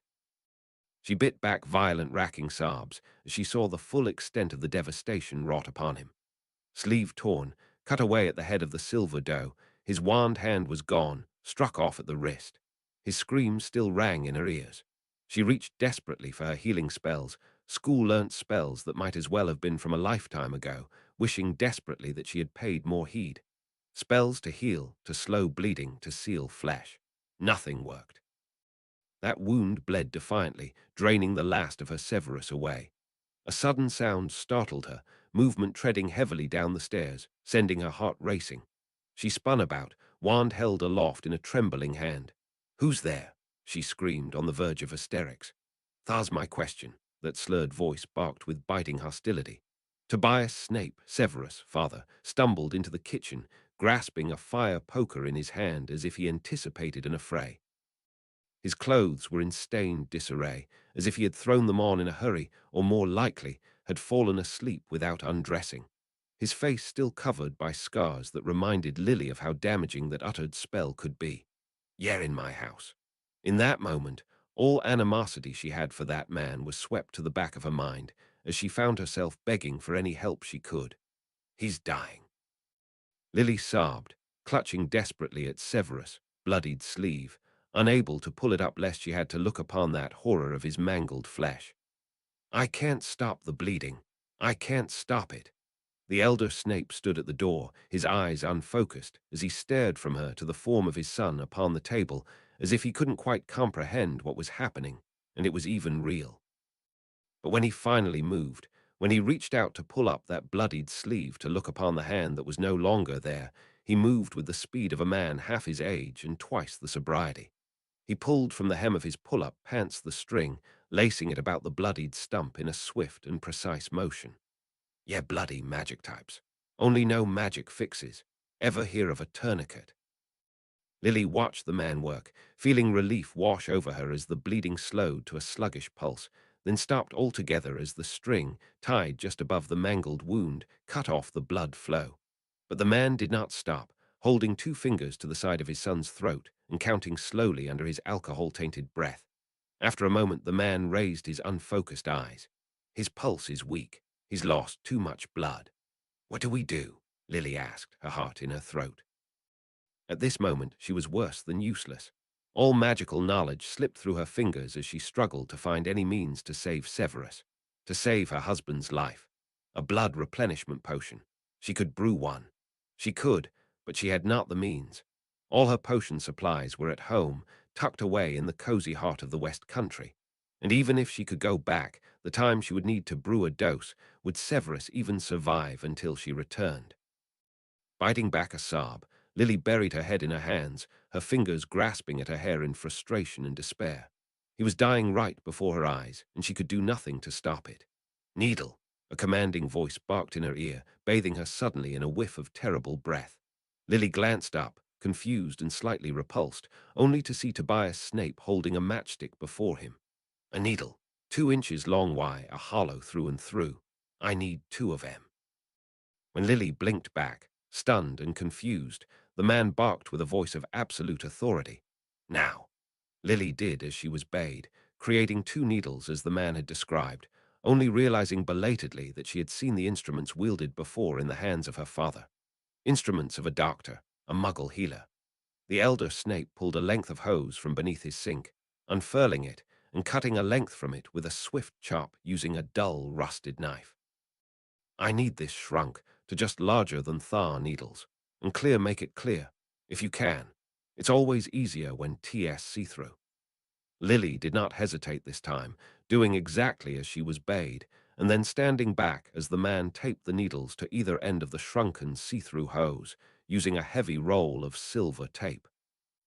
Without another moment's delay, the man stuck the end of that needle into a vein within his own wrist, in a manner that spoke of past practice and precision unbefitting that of a drunk.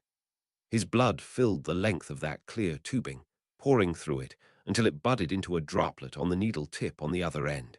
He plunged that end into the crook of Severus' left arm. Hold this end, the man commanded, charging Lily with the responsibility with the needle embedded in Severus, while the unsteady man braced a hand upon his own. He's my blood. Had the runt tested to see if he was mine? He sunk into a seat at the table, his bulk causing the chair to creak with distress. He held his arm unsteadily above his Severus, unconscious form, allowing that crimson lifeblood to flow down into his unconscious son's arm, more a father in this moment than he had ever been. This man, this drunkard and awful person, was the only person who did anything to help. A moment passed, silent and fraught with tension, but slowly the color returned to Severus' face, and his breaths grew longer, even if they still were not deep. The elder Snape leaned over and pressed his fingers to his son's throat once more, then pulled out the needles with a nod. His heart's stronger. Lily sobbed with relief at the prognosis, at the hope that he might survive.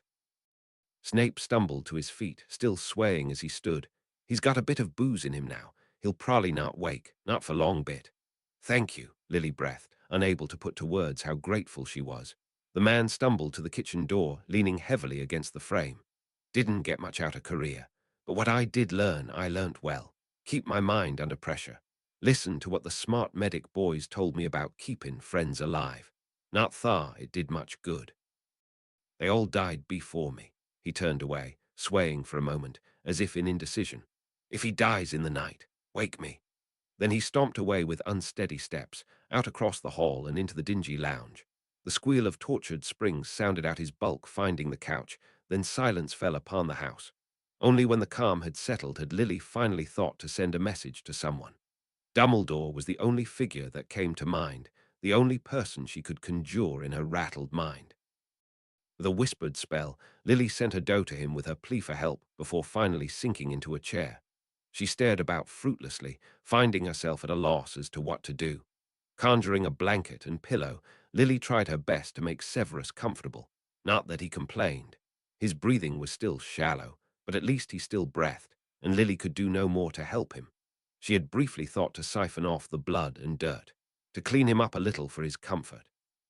But she could not face the thought of laying eyes again upon his wound, the wound he had inflicted upon himself in that terrible moment of desperation, for she knew the spell that passed his lips. Sectum sempra, Despite her exhaustion, Lily found herself unable to sit still. The horrors of her day threatened to overwhelm her if she so much as paused. She never felt so useless. The guilt of what she had put Severus through. Through her own carelessness, she had gotten herself captured. Despite likely knowing full well he was going into a trap, Severus had pursued her, as her captors had wanted. It wasn't her that they wanted. They had barely given her even a cursory notice after they had whisked her away into Sherwood Forest. She had been so frightened, lying there bound and gagged under the guard of that foul woman, Lestrange. They had not asked her any questions, nor probed her memories as they had for Save. Perhaps they had not thought of her as anything more useful than simple bait. Perhaps they already had her memories, for the Death Eater who brought her there, Rookwood, had stated that they had met once before, insinuating that it might even have been at her previous interview. It would not be outlandish to think that the fiend had taken a copy of her memories during the obliviation, thus finding the best method of laying a trap for Severus. Lily could not help but feel that everything that had occurred had been entirely her fault. Had she not come to that interview today? Had she not decided to become an enchanter? Hindsight was 20/20, as the Muggles say. Lily struggled with the guilt and trying to pinpoint where it all went wrong, determined to blame herself, an exercise with no winners. It felt like hours had passed when a knock came at the door, and Lily scrambled up with her wand raised, convinced she was about to fight to the end. Thankfully, she did not need to test her resolve when the door opened itself to admit the awaited help. Albus Dumbledore entered, his brows knitted, blue eyes overcast. Such an unfamiliar expression upon a man Lily only knew as a rock upon all which relied that it rattled her so. But by far, Lily was far more relieved to see who he had brought with him. Madame Pomfrey strode in after the headmaster's cloaked tails. "Where is he?" she demanded as by way of greeting. Lily was only too happy to lead her to the kitchen. If anyone knew how to set things right, it would be her. Lily held her breath as the good matron bustled into the cramped kitchen, making room for the woman as she peeled back, the blanket stained with a mess of mud and blood. The woman did not shirk away from the sight as Lily had, a more hardened woman than Lily ever was. But even she couldn't lay eyes upon the wound without her eyes turning downcast and grim, her lips pressed so thin that they turned white. With a sweep of her wand, Madame Pomfrey whipped the blanket to the floor and set to work, cleaning the wound and setting upon it with a litany of healing spells, a repertoire far vaster than anything Lily could boast. She pushed up the blood-soaked sleeve, revealing the mangled state of his limb. Lily had to turn away, unable to stop herself from sobbing in distress. "Lily," Dumbledore's kind voice followed her to her corner of distress. "Are you hurt?" But Lily did not have any mind to speak of herself. "Will Save be all right? He's in the best hands possible." Dumbledore reassured. "Right now I need to know if you need help. What did they do to you?" "They did nothing to me." Lily shook her head, struggling to think of anything other than Severus, and unable to deal with anything those thoughts brought. She glanced again to the matron, who had his soiled robes removed, likely vanished. He laid upon the table, stripped to his undergarments and holster, covered head to toe in blood and bruising. Cuts laced his skin alongside great streaks of angry red and purple that stretched down the length of his body. Injuries incurred in the throes of tortured thrashing. But next to his mangled wrist, his missing hand, all else seemed of far lesser concern. Madame Pomfrey thought the same it seemed, as she turned all focus upon that one terrible wound.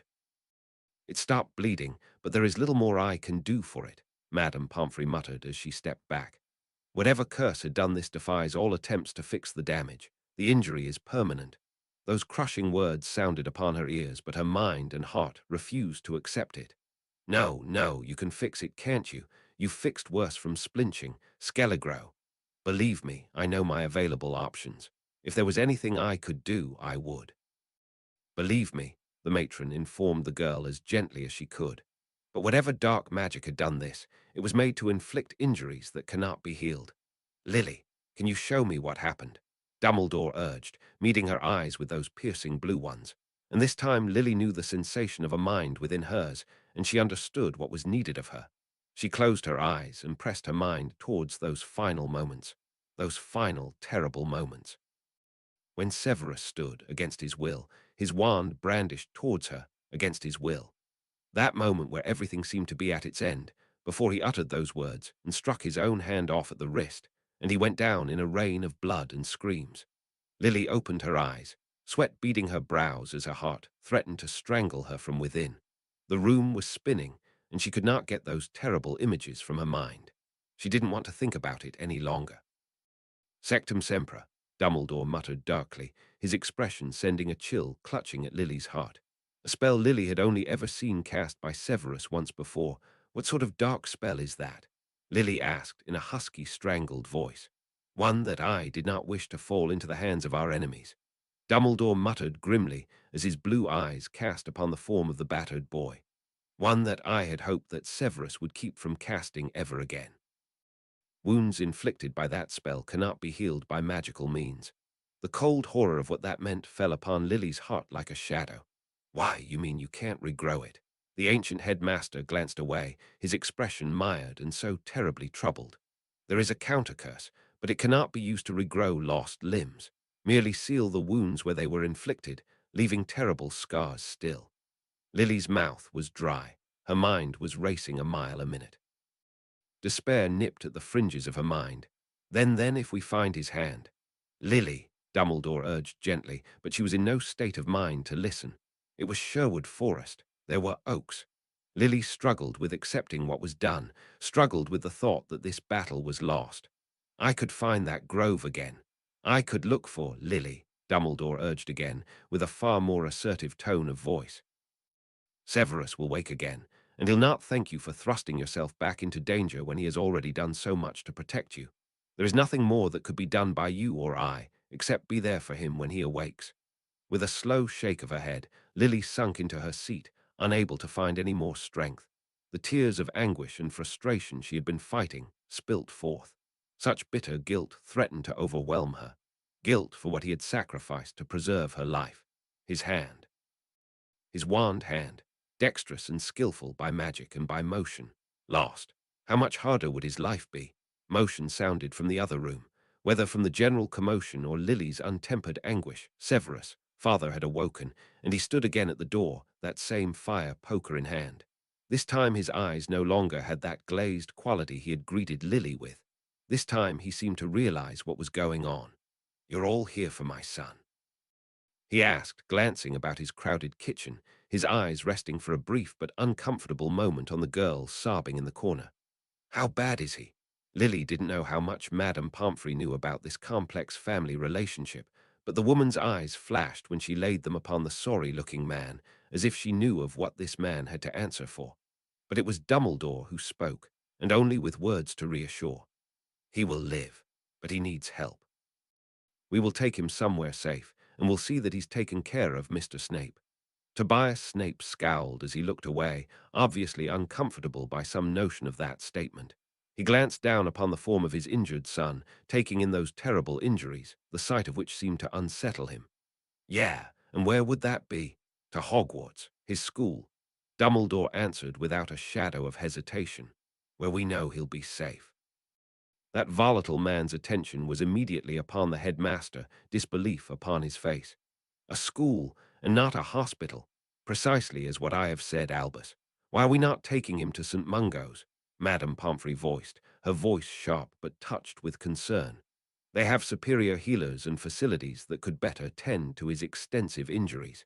They have better facilities, true. But I doubt they have better healers, Dumbledore responded lightly, causing the woman to purse her lips at that inadequate answer. But even without the need of the headmaster to voice it, Lily knew why. She knew it so well after this evening passed.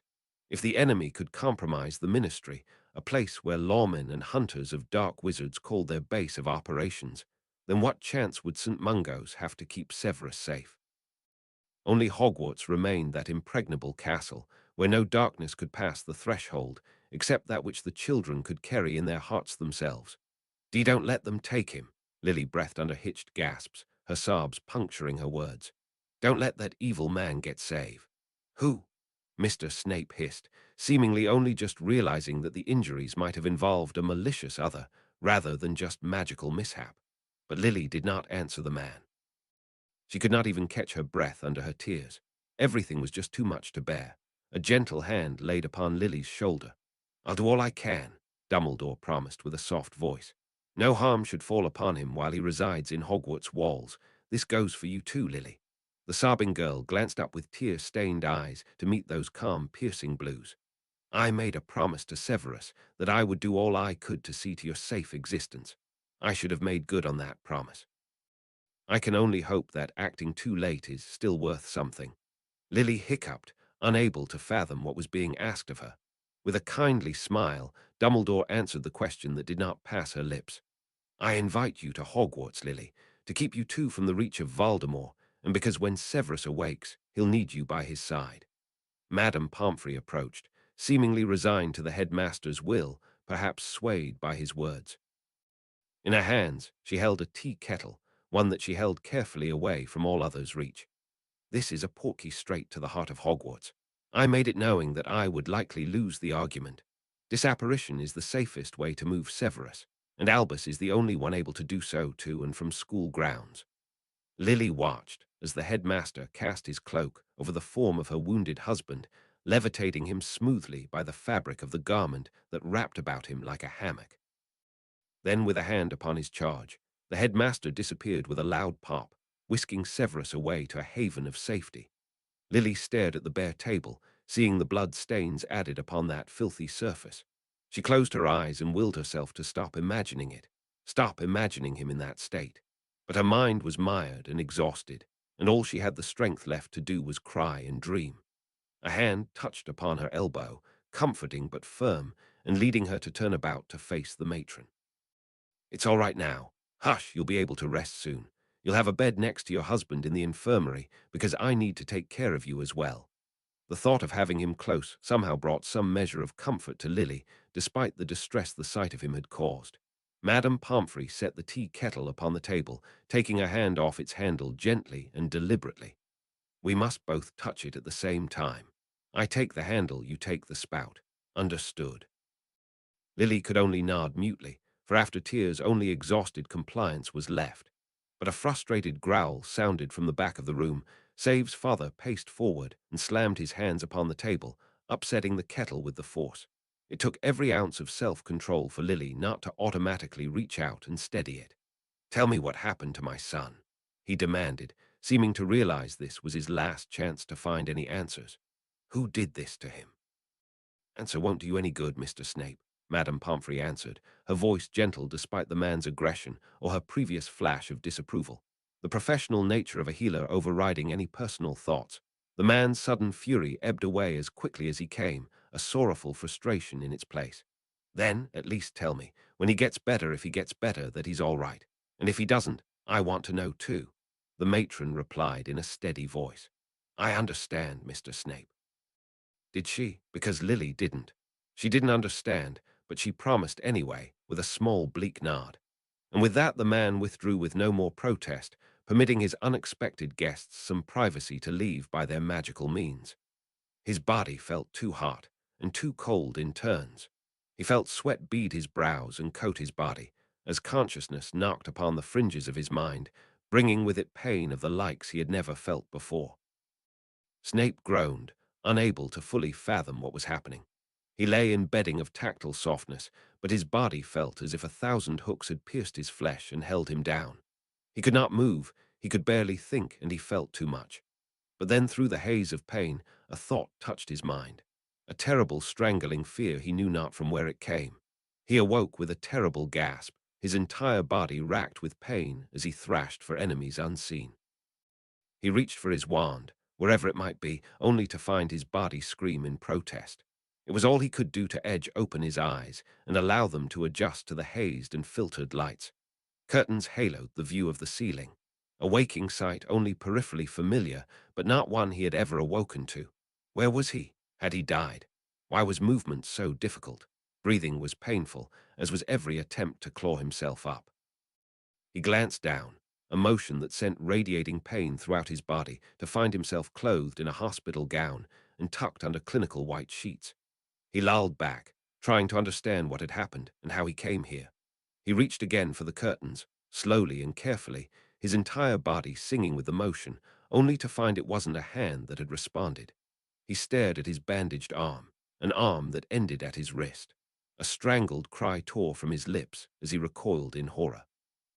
His whole body screamed in pain, but he could not steady himself, the sight of his crippling evoking to him the memory of his last moments, of what he had done to himself, and of what more he had to lose.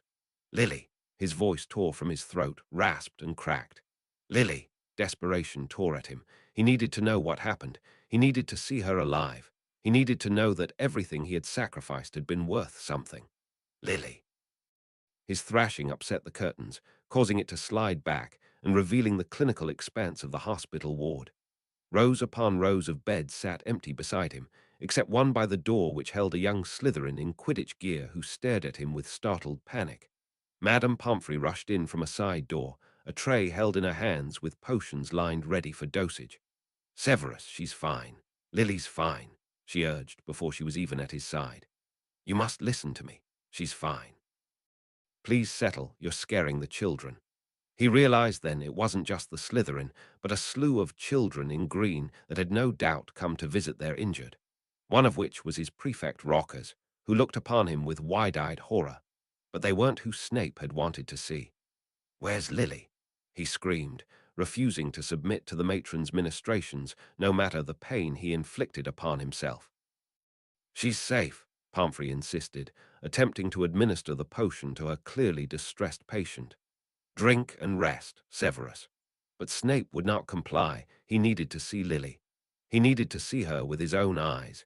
He screamed in pain when he struck his injured arm upon the post of the bed, causing white-hot pain to shoot up his body.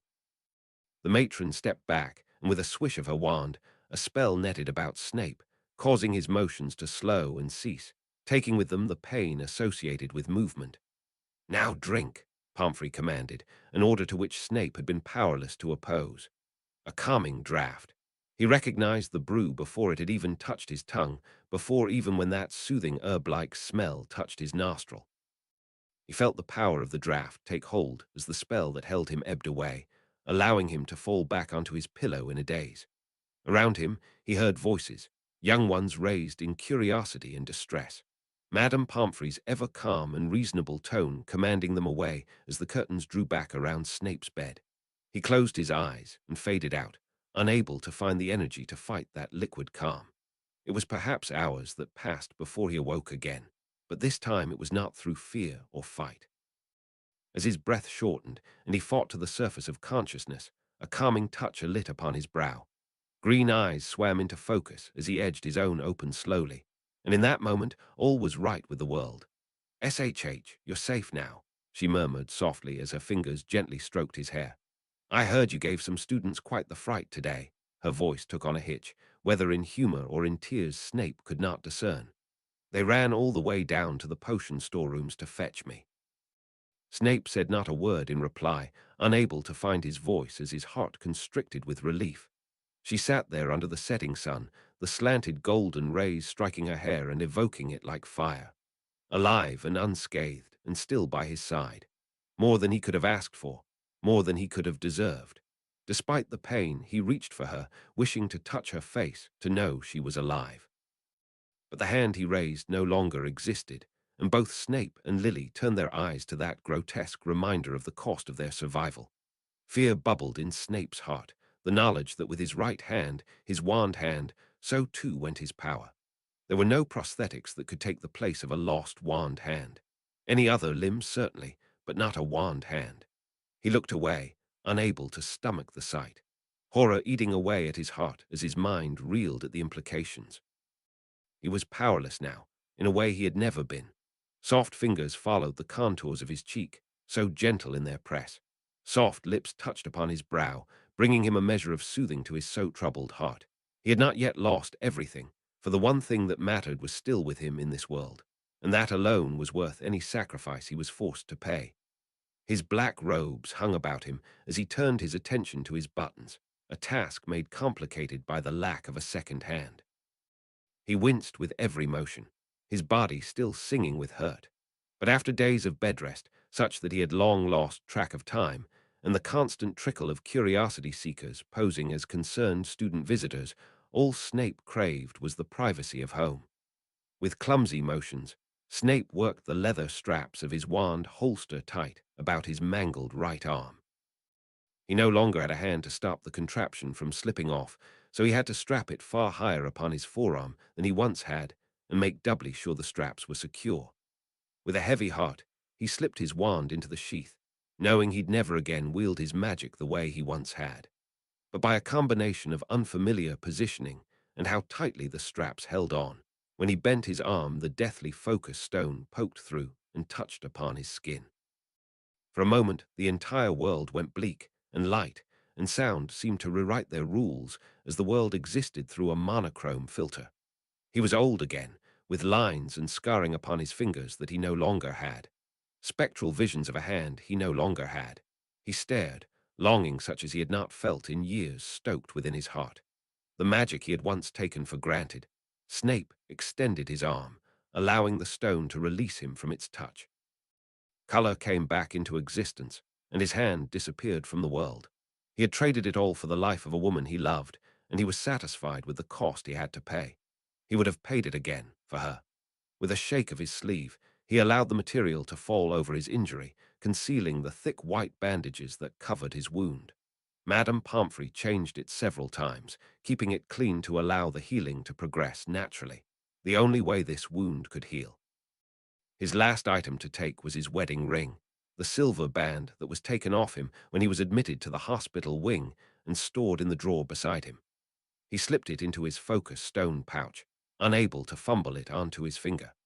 With pained care, he drew open the curtains around his infirmary bed, almost flinching at the harsh light that filtered in through the high windows during the day.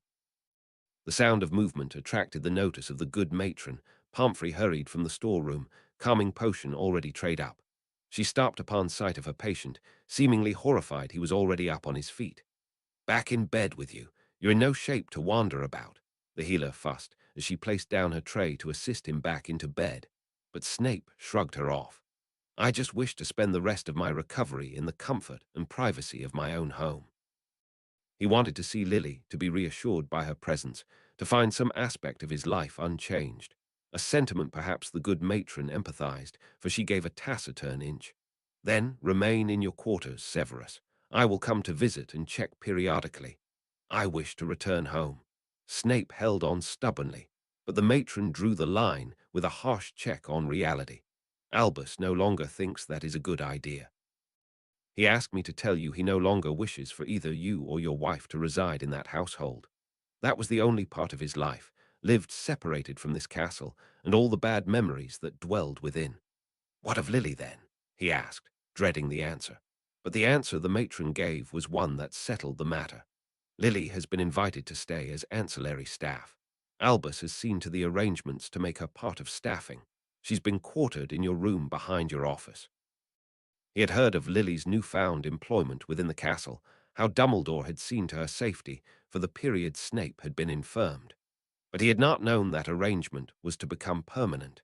An overwhelming relief touched Snape's heart, for no matter how much he hated this castle, he knew of no place safer. If Lily were to live beside him in the sheltered safety of this accursed school, then so be it. This was an arrangement he was willing to accept. Without any more fight, Snape conceded to the restrictions placed on him. He slunk out of the hospital wing and into a silent hall, refusing the matron's company and assistance to help him to his quarters, limping slowly the entire way. He was fortunate. It was only one flight of stairs he had to surmount to reach his office, and it was within the privacy of his own first-floor classroom. It must have been a weak day at the very least, for he heard the sound of rumination behind a few classroom doors he passed, a small measure of relief that he not be subjected to the gawking of children. He passed the door to his classroom, hearing the hum of voices. Another would be assigned to teach his classes during his period of absence, but he wondered how long that might be. He wondered if he would ever be able to teach as he once had, for even the simplest of spells eluded him now. His right hand had been the only hand he had ever wielded his wand in. Before now, he had never even had cause to touch a wand with his left hand, let alone learn any type of proficiency. But a few quiet evenings in the hospital wing had taught him that even lighting a lamp would be a struggle for him now, for his magic was now weak if it responded at all. He couldn't even shave for fear of what he might do with what little magic he could wield, if it would even respond at all. He had thought of taking a straight razor to his chin to manually curb the scruff, but he could barely wield a quill. It seemed foolish to press a honed blade so close to his throat. Life had become difficult in ways he could never have prepared for. Snape pushed through into his empty classroom, uncertain if its unoccupied silence was owing to a lack of a scheduled class or a lack of a scheduled teacher. With grim care, Snape mounted the stairs that led to a locked door that opened to his office. He produced a key and jiggled clumsily in its lock, having rarely any need to unlock anything by manual means before.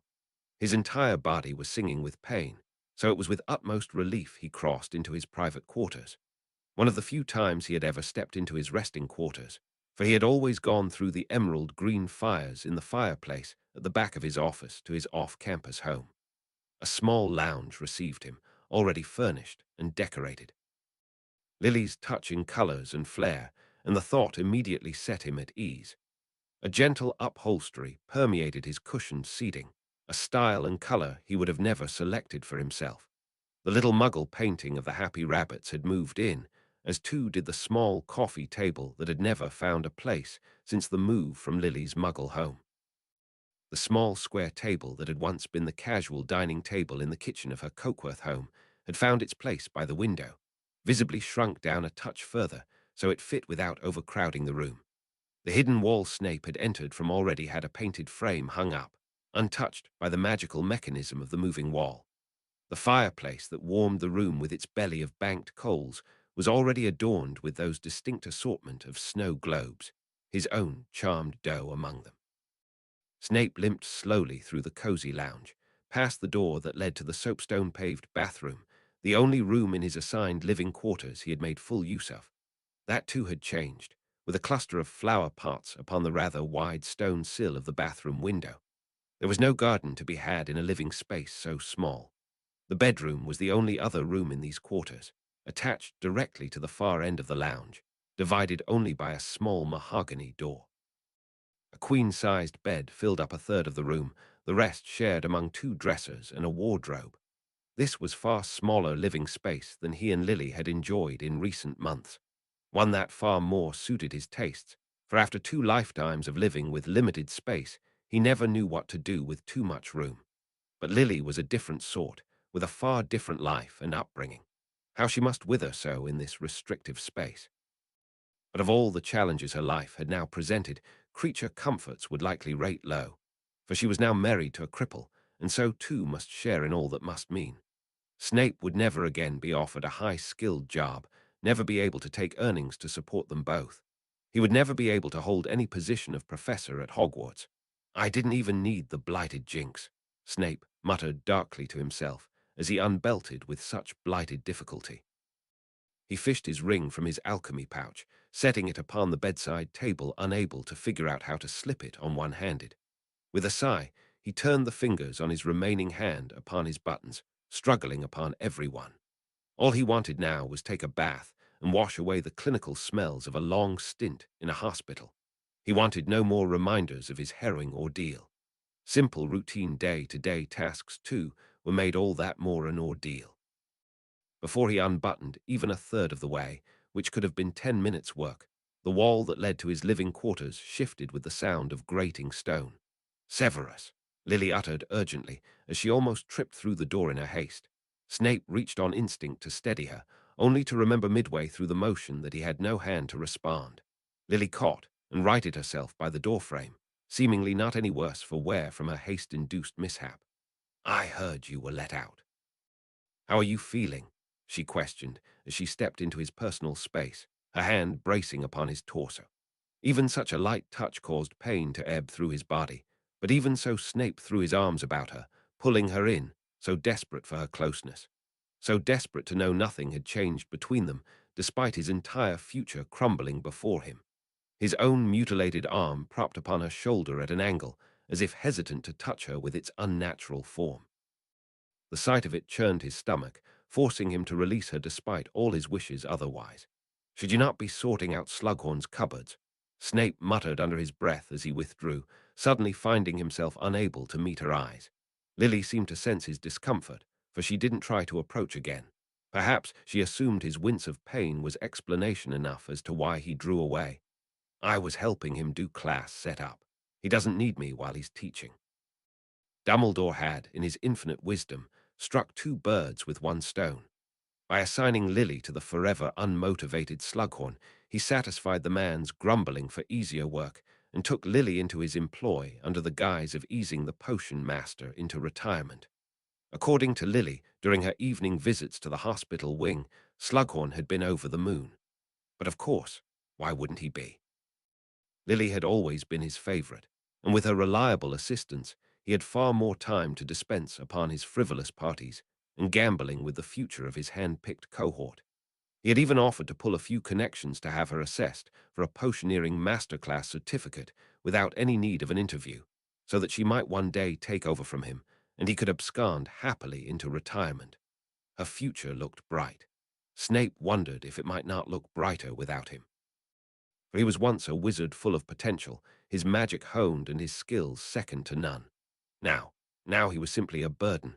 What was even the point of his survival? Snape suddenly felt so ashamed. His fingers flew back to his buttons, fumbling them back up. He needed to leave, to get some air. His mind was mired with the fear of failure, his heart full with frustration. Absent-mindedly, he raised his right arm as if to aid his left. He froze then, glaring in disgust at everything his life had been reduced to, his vexation threatening to strangle him from within. "Save," Lily whispered, her hand raised as if to lay upon his shoulder, but stopped as if she didn't dare. "Save, are you okay?" How could he possibly be okay? Snape turned away, his teeth gritted as his eyes glazed.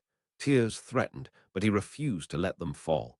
His frustration need not be compounded by humiliation. Gentle fingers found his cheeks, and he recoiled as if stung. "Don't," he hissed, so suddenly that Lily leapt back startled. Her green eyes stared back so wide, unable to fathom from where his outburst came.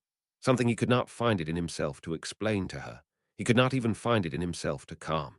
In this moment, his life, it seemed, was in utter ruin, and so too would Lily's if he persisted in her life. But in his heart, he knew himself to be selfish. She was the only thing he had left, the only thing he would hang on to her to both their ruin, and he hated himself for it. "Save." Her voice pierced the veil of his mind, so soft a probing tone. "Tell me what's wrong, Save." What could he say, honestly? What could he say that wasn't obvious? "Don't close off to me," she persisted, her voice so earnest it broke his heart and robbed him of any will to his pride. He raised his maimed limb, turning it before Lily's eyes. "I cannot see any future, Lily. None that is bright," he finally confessed with a voice choked with unshed tears. "All my magic, my potential went with my wand hand.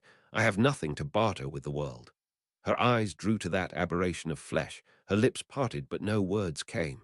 She was silent in that moment, as if she had never considered this. A moment passed before she finally raised those green eyes to meet his, a steely look within them. "You can learn to cast with your left. For an ambidextrous caster such as yourself, perhaps. Do you think it's so easy for me?" Snape hissed. He didn't know why he was lashing out so. She didn't deserve his ire. The hurt that flashed within her eyes dulled his temper, but then only shame remained. He turned away in that moment, hating everything about himself. "Save," she whispered again, not surrendering to his foul personality, not leaving him in his ruin of words. "We will find our way through this. I promise we will." Her hands touched upon his cheek again, and this time he did not shirk away. When the vigor of that directionless rage burned flat, only wounds remain. Tears, hot and bitter, spilled forth. He no longer had the strength to stem it. Pride had been the only worth he had left, and that too he could not preserve. "You don't understand," he hissed under his breath. "Then make me." Her voice hitched as her hands wrapped about him, pulling him into an embrace. The wounds that adorned his body stung from the contact, but the wounds of his heart soothed at the touch, at the whispered tears. "Don't shut me out, make me understand." He did not answer her, he did not know how. He pulled away, unable to find any words to convey the storm within his heart. He thirsted for her love, her understanding, but he shirked from her sight. He hated having her see him so low, having anybody see him so low. His power, his future, stripped away in one moment. He only had one thing left in his life, one reason yet to live, and she did not even know the truth of him. He felt the one hand he had left taken between warm palms. "I'm sorry to have caused such pain." It came out as a sobbing whisper, so low that Snape might have missed it had it not been for the crushing silence. It had not been her fault. She was worth so much to him, worth more than anything he had to give. She slipped his silver ring onto his finger, giving back to him that subtle sensation upon his heart, an enchanted reminder that he wasn't alone in the world, that no matter the difficulties this life might bring, that this was infinitely preferable to the life he had left. But this meant a world of hardship for Lily. Bound to a crippled husband, the weight of a burdened life fell upon her, a life she had promised herself to without knowing anything of the truth that had brought him to her life. The lies she had fallen for that coaxed her heart to his, and in that moment he wanted her to know, to finally see him for all that he was, to free her of the guilt she felt for the price he had chosen to pay. She owed nothing to him, while he owed her his world. A stone upon his heart he needed to offload, for he could not carry it any more. "Then come with me," he whispered, before turning away and striding out into the small lounge. He threw his cloak about his shoulders and bundled himself up in a clumsy manner.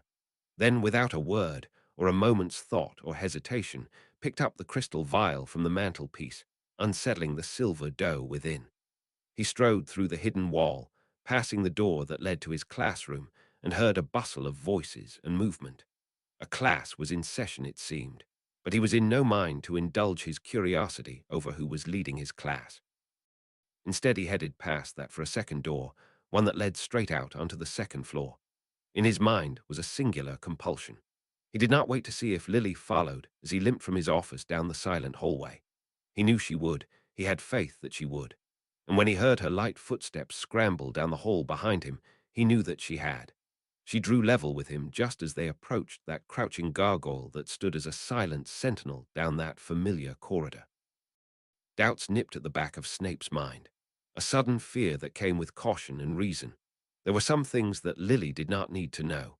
She had once stumbled across but a taste of that knowledge once, and Snape had taken it for her own safety.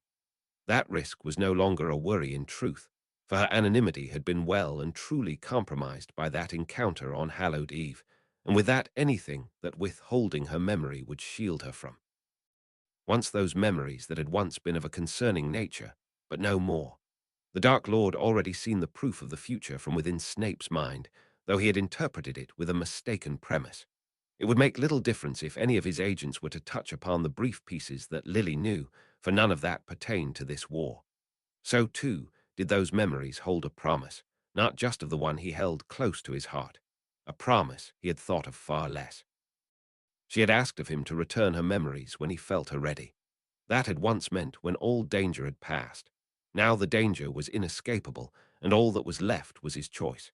And he had decided that she needed to know the truth of the life she was sealed into, and that it was not her price to pay. Once Snape feared the ramifications of returning that truth to her, but now he craved the relief that confession could bring. He wanted her to know. The password parted from his lips, and he ascended those spiraling stairs without a wasted moment's doubt. The patter of Lily's feet followed him closely, questions and concerns spilling from her lips, but not one pierced Snape's suddenly singular mind. Dumbledore's voice sang out before his only hand had even reached out to knock. "Come in." The man knew he was coming, because of course he did. Snape had expected a struggle when he posed that request of the headmaster's pensive, knowing it was exactly as it looked with that bottle of memories grasped in his hand. But without a word, the headmaster stood from his throne-like chair and strode past the young wizard and his wife, leaving for Snape that shallow silver bowl of dreams and nightmares upon his grand oak desk. Chapter 66. A Haven in the Storm. Chapter text her mind was a tangle of confused emotions. Memories that were not her own threatened to overwhelm her. She lay in bed, staring at the ceiling, unable to sleep. Beside her Severus lay, still and silent, asleep for all intents and purpose. He only ever moved in his sleep to thrash under the throes of a nightmare. Tonight would be a peaceful slumber for him, it seemed. Not so for Lily. Before tonight, she had already been a tangle of fears and anxiety. Many nights since that terrible day in solitude, spent whimpering alone in this bed. The closeness of all close calls she had with death scarred her psyche in a way she didn't fully understand. and her only salve to that unfamiliar pain was the knowledge that she had to hold it all together for Severus. Severus, who had parted with his own hand to save her, crippling himself so he could not be made to strike that terrible blow. He would be hurting far worse, that was for certain. But Lily had been unprepared for how deep those scars had been, and how old they ran, longer than either of their lives had amounted to, and from an age they had not yet reached, at least not her. She did not fully understand the memories she was shown. All she knew for certain was they had once been hers. She had watched the scenes play out within that pensive, a younger version of herself, not by many years, tailing her then newly reacquainted friend down the gargoyle corridor as he ascended to the headmaster's office. What happened after, she could only describe as a surreal moment of herself, watching memories of herself, watching memories of another, of Severus. But after that, her word was shaken to its foundations. Little irregularities within her days she had once noted and dismissed explained themselves in a major way. Little comments by friends, James, sudden withdrawal, even the entire evening she had spent breaking curfew. She had never thought as much more than dodging prefects with her best friend until dawn. Secrets she had been once told, but taken away by the very man who held her most dear. The image of an older Severus clung to her mind and refused to give way. That was the man he was, locked away in a young form. Another life already led. A lifetime wasted, for he had spent it deeply unhappy. For in another lifetime, they had never reconciled, and with that their paths never entwined again. The love they were meant to share, never pursued, a lifetime spent knowing only the pain of a love unrequited. Always, he had said. She turned on her side, her eyes straining against the dark to make out the form of her husband sleeping soundly beside her. His injuries must tax him, for she could not imagine anyone sleeping so deeply with such demons in their heart. It explained so much about him. About the nightmares, about the terrible fear he held for her, because in his lifetime she had not lived long beyond this age. Lily tried not to shiver as she curled into the depth of her blankets. Such a surreal feeling, knowing the man who lay beside her had lived another life in its entirety, had loved her and lost her, and never known love in any form. Yet despite it all, he had found the moral courage to fight for what is right, and for his efforts met his end in a manner that could not have been peaceful. How he had the courage to do it all again. He had said one did not need to be in Gryffindor to be brave. Never had Lily been so aware of the truth of that statement. Had there ever been a Gryffindor braver than this Slytherin? When they arrived at the headmaster's office, not a word was exchanged between Severus and its occupant. Dumbledore had simply stood and vacated his office, his blue eyes meeting Lily's as he stepped past her. A kindly look, almost of sympathy, within those fathomless blue eyes. Severus turned to her then, handing her his crystal bottle. He instructed her to unseal the lid with a whispered incantation, a password he had created that responded to her voice only. Poetic. But after that moment, such frivolous thoughts were pushed far out of the recesses of her mind. They barely spoke on the walk down the tower, even less so after Lily excused herself to attend to her duties. Perhaps driven by the exhaustion of his recovery, when Lily finally returned, Severus had already retired for the evening. Dinner hadn't even been served in the great hall yet. Lily wondered briefly if she should wake him to eat, but then decided against it. If he awoke hungry, he could always order a bite from the kitchens by house elf, a privilege that all staff members had. Rest was probably what he needed the most. Madame Pomfrey visited briefly that evening, agreeing with Lily's prognosis. However, the matron insisted that he be woken for a brief meal and health assessment. Lily did not know why, but she stepped out before the matron could rouse him under the guise of leaving them some peace and quiet. The truth was, Lily did not know what to say.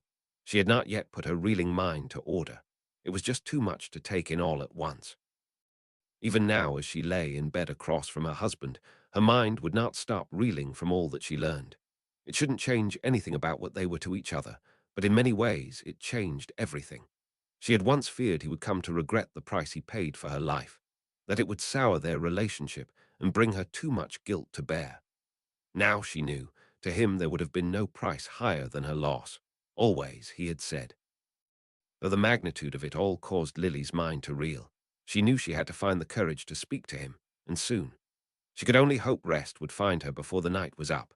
and that it would bring to her the alacrity she needed to set her mind and heart to order.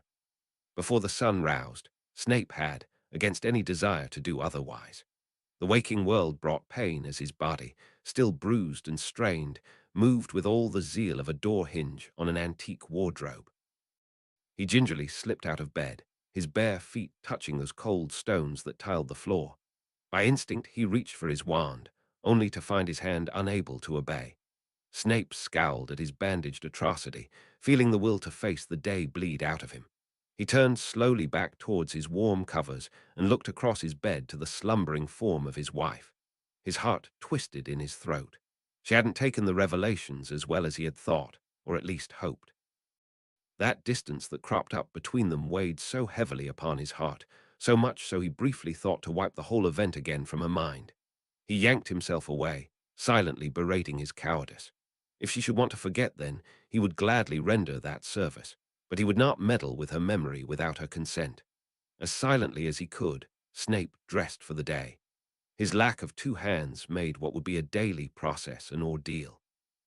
He only barely wrestled his way into his nightshirt. Getting out of it again was a good minute's worth of entanglement and struggle. His robes were more of an issue, because of the copious amounts of buttons his thrice-cursed fashion sense had landed him with. At the very least, because he had moved into the castle in True, the elves took care of the laundering of his robes. Snape could not even manage a simple ironing charm any more to smooth out the wrinkles. Clothed as smartly as he could, with his holster and wand strapped onto his dysfunctional limb, Snape stepped quietly out into the lounge, lit grey by the dim diffuse of dawn's light peeking over the horizon, as well as that bottle of silver that never stopped glowing. Memories that had no home, for they had been obliviated from Lily's mind. Unable to return it to her in True, Snape had it bottled up again. It sat upon the mantelpiece looking like some arcane potion, for he could not wield the delicate magic to coax that dough to form.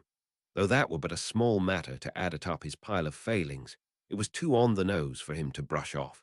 It was all he could do to not pick up the vial and fling it across the room, shattering the no longer shatterproof bottle. He needed to get out, to get some air and clear his head, before he did something he would come to regret. Snape slipped out into his office. The stone wall was never silent when it ground closed, but even so, Lily was such a wooden sleeper that she wouldn't likely rouse at the sound. He paused briefly by the two doors that led from his office, before pushing through the door connected to his first-floor classroom.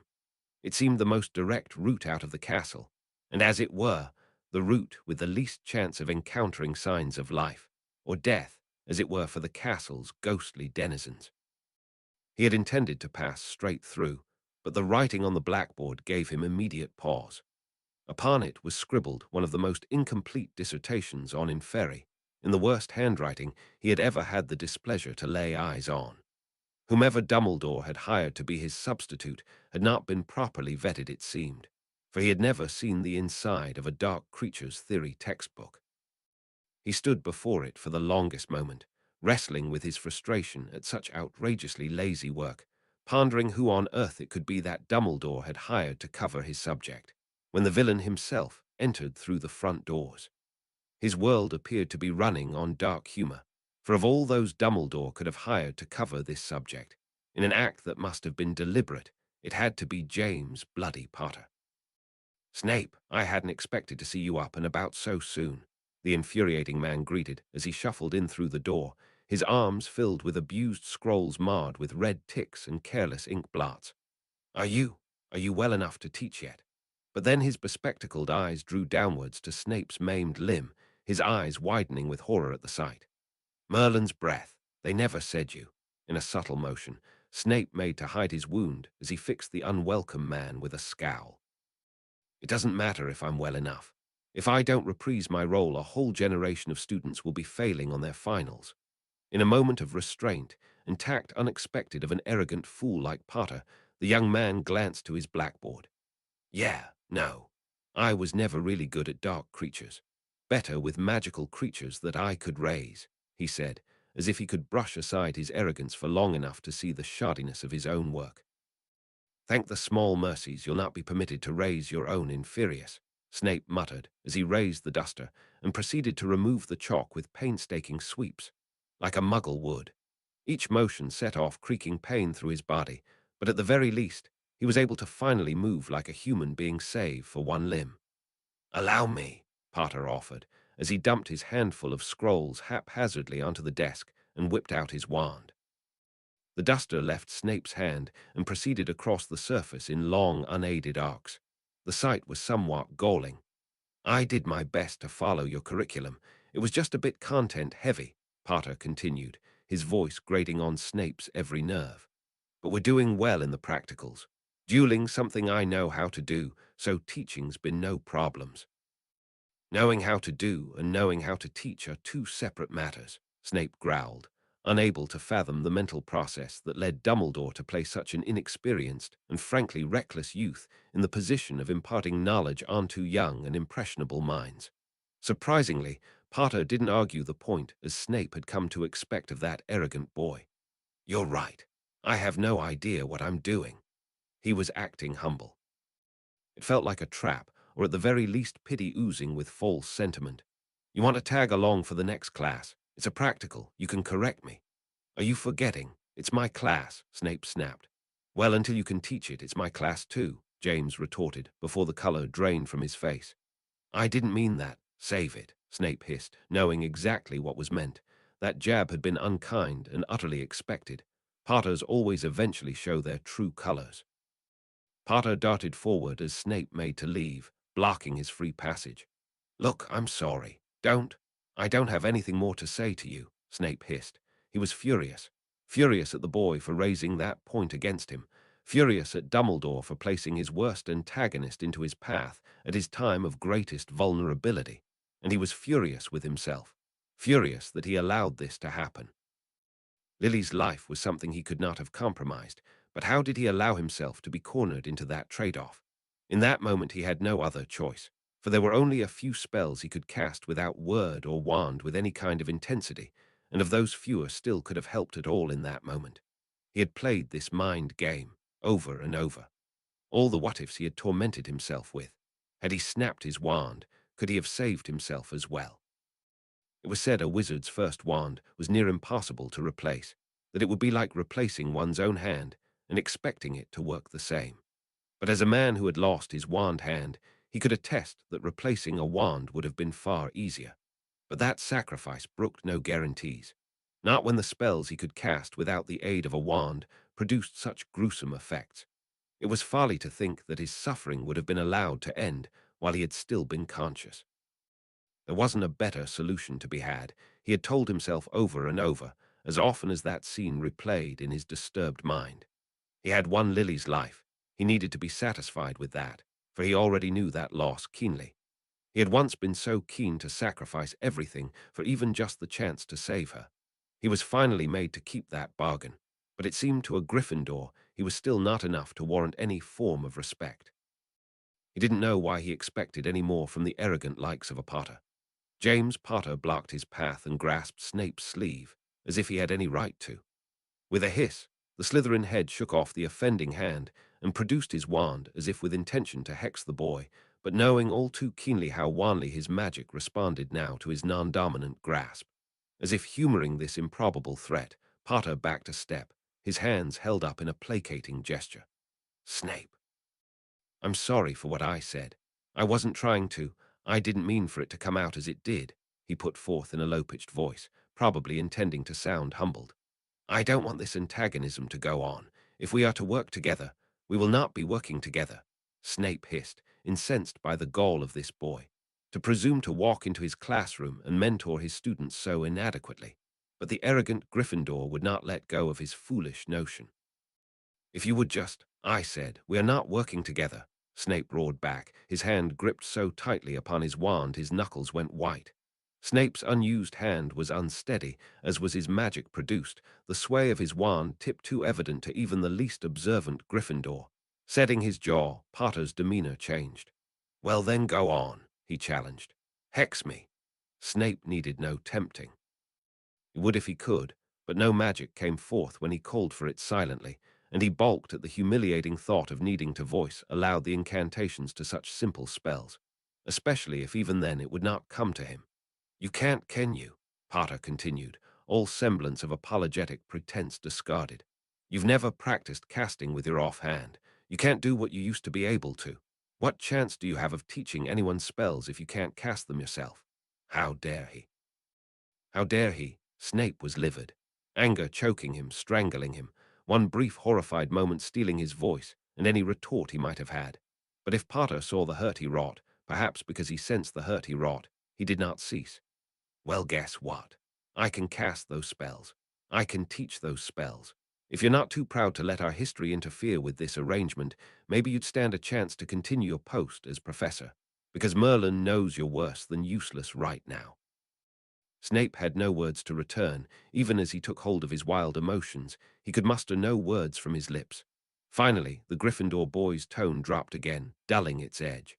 But I know where I suck at all this. Can't teach from books for worth a damn. I'm not the professor you are. I'm only here to be your aide. I'm not here to take over, all right. I'm just here until you get better. Potter paused, allowing a strange silence to settle between them. A moment from that antagonistic boy that Snape felt came close to being sincere. It's going to be difficult to train a new wand hand, Snape. But you're the one guy I believe that could, he grimaced, as if made embarrassed by the words that fell from his mouth, which frankly caused Snape a moment of mortification himself. You've always been talented, Severus Snape, overcoming crazy odds to do absurdly impossible things. Heck, the youngest professor in Hogwarts in ever. He paused, but then as if trying to dispel the awkward atmosphere that settled about them, he added, Never stopped you from being an utter jerk, though. Snape glared away as a scowl pulled across his lips. His tax mind formed no flippant reply or angry rebuttal.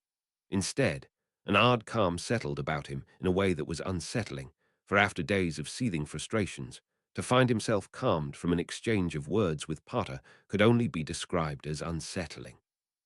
Because for once, he did not believe any of it was meant in mockery or maliciousness or haughty superiority.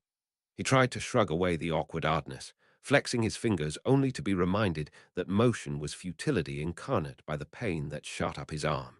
His wound had to heal without magical aid, and as a result, that meant muggle means of treatment. The stump of his arm was closed by needlework. Long after the pain would abate, that scar would remain. A hideous and permanent reminder of the future he had lost. But that was not true. Though this was a painful burden to bear, this loss compared not to what true loss could be. That future Snape had tasted once. There was no compare. And though it galled him, Potter's words rang true. So long as he still had a hand, it was possible to relearn all that he lost. Snape almost flushed with the shame of it all to have allowed himself to indulge so in self-pity. He turned to that boy he had once loathed so, feeling his own pride burn away to hollowness. He still had so much hope in his life, and it shamed him that it took a reminder from a fool like Potter for him to see it. But that was not the only truth he had to accept. I cannot teach this class on my own. That I acknowledge. Those words were bitter as bile as they left his lips.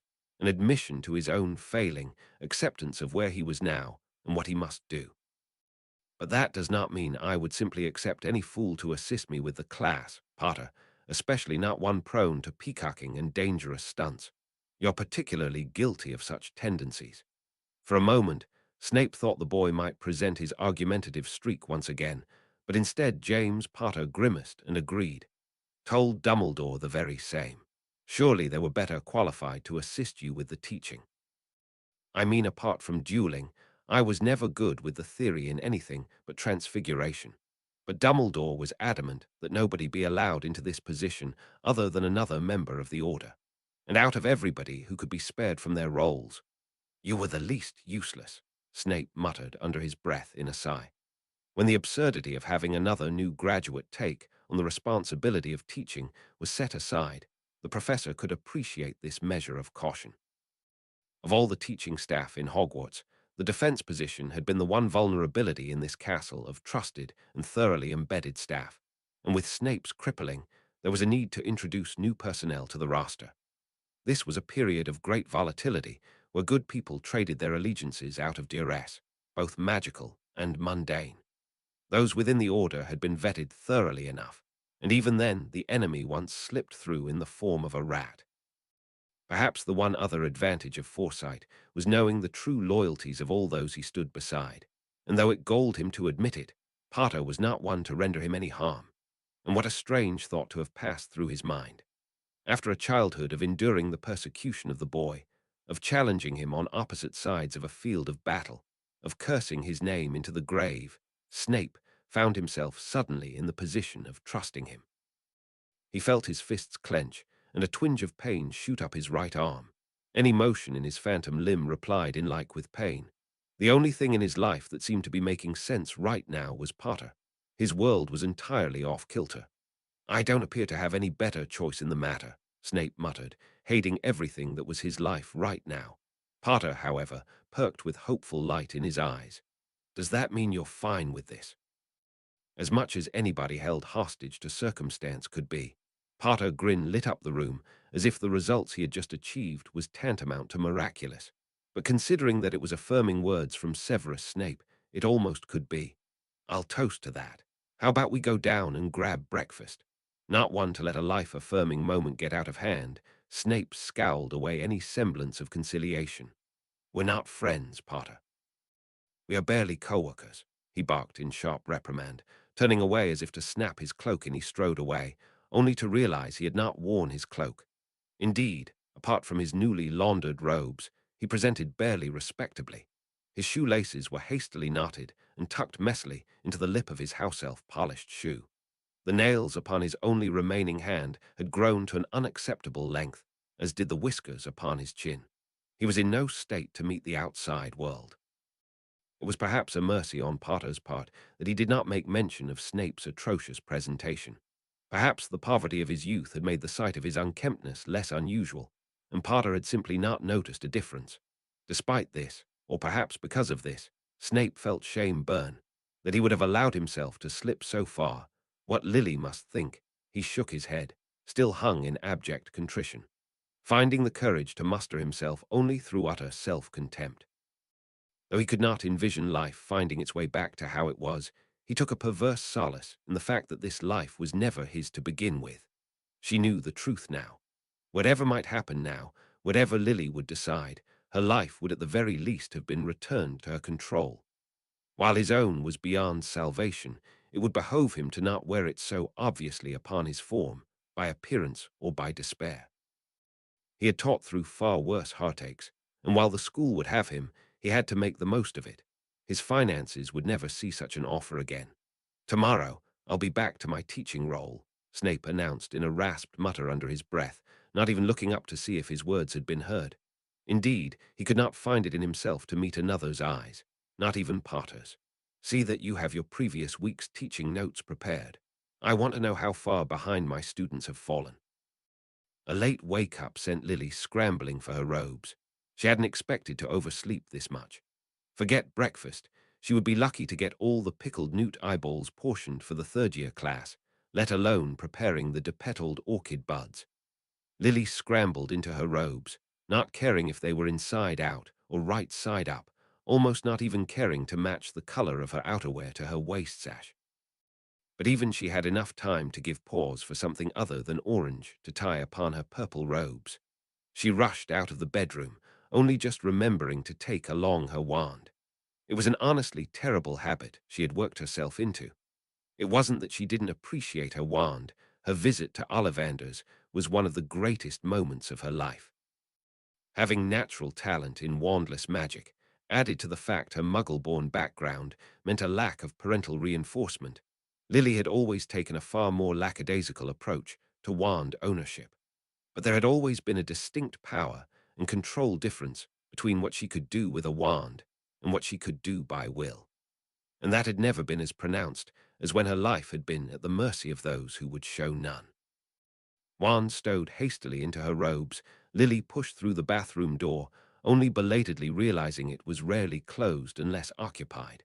Lily cried out with a start, causing a straight razor to clatter into the sink, followed by droplets of blood. Severus turned to her in surprise, a terrible gash upon the right side of his half-shorn cheek.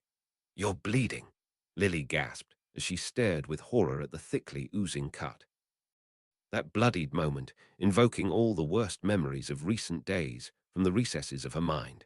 Severus, however, only showed a mild perturbation when he realized how badly he had cut himself. "I'll live," he muttered, reaching for a towel rather than his wand as he would have ordinarily done.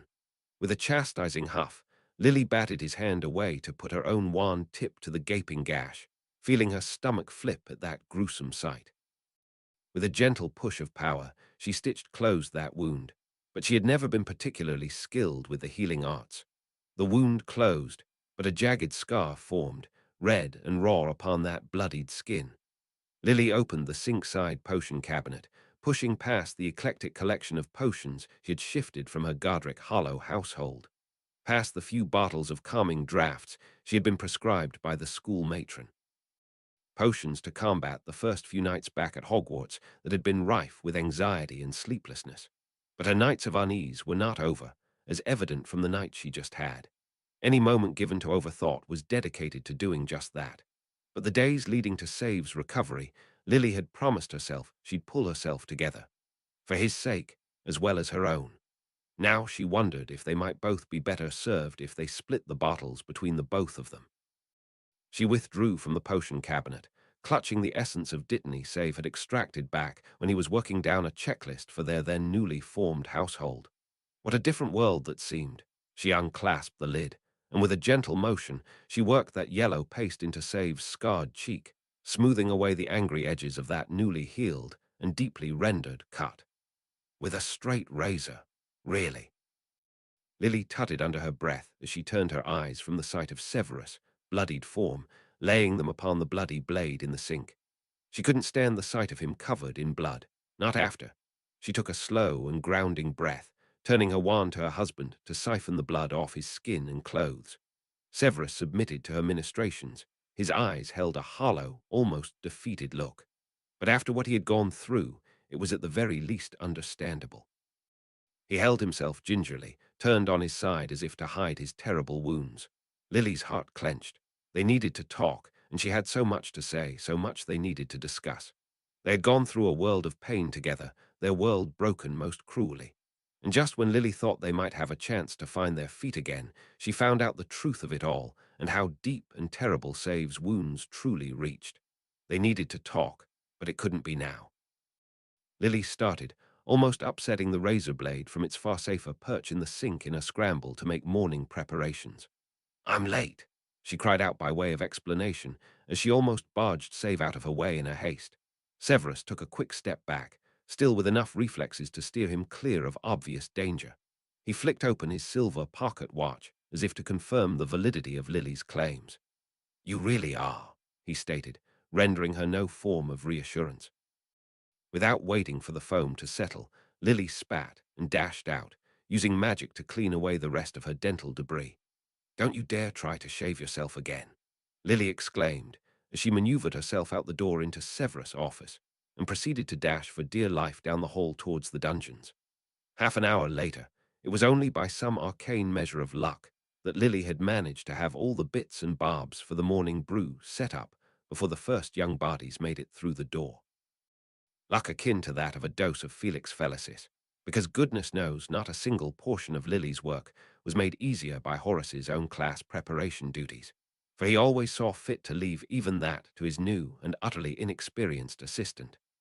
At the very least, the formula up on the board for the students this morning was accurate, for knowing Horace, he wouldn't even have bothered with the corrections and would have allowed the students to brew from the erroneous books as is.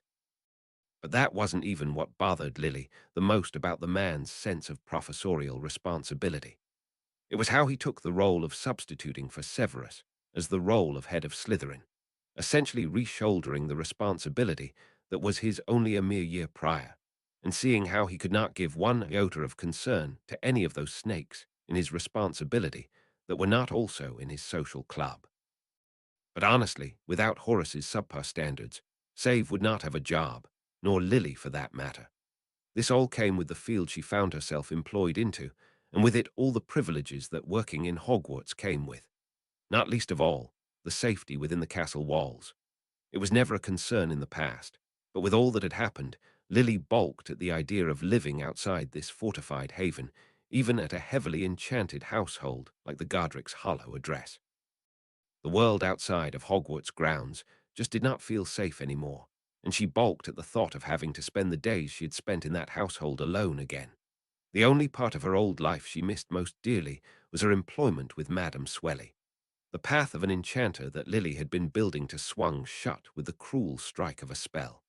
She was hidden away from the world, no longer allowed to return to her daily life, and with it, her ability to pursue that future. It was with a heavy heart that Lily had quilled out a resignation letter to her boss and wonderful teacher, trying to explain her situation as best she could, all the while feeling utterly improper having to deliver this letter by owl and not face to face. Just another person she felt she had to apologize to. Class was in session. The third-year Hufflepuffs and Ravenclaws worked in tables of two, sitting together in their house groups. Potioneering was one topic where Hufflepuffs and Ravenclaws worked well on an equally balanced spectrum, for this was a topic where the qualities of natural intelligence and hard work were worth the weight of the other. While class was in session, Lily worked quietly in the back, catching up with the prep for the next class to come, though. A simple first-year array, nothing too harrowing.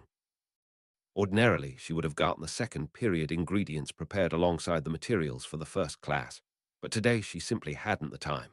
Between waking late and almost fudging the third year's class materials, she hadn't even had any breathing space for breakfast. Lily was craving a spot of tea and toast, but she wasn't going to tend to her hunger before she attended to her duties. Ordinarily, when class was in session, Lily wasn't even really needed.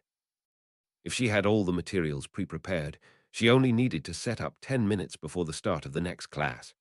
That being said, Lily often hung back to watch, with permissions and blessings from Horace, of course. There was something cathartic about watching a class in motion. Children crowding over a cauldron, tips of tongues sticking out between teeth as they carefully turned the strokes of their stirrers. It was like a return to simple times, when the difficulties of her life were defined by petty disagreement among friends. A world before the madness of the war, or a brush within hair's breadth of death. A world before she knew Severus was a far more different man than she had ever suspected. Two lives. She could feel his form through her ring, confined to one spot far above her head. Their room. In the time that passed, he did not leave that confine. She hoped he was not doing anything as reckless as his straight-razor debacle in the morning, but her nerves tingled with fear and immutable distress. As the class trailed to a close, the students bustled to pack their bags. Nothing cleared the room of students faster than the announcement for the end of class, and with their exodus came Lily's return to her duties. She hauled 2 buckets of milkweed roots, visiting each table with a fresh scoop in a jar of squid oil suspended in brine. Milkweed, one of the uncommon ingredients the students had to work with this class, could not be allowed to rest for too long in the oil, lest the oil leach from the root all its poisonous properties. It was thus one of the ingredients the school prepared for its students. The list of ingredients the students were instructed to purchase for their own use each year was only ever a list of the most commonly used. There was often a lot of preparation involved in ingredients needed for potions taught in class that simply wasn't feasible for students, especially those in younger years, to undertake or purchase. Hogwarts was free for all students to attend, but the textbooks alone could price a good education out of reach for some disadvantaged students, let alone premium potion ingredients, a fact she knew quite personally now. Practiced now in her setup, Lily tended to each bench while Horace leaned back at his desk and rifled through a box of crystallized pineapple. How Severus would chastise him if he saw food or drinks within his lab. Another very distinct difference in the teaching styles between the two potions masters. Though Severus no longer took that path, his mastery of the craft was indisputable. Lily was realizing only now the truth of the prodigious knowledge Save had once displayed, and how far its depth must lie. She had once thought his knowledge beyond that of any student that had ever passed through these halls, perhaps beyond even that of their potion master. How queerly right she had turned out to be. 2 lifetimes of honed skills, and he had dropped that path without batting an eye. Not that it mattered any more, for potioneering required as much, if not more, the skill from his wand hand than defense. Lily paused a moment, feeling the clutch of sadness within her heart. Knowing now that this was his second chance at life, that he had lived one other whole in body but not spirit, this all felt like a cruel joke of fate. And Lily could not help but feel the responsibility of this knowledge pressed down upon her heavily, that she was worth the sacrifices he'd paid twofold, and that weight was crushing her in ways she could not explain. These thoughts clogged her mind as she worked, so much so that she did not notice anyone else entering the classroom until Horace's equally surprised greeting shook her out of her trance. "Ah, Albus, you should have sent an elf. I would have come up." Lily glanced up towards the sudden appearance of the headmaster and greeted him with a lethargic smile. There was something about seeing two versions of a person that lent a measure of awkwardness to greetings. "Oh, I wouldn't want to impose on the busy elves for such a thing, especially if my message carries just as well on my legs," the headmaster replied with a twinkle of his bright blue eyes. He turned those eyes onto Lily, bringing with them the full weight of knowledge that Lily now had a measure of. "I'm here to see Lily. You don't mind if I borrow her, Horace?" "I haven't finished setting up yet," Lily answered automatically. She felt a pit of reluctance in her heart, one she could not explain. A kindly smile touched Dumbledore's lips, so familiar, yet no longer as jovial as she remembered. "I'm certain our good potion master hasn't forgotten so quickly how to set the classroom, have you, Horace?" "Why, of course not," Horace quickly answered as he hefted his bulk from his chair. Though his tone was nothing but accommodating, his expression seemed to speak volumes of this great inconvenience. Without another word, Dumbledore beckoned for Lily. She set her bucket down with an apologetic grimace to the potions professor before falling into step with the headmaster. Her nerves a little rankled over what this might be about. They emerged from the dungeon corridors, and Lily automatically turned for the grand staircase, as if making for the headmaster's office. But to her great confusion, they turned off to a corridor at the entrance hall and followed it around as if embarking on a patrol. "It's such a lovely day. I don't see why we should spend it inside when the courtyard would serve us just as well. The leaves are exquisite this time of year." Lily felt she could agree as they stepped out into the Clark Tower courtyard, painted in yellows and reds by the autumn whims. The ivy that clung about the low walls of the courtyard glowed alongside a pear tree that was past its seasonal fruiting. The fountain in the center, guarded by great stone eagles, gurgled merrily in this little peaceful cloister. A peaceful pocket in existence that seemed another world entirely to Lily's roiling state of mind. "I find that a moment's respite does wonders for my morning, as does a cup of tea." Like magic, a small floating silver tea tray appeared before a bench with a complete tea set crammed upon it. Dumbledore motioned for her to sit as he took upon the responsibilities of host. "Do you have any objections to black tea?" the headmaster asked as he expertly navigated around the clutter and fetched the steaming teapot. Lily shook her head mutely as she watched the headmaster fill two dainty porcelain cups on saucers. "Cream and sugar?" the headmaster asked, seemingly nonplussed by how bizarre a moment this all was. Yes, please," Lily answered, only belatedly realizing she hadn't given any instructions by which quantities either condiment was to be added. Oddly, though, Dumbledore was not in the least hindered by the lack of clear instructions, and handed her a cup of tea perfectly tailored to her preferences. The headmaster, too, sat back onto the bench alongside the quiet girl, his own cup and saucer in hand. At some point, another tray appeared, laden with hot scones, jam, and cream. To a girl who had missed breakfast through tardiness, the feeling of fresh baked scones straight from the kitchens, next to a cup of tea, warmed her to the soul. It was the oddest feeling, sitting beside Albus Dumbledore, having tea and scones in the autumn-touched courtyard. It certainly didn't feel real.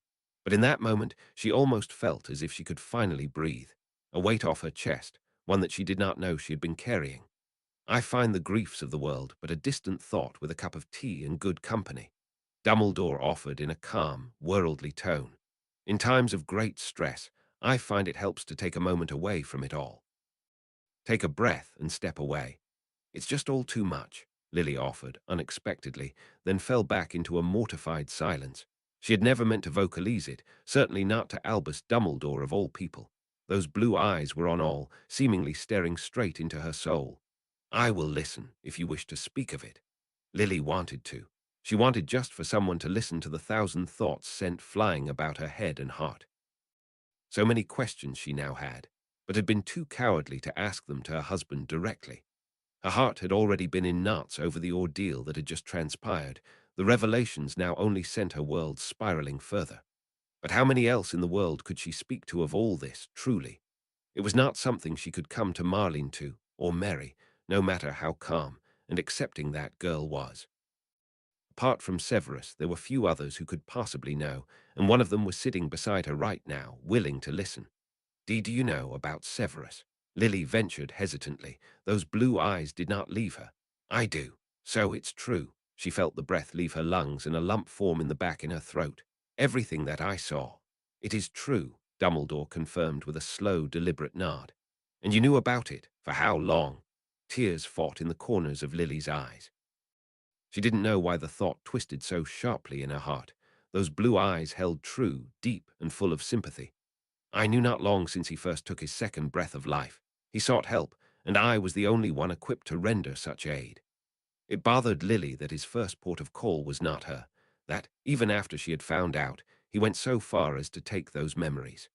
Though it was to protect her, and though she knew she could not have borne it well, she felt it all the same. This secret he kept for 2 years, and throughout the life they had built together. Does it make him a different man? Dumbledore suddenly asked, his question uttered eerily in line with her thoughts. Maybe, I don't know, Lily uttered without thinking.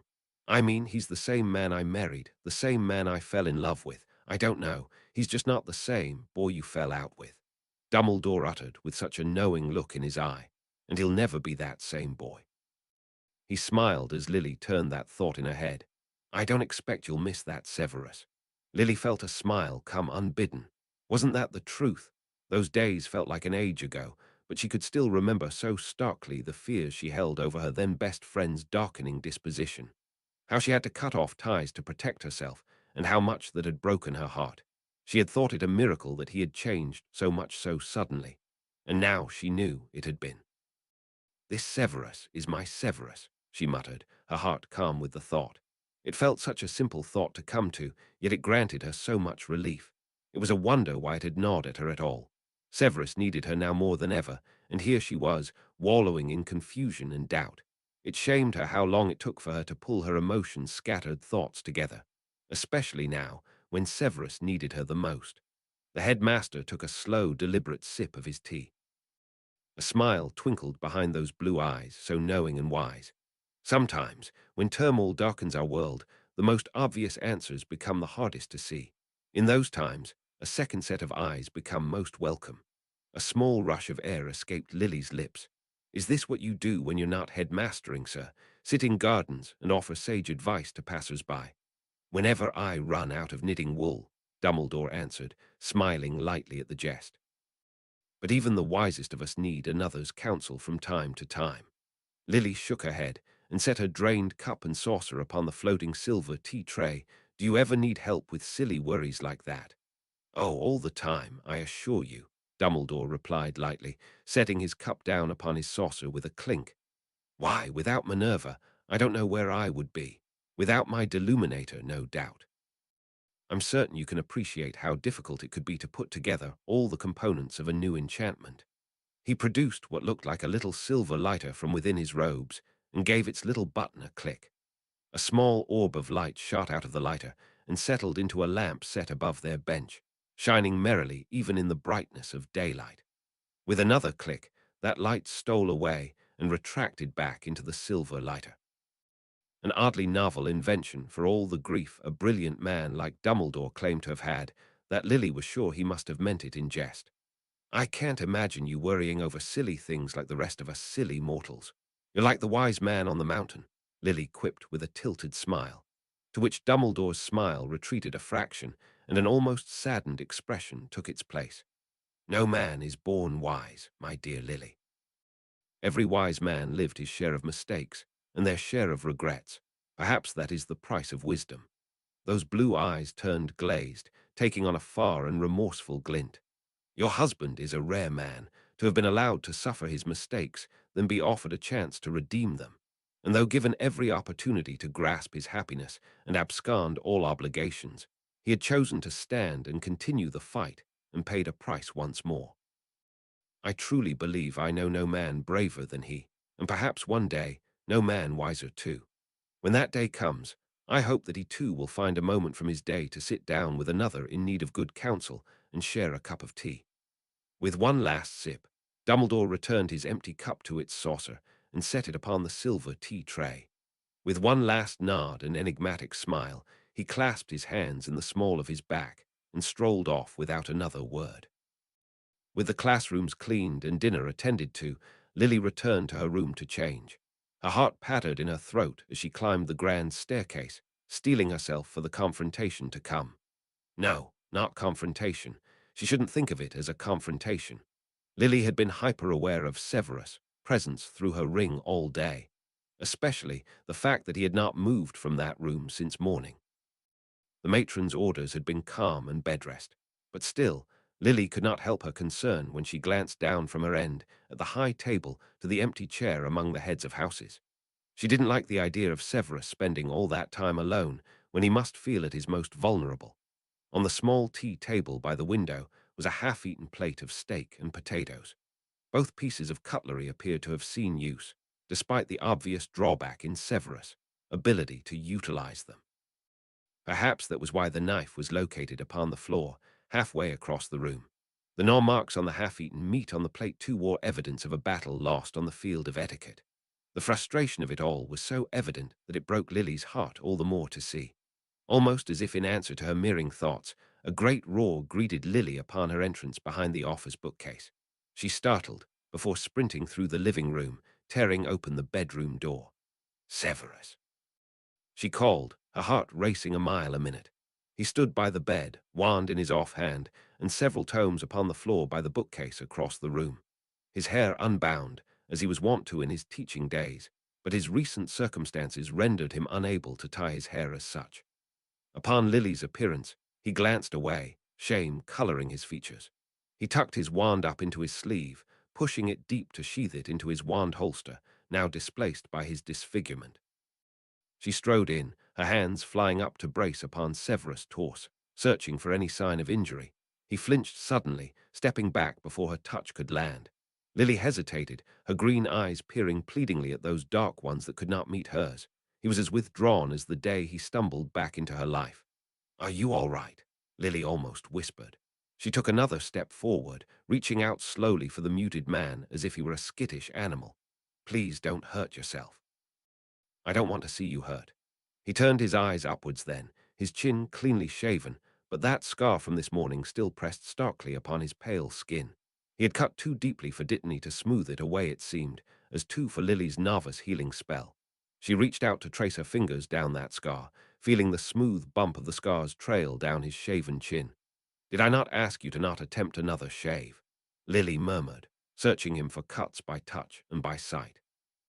"I had an elf assist," Save uttered, his voice rough and husky as if he had not used it for an age.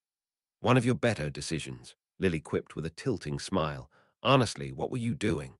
He glanced away, cheeks coloring in some motif of shame. "Summoning," he muttered, almost so quietly Lily almost missed his utterance. She glanced back at the bookshelf, realizing the clutter of dropped books at its base had been from failed attempts at spell casting, and those screams had been of frustration. Her heart clenched, tears burned in the corners of her eyes. She could not imagine what pain he must feel. All that he once was, in magic, potions, and pioneering, a brilliant wizard for whom even living was now a day-to-day struggle. His black eyes searched hers, his body held tense and skittish, as if he desperately feared what words she might utter. Of course, for one who had lost so much, there was only one more thing he could lose now. A fear Lily could have alleviated had she not been so distracted by the truth she had learned. Leaving him was never a possibility she had considered. "I love you, save don't you forget that," Lily whispered, leaning her head upon his chest, feeling his breath catch as she entwined her arms around his waist. She didn't know why it took her so long to tell him when he needed reassurance now most of all. She had been held in fear of something that now seemed of such little consequence. This Severus from another time, he was her Severus, the Severus she married, the Severus she fell in love with, and a man made wise by his suffering, a man who would never make those same mistakes again. Chapter 67. A Touch of the Soul. Chapter text disrobing had never been such a chore as it was now. Snape's clumsy left-hand fingers fumbled down his front as he cursed his propensity for buttons. He felt those green eyes on him, making him all that much more self-conscious as he almost strangled himself getting his collar undone. Fingers flew to his own as Lily stepped in. Her dainty fingers made short work of those offending buttons. Snape turned away, feeling the frustration and embarrassment well up in his throat. He wanted to scream, to throw hexes wildly about the room, but he wasn't even capable of that anymore. A soft hand braced against his smooth-shaved chin, trailing the scar he had managed to deal himself this morning. He didn't even need anyone else's help to cause himself further disfigurement. It was a small mercy he did not grow facial hair too rapidly. The house elf that answered his request for assistance worked quickly and efficiently. Assistance in grooming could not have been a common task for the elf, yet he bore it without complaint or comment.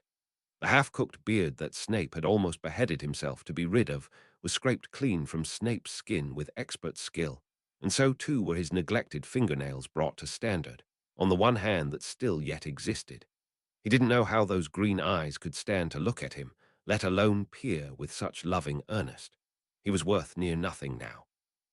The only qualities he once boasted, talents hard-earned, gone. But since the very beginning, beyond all reason, Lily had loved him. Almost in answer to his mired thoughts, she leaned in, her hands bringing him close, his lips close to hers. He reached up on reflex to run his fingers through her red silken hair, only to find no such fingers to respond. But Lily did not withdraw at the touch of his twisted flesh. Instead, her kisses took on a greater intensity, seeming incensed by his falter. He felt his robes slide off his form, her fingers trailing down his torso, leaving his skin burning where her fingers fell. All thoughts of self-pity fled then as his young body reacted to her beckoning touch. He fumbled for the sash of her robe, only to find the knot already undone and garb sliding loose at a tug. Soreness still stiffened his limbs, but the pain did not seem to slow him one whit. He had her laid upon the bed, unwrapped from her garb, her pale skin and red lips so alluring in the dimmed candlelight. But the moment he braced himself over her, he felt pain jolt through his ruined arm. With a hiss, Snape recoiled, falling upon his back as he cradled his amputation in agony. Lily was immediately at his side. "Severus," she uttered, voice filled with concern. The pain passed, as did the moment it seemed, for as Snape laid there staring at the ceiling in a resigned manner, he could see no dignified way to re-engage. Lily rolled up, pressing against his uninjured side, her hand resting upon his bare chest. He could feel the warmth of her palm seep into his skin and her hot breath upon the nape of his neck, and all he could feel was the burn of humiliation. "Hold on, just stay like that," Lily unexpectedly uttered as he felt her clamber on top of him. Snape stared, momentarily stunned by the unfamiliar territory this night was headed in. "What are you?" he hissed, before his words were cut short by a quick kiss to his lips. A kiss filled with awkward pause, speaking all too clearly about how comfortable Lily was about the whole role reversal. "Sorry, I'm not very good at this," she murmured with an awkward smile that chased away any reservations in Snape's heart. "I think you'll find that nobody is very good with their firsts," Snape replied, more earnestly than he intended. Lily Giggles took on a nervous pitch. "I've had that said to me before. But I didn't think you were that bad with your first time." She paused, as if a thought just occurred to her. "Except that wasn't your first time, was it?" Snape squirmed. This was not the position he wanted to adopt to have this conversation. "I would rather you not keep count." But thankfully, rather than dwell on that fact and steer this night onto the shoals of disaster, Lily's giddy attention turned to other unusual facets of his life. "Oh, my goodness," she snorted sharply, then broke out into a fit of giggling that sent pleasant vibrations down every part of where she touched. Snape felt himself fold inwards from that involuntary rush of self-consciousness that came from lying mostly naked under an uncontrollably laughing woman. "Professor Snape," she exclaimed through peals of laughter, which was absolutely not the follow-up he needed. "I get it now. That's why you were so difficult to get into bed those first few months of our marriage. How revelatory," Snape muttered under his breath, unable to stop himself turning several shades of red. As her laughter finally ceased, Lily asked through caught breath, Did I remind you of your students?" "No." "And I'll thank you not to make that comparison," Snape growled, as he surrendered to the direction this evening was taking. But Lily, it seemed, had no intention of letting the evening slip away from her as she leaned in close, her lips turned upwards in indecent amusement. "Have I found your weakness, Severus?" "A lack of indecent thoughts to my students is hardly considered a weakness," Snape growled, affronted at the very notion. He made to sit up, ready to put an end to this wayward encounter when he felt that soft touch upon his brow. With that gentle motion through his hair, his perturbation quietened. Black eyes met green as her soft lips touched his. 20 wide eyes pinned Snape from every angle.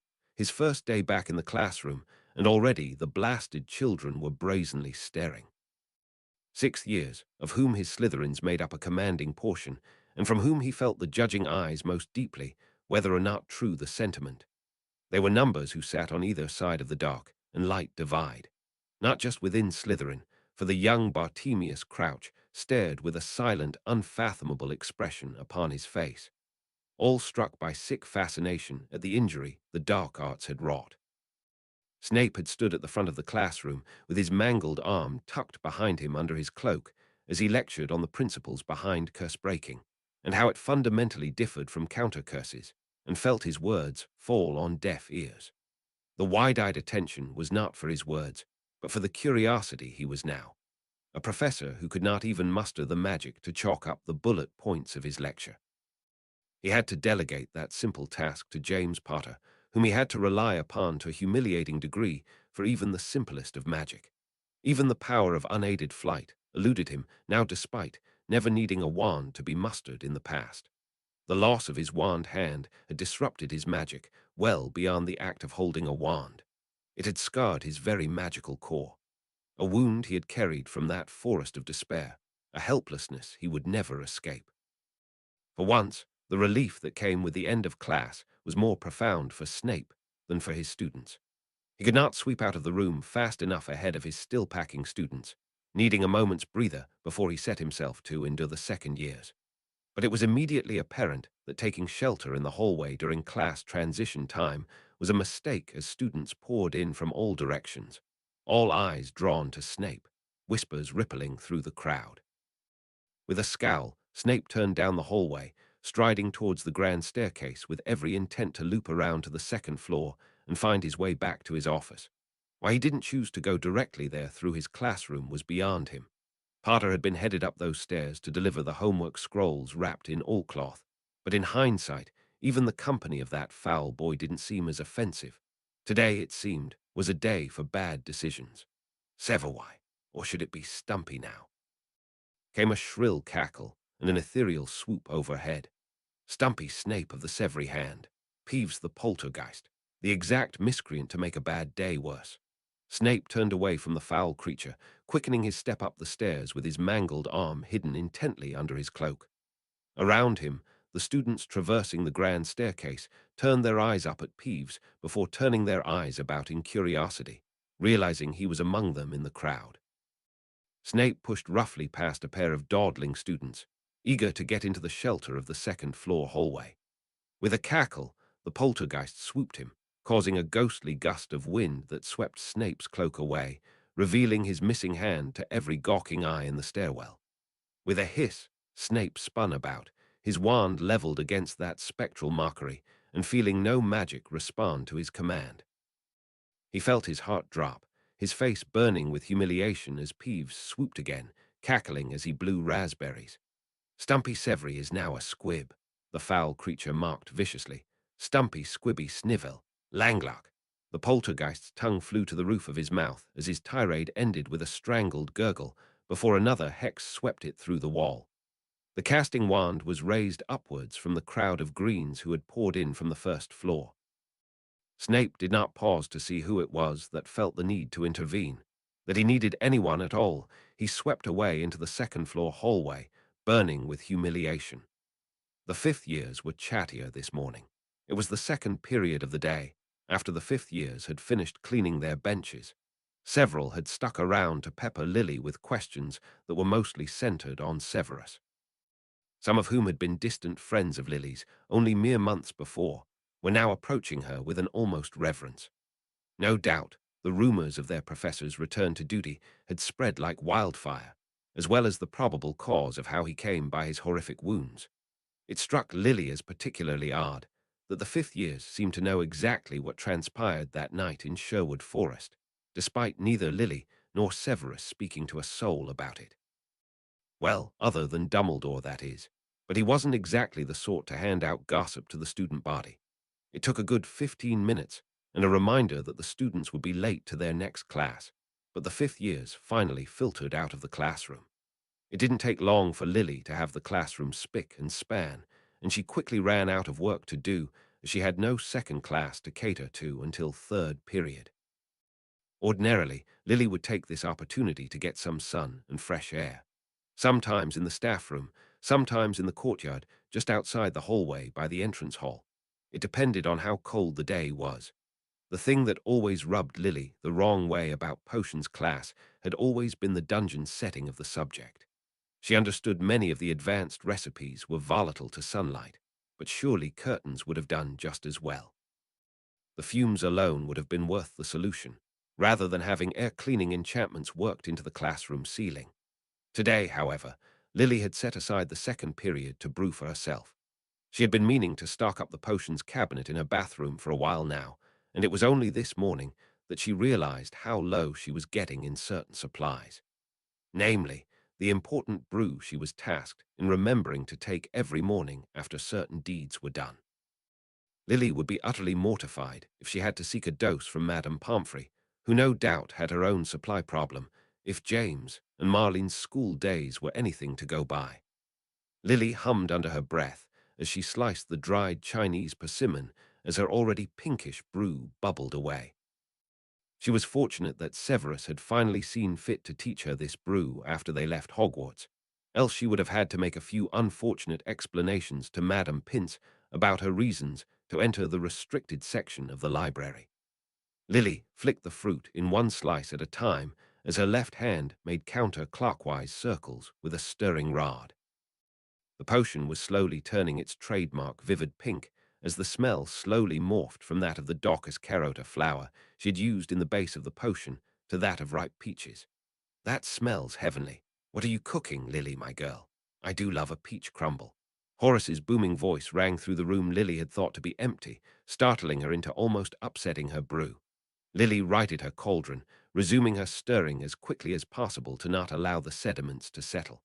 Horace, I hadn't expected you back so soon, because he ordinarily had a snack down in the kitchens whenever there was a free period to spare, before turning his attention to marking some of the few homework pieces he sets. The hefty potion master waddled to her table, casting his eyes curiously into her cauldron, and then his large cheeks turned a ruddy pink under his walrus-like mustache.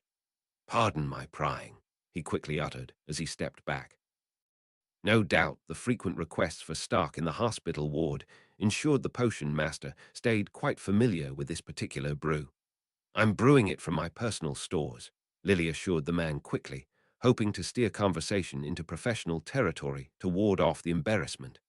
Oh, I never doubted that, the professor quickly uttered as he moved back to his desk, on top of which sat a small hamper. No doubt the spoils of war from the kitchen raid. But rather than pick up his snack and leave, Horace felt the need to turn around and add, I mean, of course, why wouldn't you? You're adults, and married, and goodness knows, Severus needs a little cheer in his life. Now Lily couldn't help turning the same color as her finished potion. Aha, she mumbled as she strained the finished product out into 10 small flasks she prepared. But if you don't mind me asking, Horace began, with a question Lily would no doubt very much mind his asking, are the two of you planning to ever have children? We are, Lily answered automatically, before briefly pausing to consider how plans might have changed owing to what had happened. But not for a while, not for the foreseeable future anyhow. The potion master gave a sympathetic smile. That's a shame. With his mind and talents and your natural ability, any child of yours would be quite something. A real thoroughbred. One that I would give a cherished seat in the club. Oh, I don't doubt it, Lily replied lightly, as she bundled her filled flasks into her carrier, ready to take flight from this increasingly uncomfortable conversation. But Horace did not seem to take his cue to step gracefully from the conversation, and why wouldn't you be able to raise a young tyke? With just a couple years of further training, why, you can take over me, dear Lily. I've been due for retirement for years, only no adequate candidate ever shaped up to take my lofty mantle. But you have always been a standout talent in the craft. Not as good as Severus, mind you, but I can't see him managing the complex brews required with that one hand he has left. Lily felt the color drain from her face as her stomach churned at the magnitude of the realization. The thought never even occurred to her how he could never brew like he once had. He no longer had the nimble fingers he needed for this timekeeping craft. The art of potions had been part of his very identity, and to see that lost, his magic he could learn again through patience and dedication. His potioneering would be returned. After his one-year contract with the school expires, I imagine he'd have a lot of time on his hands. I hear in some circles in Europe, being a full-time father is taking on popularity, especially with their counterparts in the Muggle world, with the rising popularity of women in the workforce. Please, Lily interrupted, with more force in her words than she intended. I don't want to speak of this. Horace looked a little stunned, but quickly recovered with a sympathetic look on his face. Of course, I'm sure this is all very distressing for you. Lily glanced away, her mind reeling with realizations she had never considered. This was his second chance at life, and yet already lost so much of what had made him who he was. He was not yet even 19, and already his life lay in tatters. I wish I were dead. That image of Severus came unbidden to her thoughts, haunted and haggard on the worst day of his previous life. But by will and purpose, Severus continued on, living to avenge the foul deeds he had done by protecting a child another Lily had left behind. Sudden fear gripped Lily with the realization of how heavy her own life weighed upon the scale. It wasn't the first time he'd made that threat about the passing of her life, a threat she now understood the full weight behind. Would he do the very least for his own child? If something were to take her from the world again, would he continue on despite everything his life was now, for a child of his own blood? Just realized how I must have sounded, my dear Lily. I do apologize. Horace's voice sounded in appropriately muted tones, tearing Lily from her swirling thoughts. Know that I really do admire what he did. I don't know many that could resolve to cut off their own wand hands, not even to save a lovely creature such as yourself. Lily dipped her head. He's the bravest man I know, she muttered, feeling the debt she owed to everything he had resolved to do. 2 lives' worth of sacrifice he had paid. But then her mind peeked over its shrouding misery to realize exactly what had been said. Horace, how did you know that Save's injury was self-inflicted? The rotund professor gave her a curious look. Why, my dear girl, haven't you read the paper? Like a jolt of cold, that monochrome world plunged over him, unexpected and unbeckoned. Snape turned with a start, feeling each breath come heavy and thick like slow suffocation. Around him, bright spots lit up, little fires of life shining throughout the halls of Hogwarts, through even the thick stone walls it shone unmuted. Students pouring in from the lower levels, returning from an afternoon ill spent outdoors on indulgence. He turned his eyes down slowly, taking in the form of his own soul shining from his skin. The form of his own hand gone from this world, still shining in defiance as if it had never left him. He flexed his fingers, watching the silvery phantom limb respond.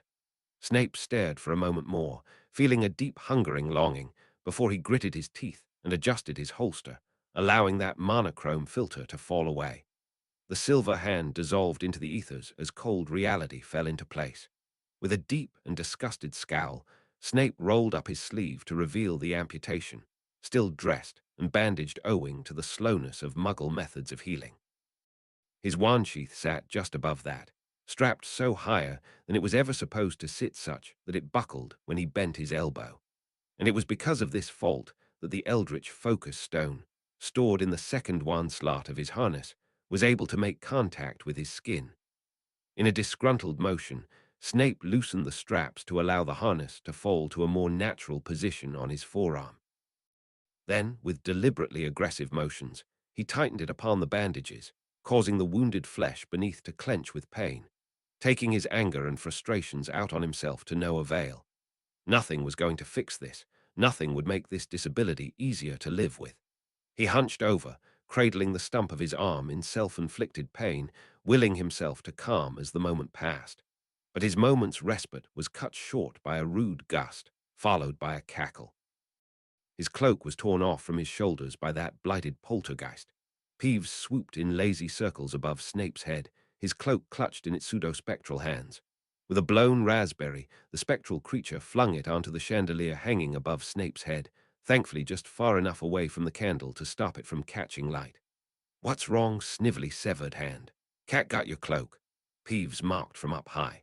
But the poltergeist did not have long to gloat, for a booming Peeves rang down the hall, forcing the spectral nuisance to flee without gloating his fill over the spoils of his mischief. The bloody Baron stormed through the wall like fury taken form. "Peeves, flee, you utter pest!" he demanded with such a deafening cry that Snape's ears were left ringing. Grateful just to have the disruptive spirit gone, Snape drew his wand. "Accio," he commanded as he traced that shaky sigil. But as with those tomes upon the bookshelf in his room, his cloak refused to obey. He could not even muster the magical power to even verbally cast a spell. The Baron glided in, turning a pitying frown upon the struggling wizard. "Can you not even manage a summoning?" he asked, unable to stop the question from sounding condescending despite the gentle tone it was delivered with.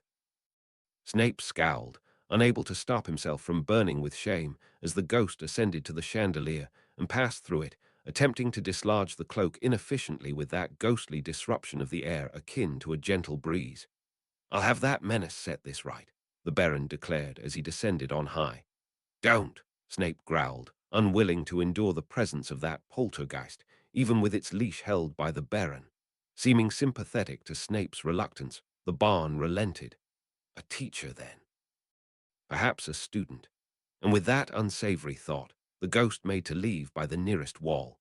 Snape reached out on reflex to stop him, a useless gesture to a spectral being, especially with a hand no longer there, which made it even more of a surprise when his fingers fell upon a solid form. The Baron froze upon the contact, turning to glare with disbelief at the young professor who held him by his cloak tails by a hand that should no longer exist. A contact between the living and the spectral dead by a bridge no longer there. The two stared for a moment more, until that contact dissolved into the prickling cold upon the end of his amputated limb, and only the silence of thought remained between the two. Without a word, Snape retrieved the thin, black shard of a focus stone from his holster, allowing the world to pitch back into that monochrome form. The Baron glowed bright as any soul of the living that Snape had witnessed. Snape's missing hand appeared again in spectral form as he flexed it before him. The Baron's eyes drew down to that glowing limb, seemingly able to see it too. Snape held out his hand, which the ghost grasped with his own, sending a shock of cold through Snape's body through that undeniable contact. Without a word, Snape held out that shard of black to the Baron, and without a word of question, the ghost took hold of it. The world fell back into its rightful colors and pastels as Snape stepped back, releasing the shard to hands that should not have been able to hold it. That absolute wretched woman. How did she know? Lily bemoaned over her dinner plate to her mealtime companion and fellow teaching aide, James Potter. The bespectacled boy raised his head from his serving of chicken and gravy to glance over to the newspaper Lily had opened before her, spread such that her plate of shepherd's pie and glass of pumpkin juice had to be placed on top of the less relevant articles. "Oh, hadn't you read about that?" "No," Lily replied as she stared at that paper in aghast. "It was printed 2 weeks ago. I wasn't exactly keeping a pulse on current affairs at that time." The paper had been delivered each day by the post owl, and each day Lily had paid for it on Severus' behalf, thinking that when he was better he would like to sit down for a quiet read. Never being all that interested in what the newspapers had to say beyond the funny pages, Lily hadn't given them a second glance.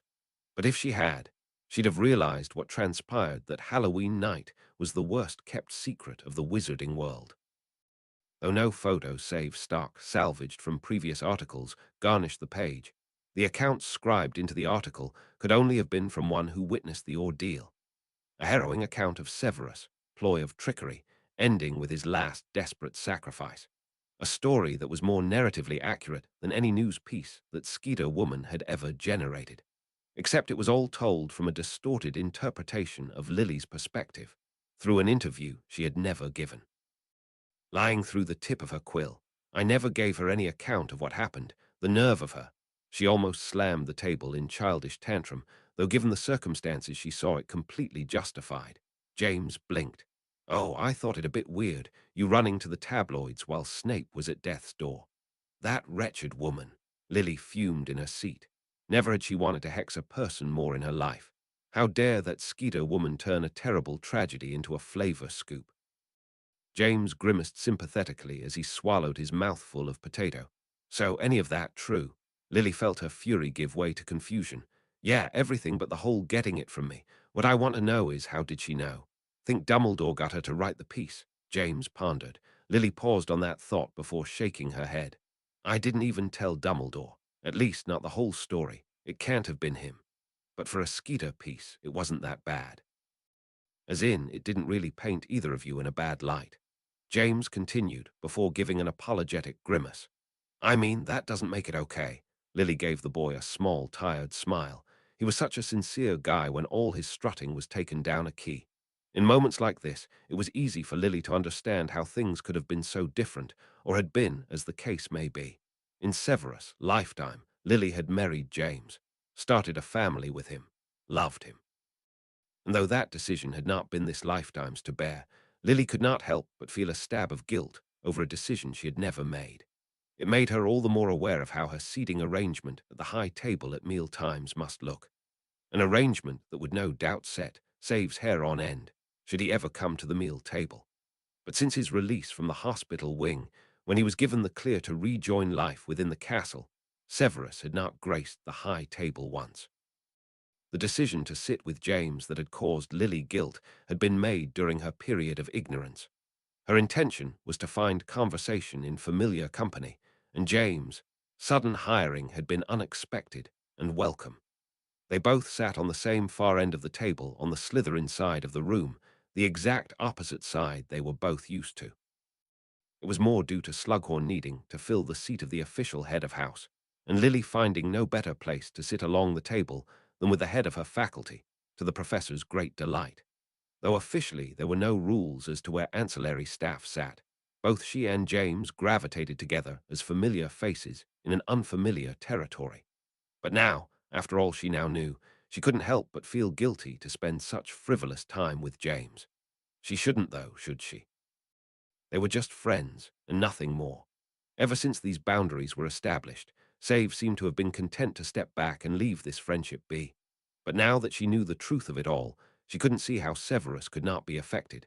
That Lily had once loved James as a wife and mother of his child seemed so ridiculous a notion, but had been a truth in his lifetime.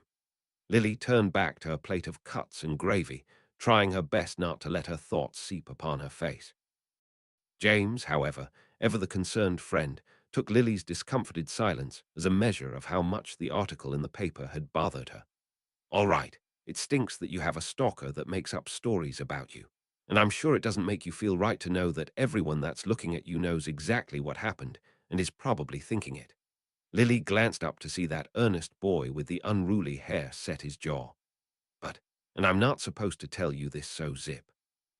He glanced about to commit a grievous offense.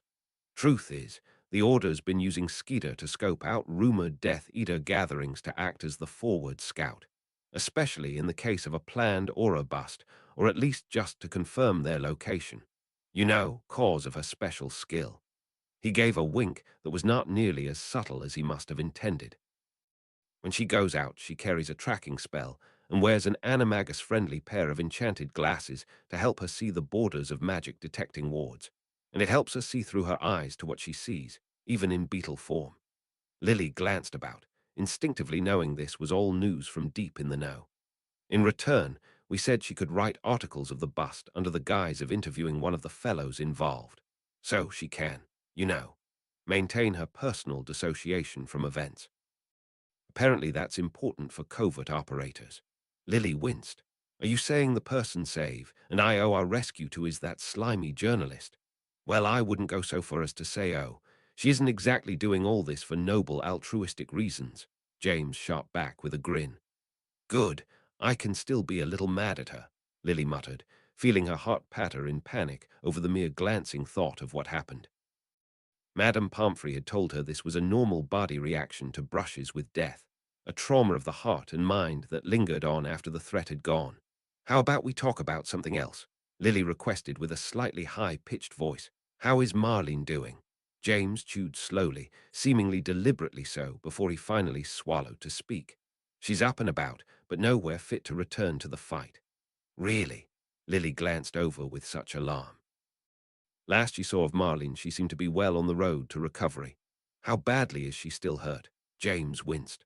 Well, no, she's completely well again. I just asked for her to be retrained by Frankie or Alice. Let me tell you, she felt quite insulted. He dipped his head with a sigh. I don't think she's a bad fighter. I did it as a delaying tactic, really. I almost lost her that day. Lily's heart clenched.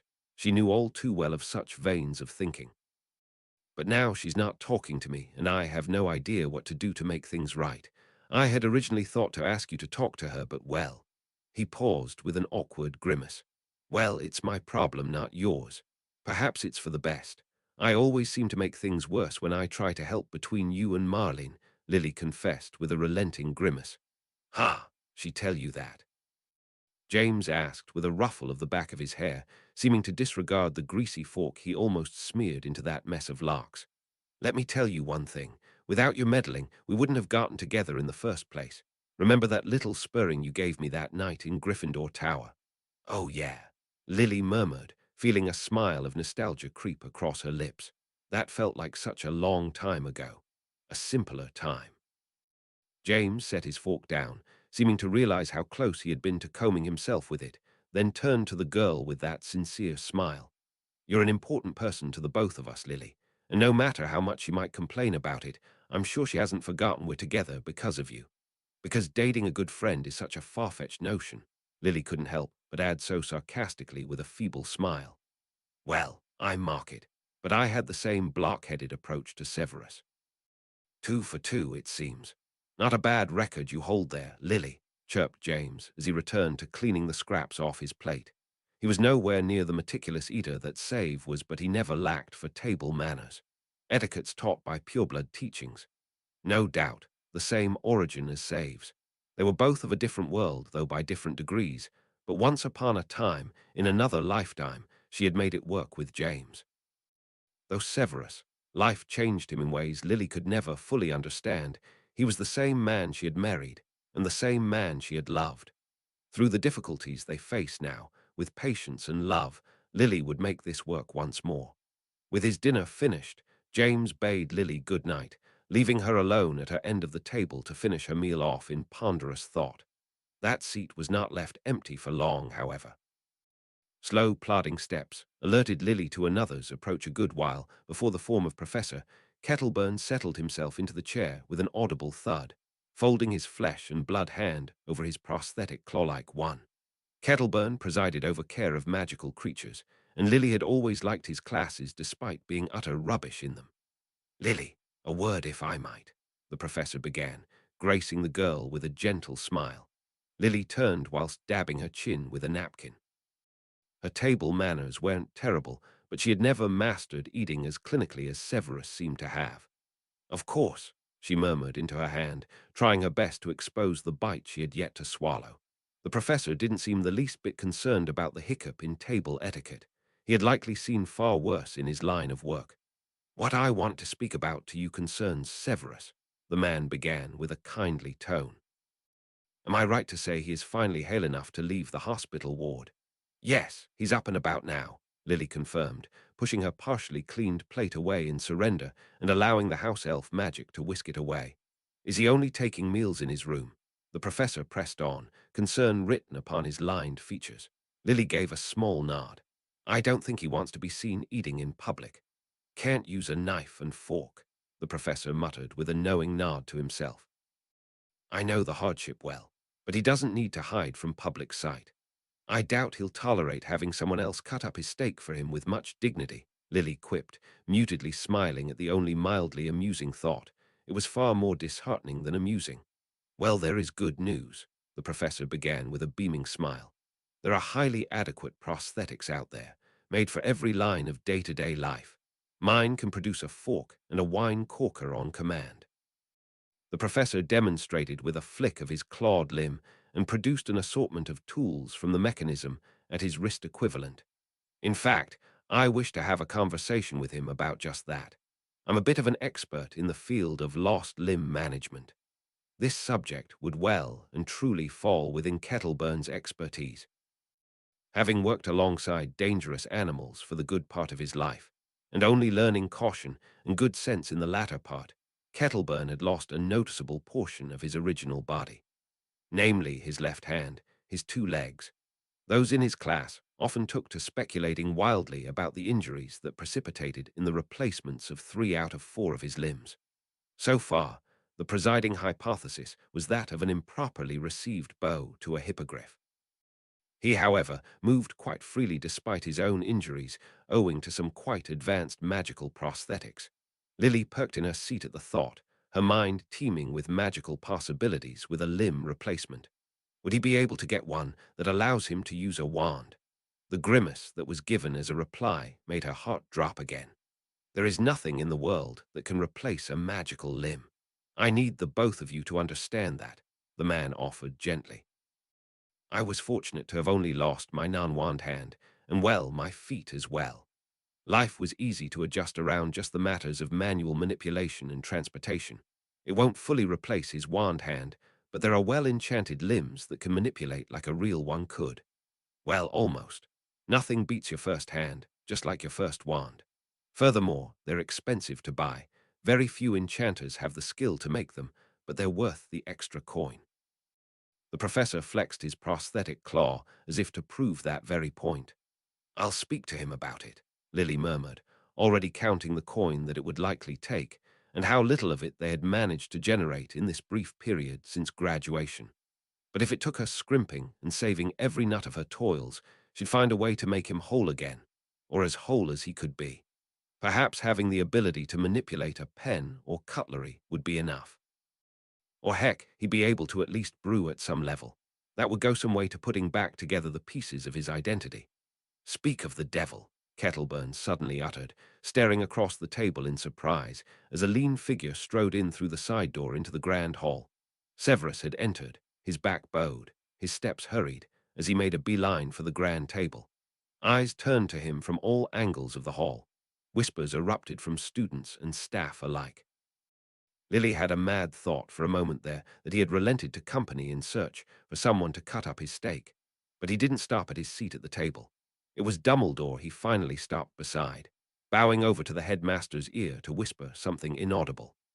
The headmaster stood and excused himself from the table with a serene smile upon his face, not relinquishing a single clue as to what Save came to whisper so urgently about.